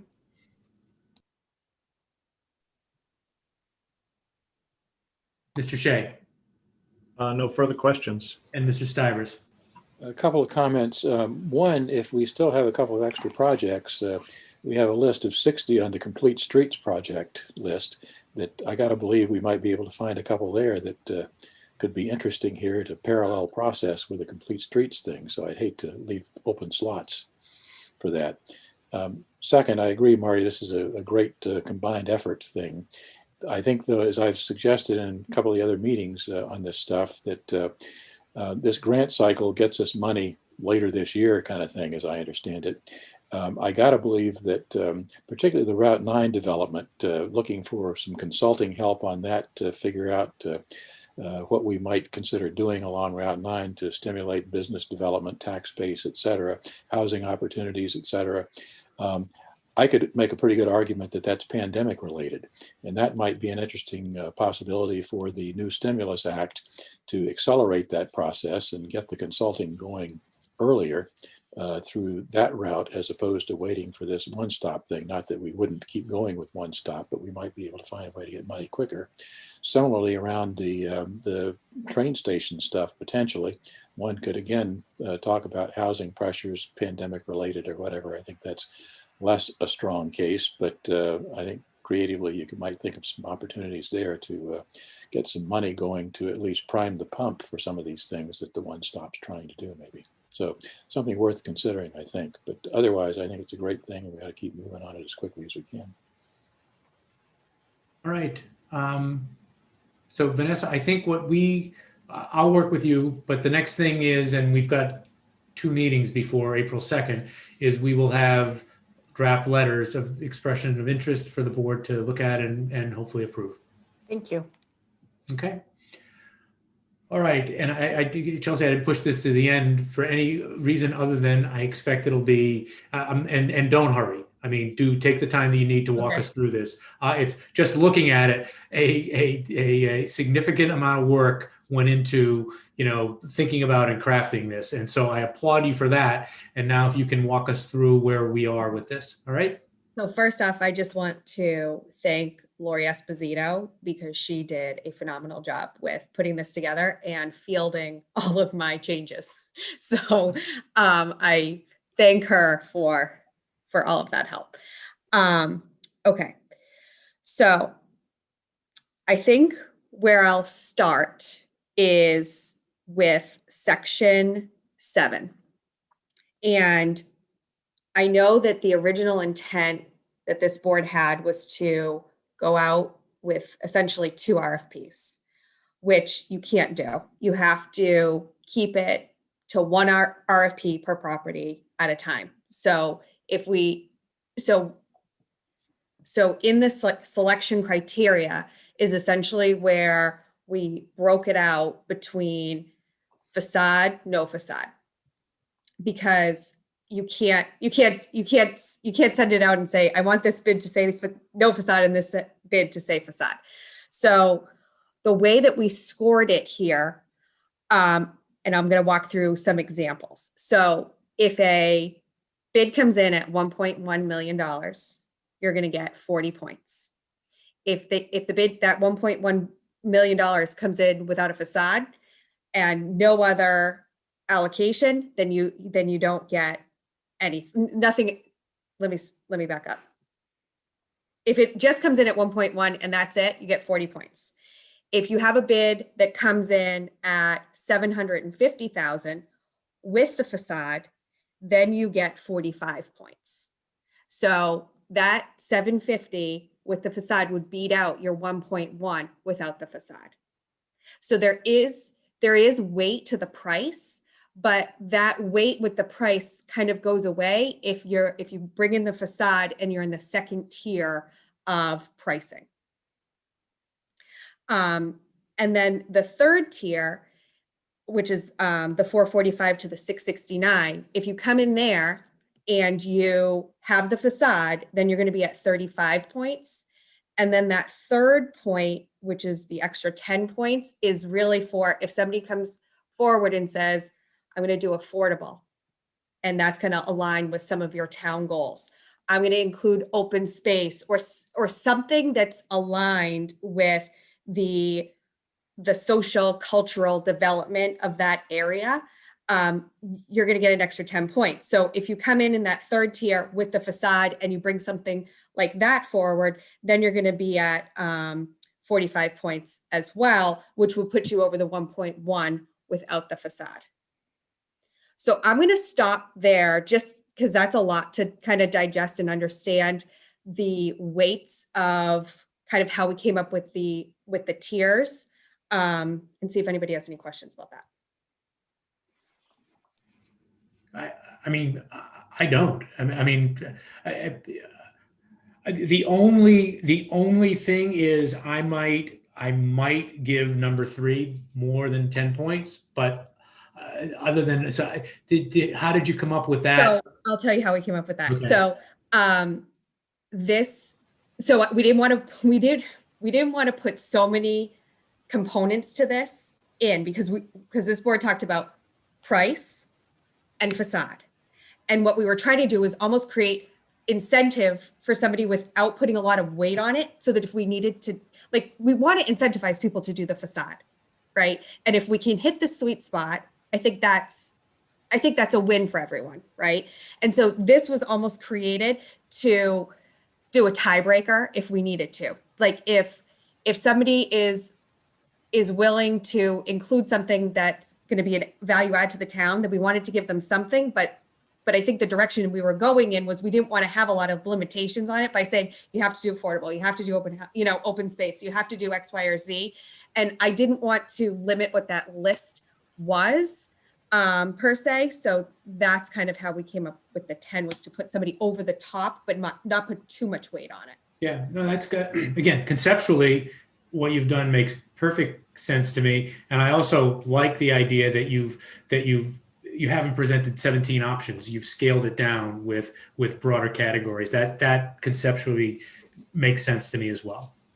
Okay. Anyone else have any comments? Sam, I thought I saw your hand up. Yep. Yeah, again, good work. I think it's a great structure. I agree with Marty. I would bump the third category to at least 20 points. That to me is an important thing to have in there. So if you do that, then yep, then you're weighting things differently.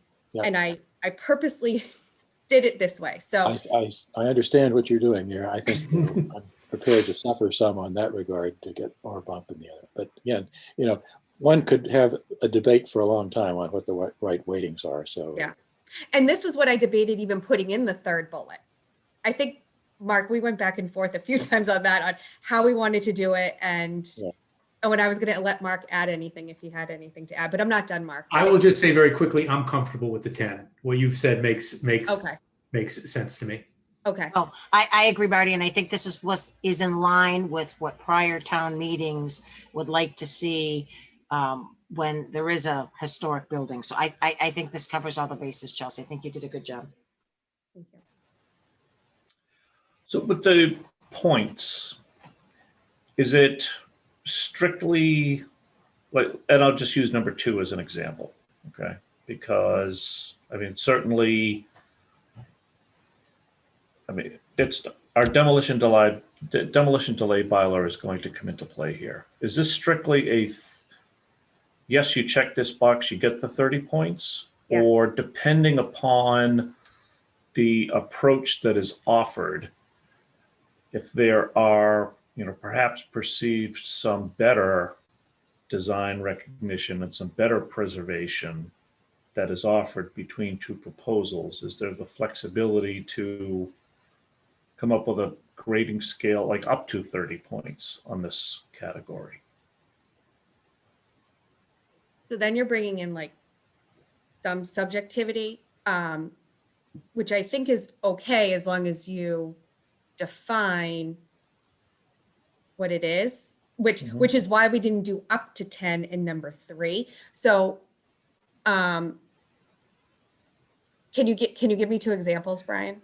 I guess I'm just trying to, maybe it's just because this is exactly where I had my questions and comments, was on this.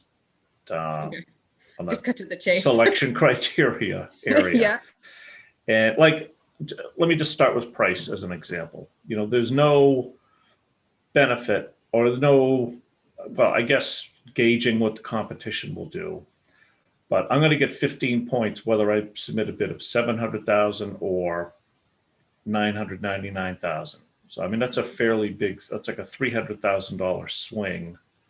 That's an all or nothing 15 points. Yet, a bid of 850 compared to 700,000 ought to generate more points in our scoring system. And maybe that's something that we can then consider.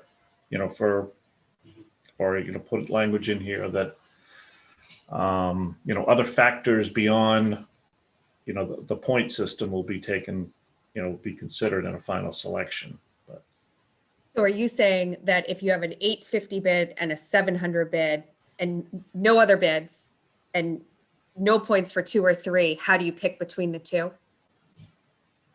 I mean, obviously we would go with a higher price, I would think, in Right. that scenario. Right. If so. So, and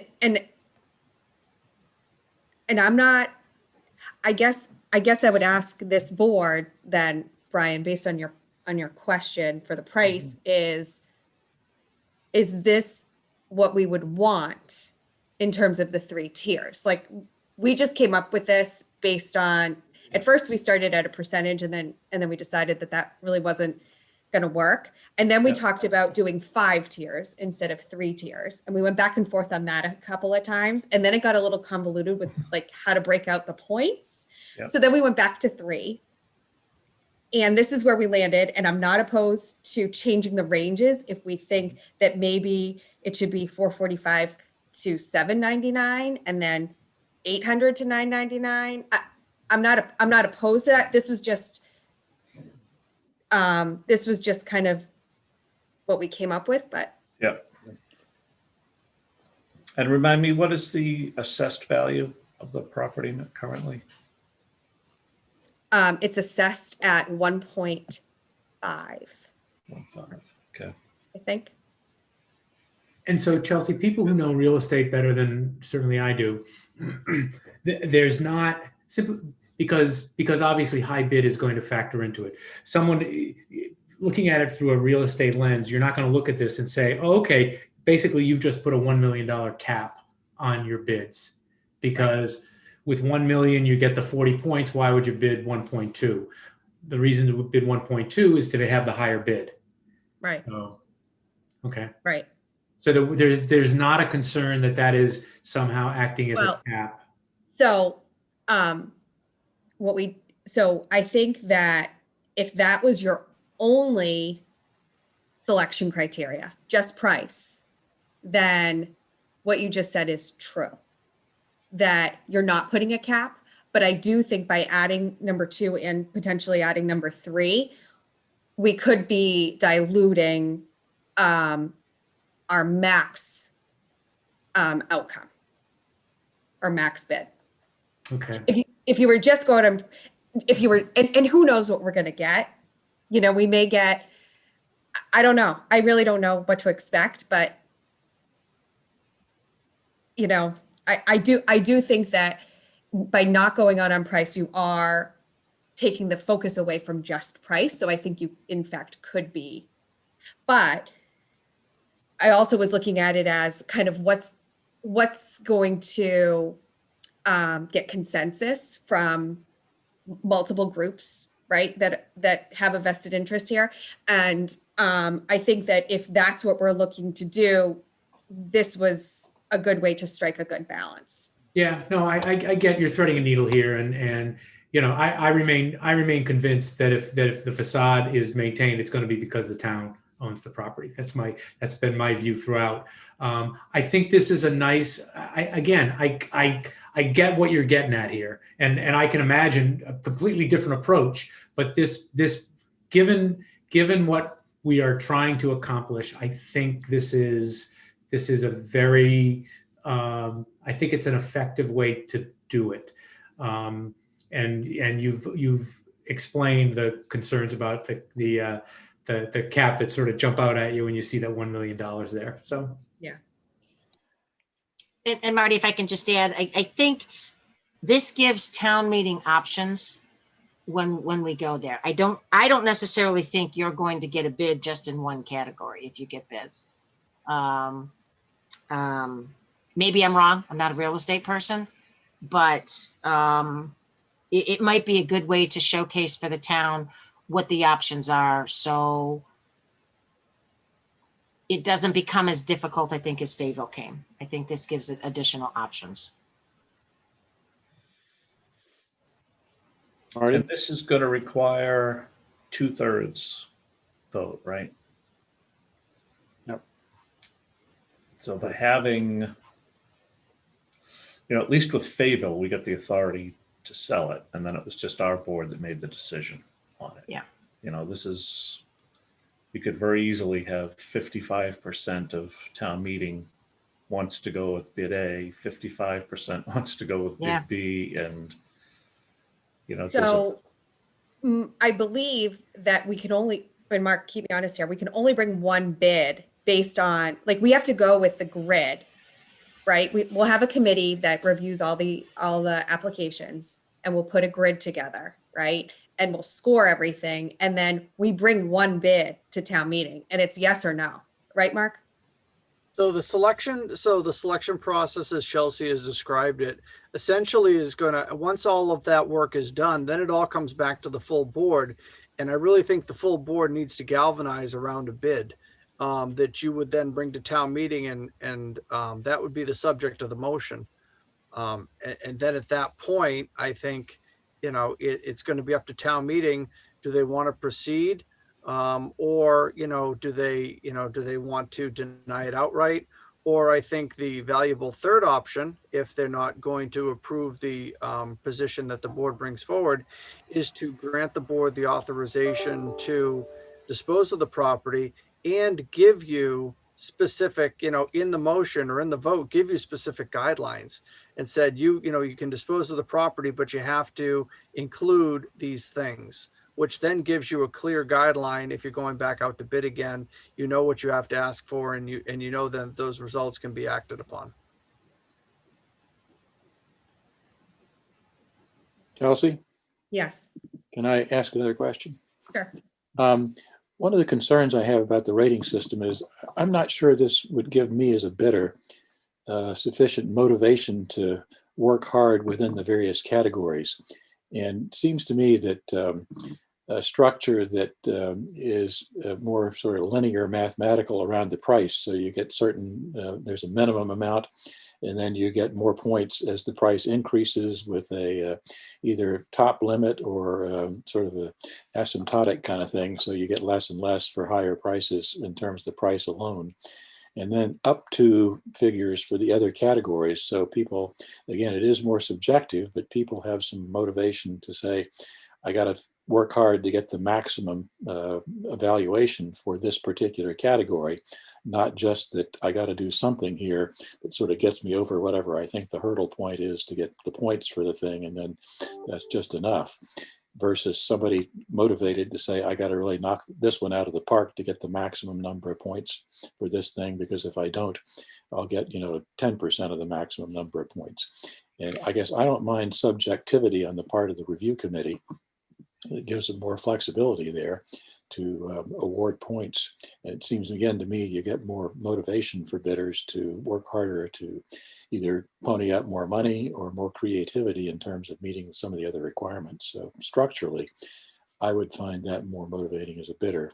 But again, I don't know how folks feel about that one. So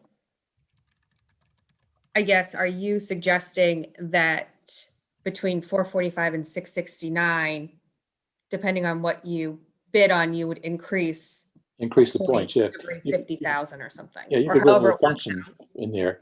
You get, 10 points for $500,000, and then for each $100,000 above that, you get another point or something like that. Figure out the math to top out, $1.5 million, $2 million or something, so people could get more points. Or after $1 million, you get 1 point for every $100,000 versus 2 points for every $100,000 or something like that. So make it a little more interesting in terms of putting together a package over all dimensions that maxes out your bid points.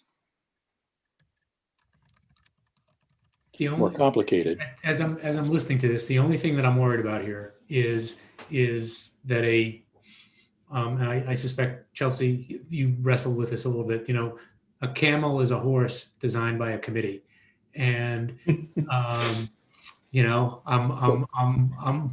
worried. We've got a horse, and yeah, if I had designed it from the get-go, there's no question it'd be different. Sam, it would be different. I'm just wondering. I mean, conceptually, reading through this,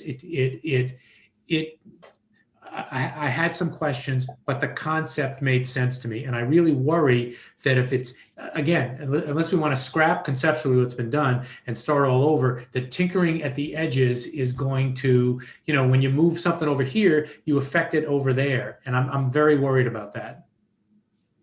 The one thing, Mr. Chairman, the one thing I will point out, if you look down at the section below, I know Chelsea said she wasn't done and I shouldn't get involved, but I will just point out the section below the one that we're talking about now with proposed process schedule, you can see that based on the requirements of what we need to do and how long this needs to be out, we're not going to have good information back until the second week of May, back to the board, which means you're going to be crafting your motion, not until then.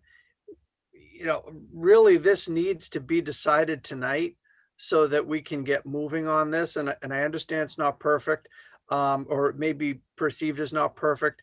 I think Chelsea and Lori did an excellent job on this. And so just like any good manager would do, I just get out of the way because they didn't need me in the process. And I think they've tried to put something together which gives the bidders a chance to, to give some creativity to their responses. And, the two things the board mentioned, they've tried to give credence to in the scoring. And so, like I said, that's my piece.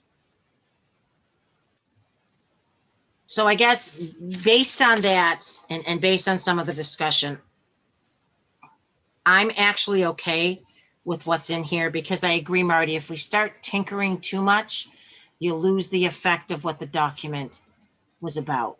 And I believe the things that were important to us are encompassed within these three parallels. I'll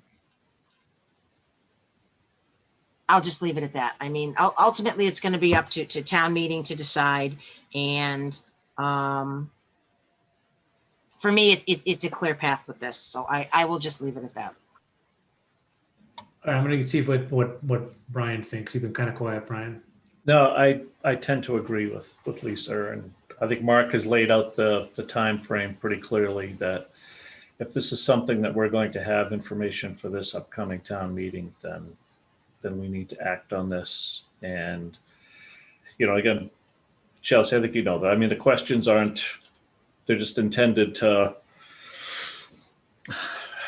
get more information to provoke other ideas. And, I think the thought process that you have gone into and put behind this that you and Lori have is very, very defensible. And I think it accomplishes the goals that we were looking for at our meeting 2 weeks ago. Okay, so does anybody else have any comments on section 7? And I'm just going to quickly point out a few other things.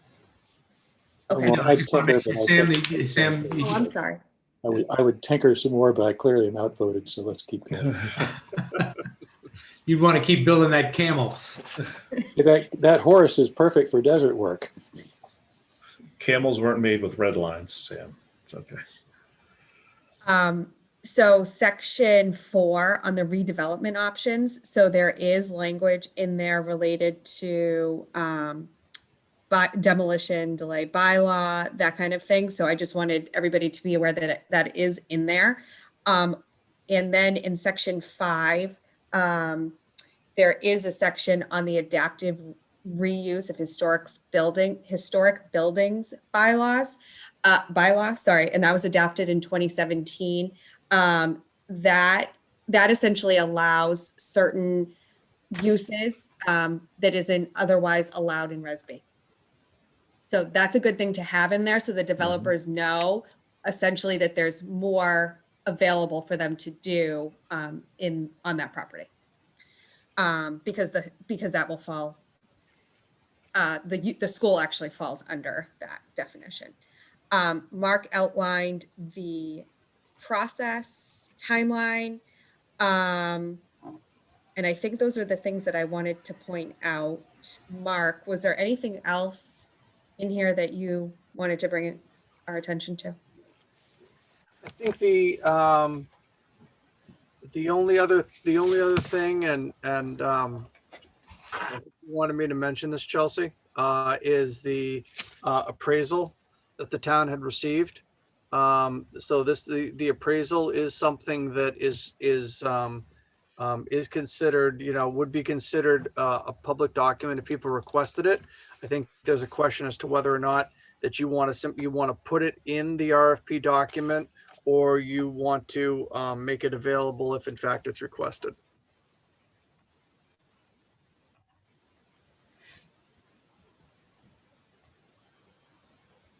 Honestly, I'm an information guy.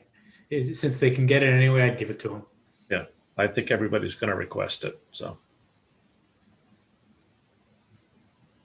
Okay.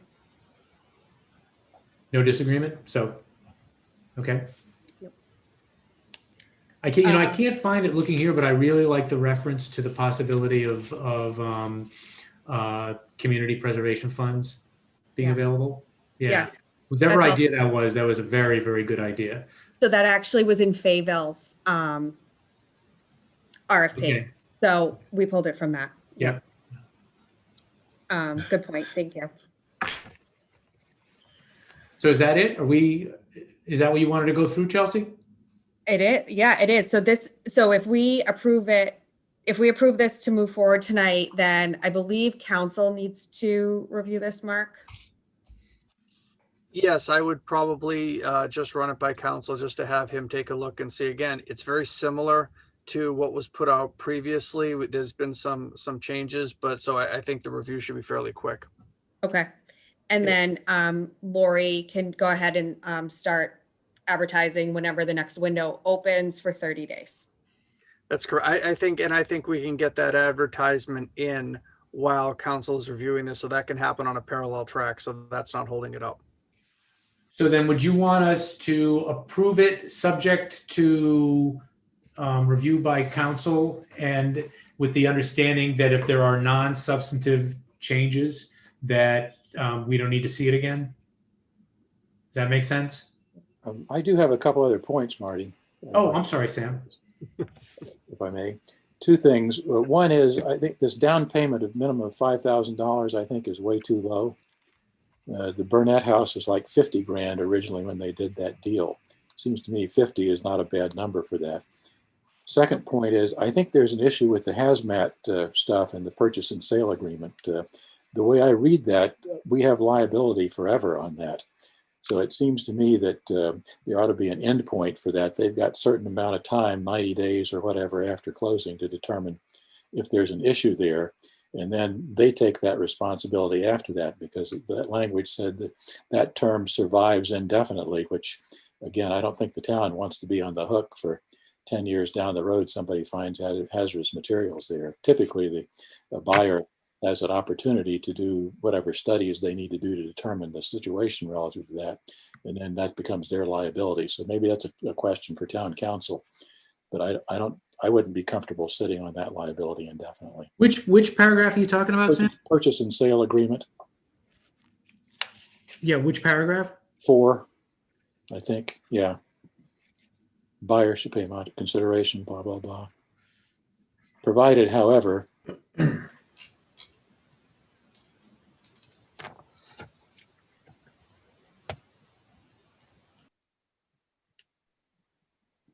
least that's the way I read that.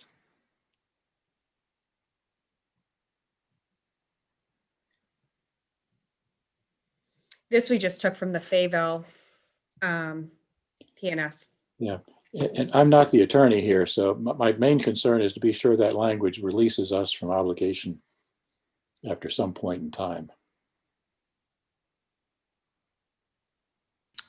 Yeah, it is open-ended. It's weird though that it's not a damage provision. Yeah. It's a you can revert the purchase and sale, which is it almost imposes its own time limitation, because who's going to do that 5 years down the line? Yeah. It just seemed to me to be unusual there, and I couldn't sort out what the rationale was. So maybe flag that for Aldo, Mark. Sure. Sam, I think the other point to your $5,000 comment, the deposit's equal to the greater of 5,000 or 10% of the purchase price. So assumably it's not going to be $5,000, but presumably if Well, if it That is, will be a then- pretty if short it is, discussion. if it is, then we've got larger issues than facade preservation. Yeah. But I'd like, it seems to me that there ought to be a minimum. Regardless of what, but anyway, again, not a huge issue, but worth thinking about. So otherwise, let's keep going. Yeah, I mean, if I don't feel strongly about that. I mean, really, 5,000, that's a $50,000 price. Right. So, I mean, it's just not gonna, so if we want to kick that up to, I don't know, $25,000, that's fine. Or just leave it, because if the bid is $50,000, like I said, it's a pretty short conversation. Yeah. It's the town's facade in that case. Your There words you come go. true, Marty.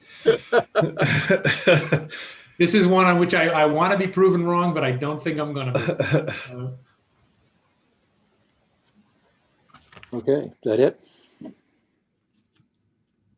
All right, I'm ready to, again, Chelsea, this is, and Lori is not on, this is a terrific piece of work. I'm guessing it took more than a few hours. So nicely done. So I'll move that we go forward with this and that we approve this RFP for the South Union School, subject to council's review, and that we don't need to review it again for any non-substantive changes. Second. Discussion, none. Ms. Braccio. Aye. Ms. Malinowski. Aye. Mr. Shea. Aye. Mr. Stivers. Aye. Mr. Healy is aye. Excellent job, and let's go fishing. All right. Mr. Kalenda, Mr. Miller, and Ms. Luttrell have hung in this entire meeting. We are now at our second round of public comment.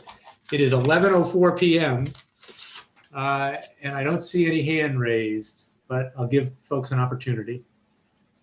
Going once, going twice. All right, I'll move to adjourn. Second. By Ms. Malinowski. Discussion, none. Ms. Braccio. Aye. Ms. Malinowski. Aye.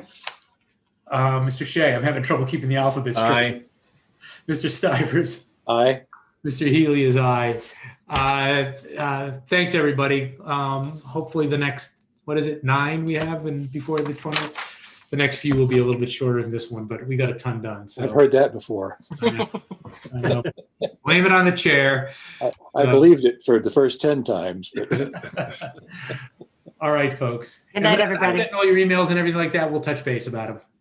All Good right. night.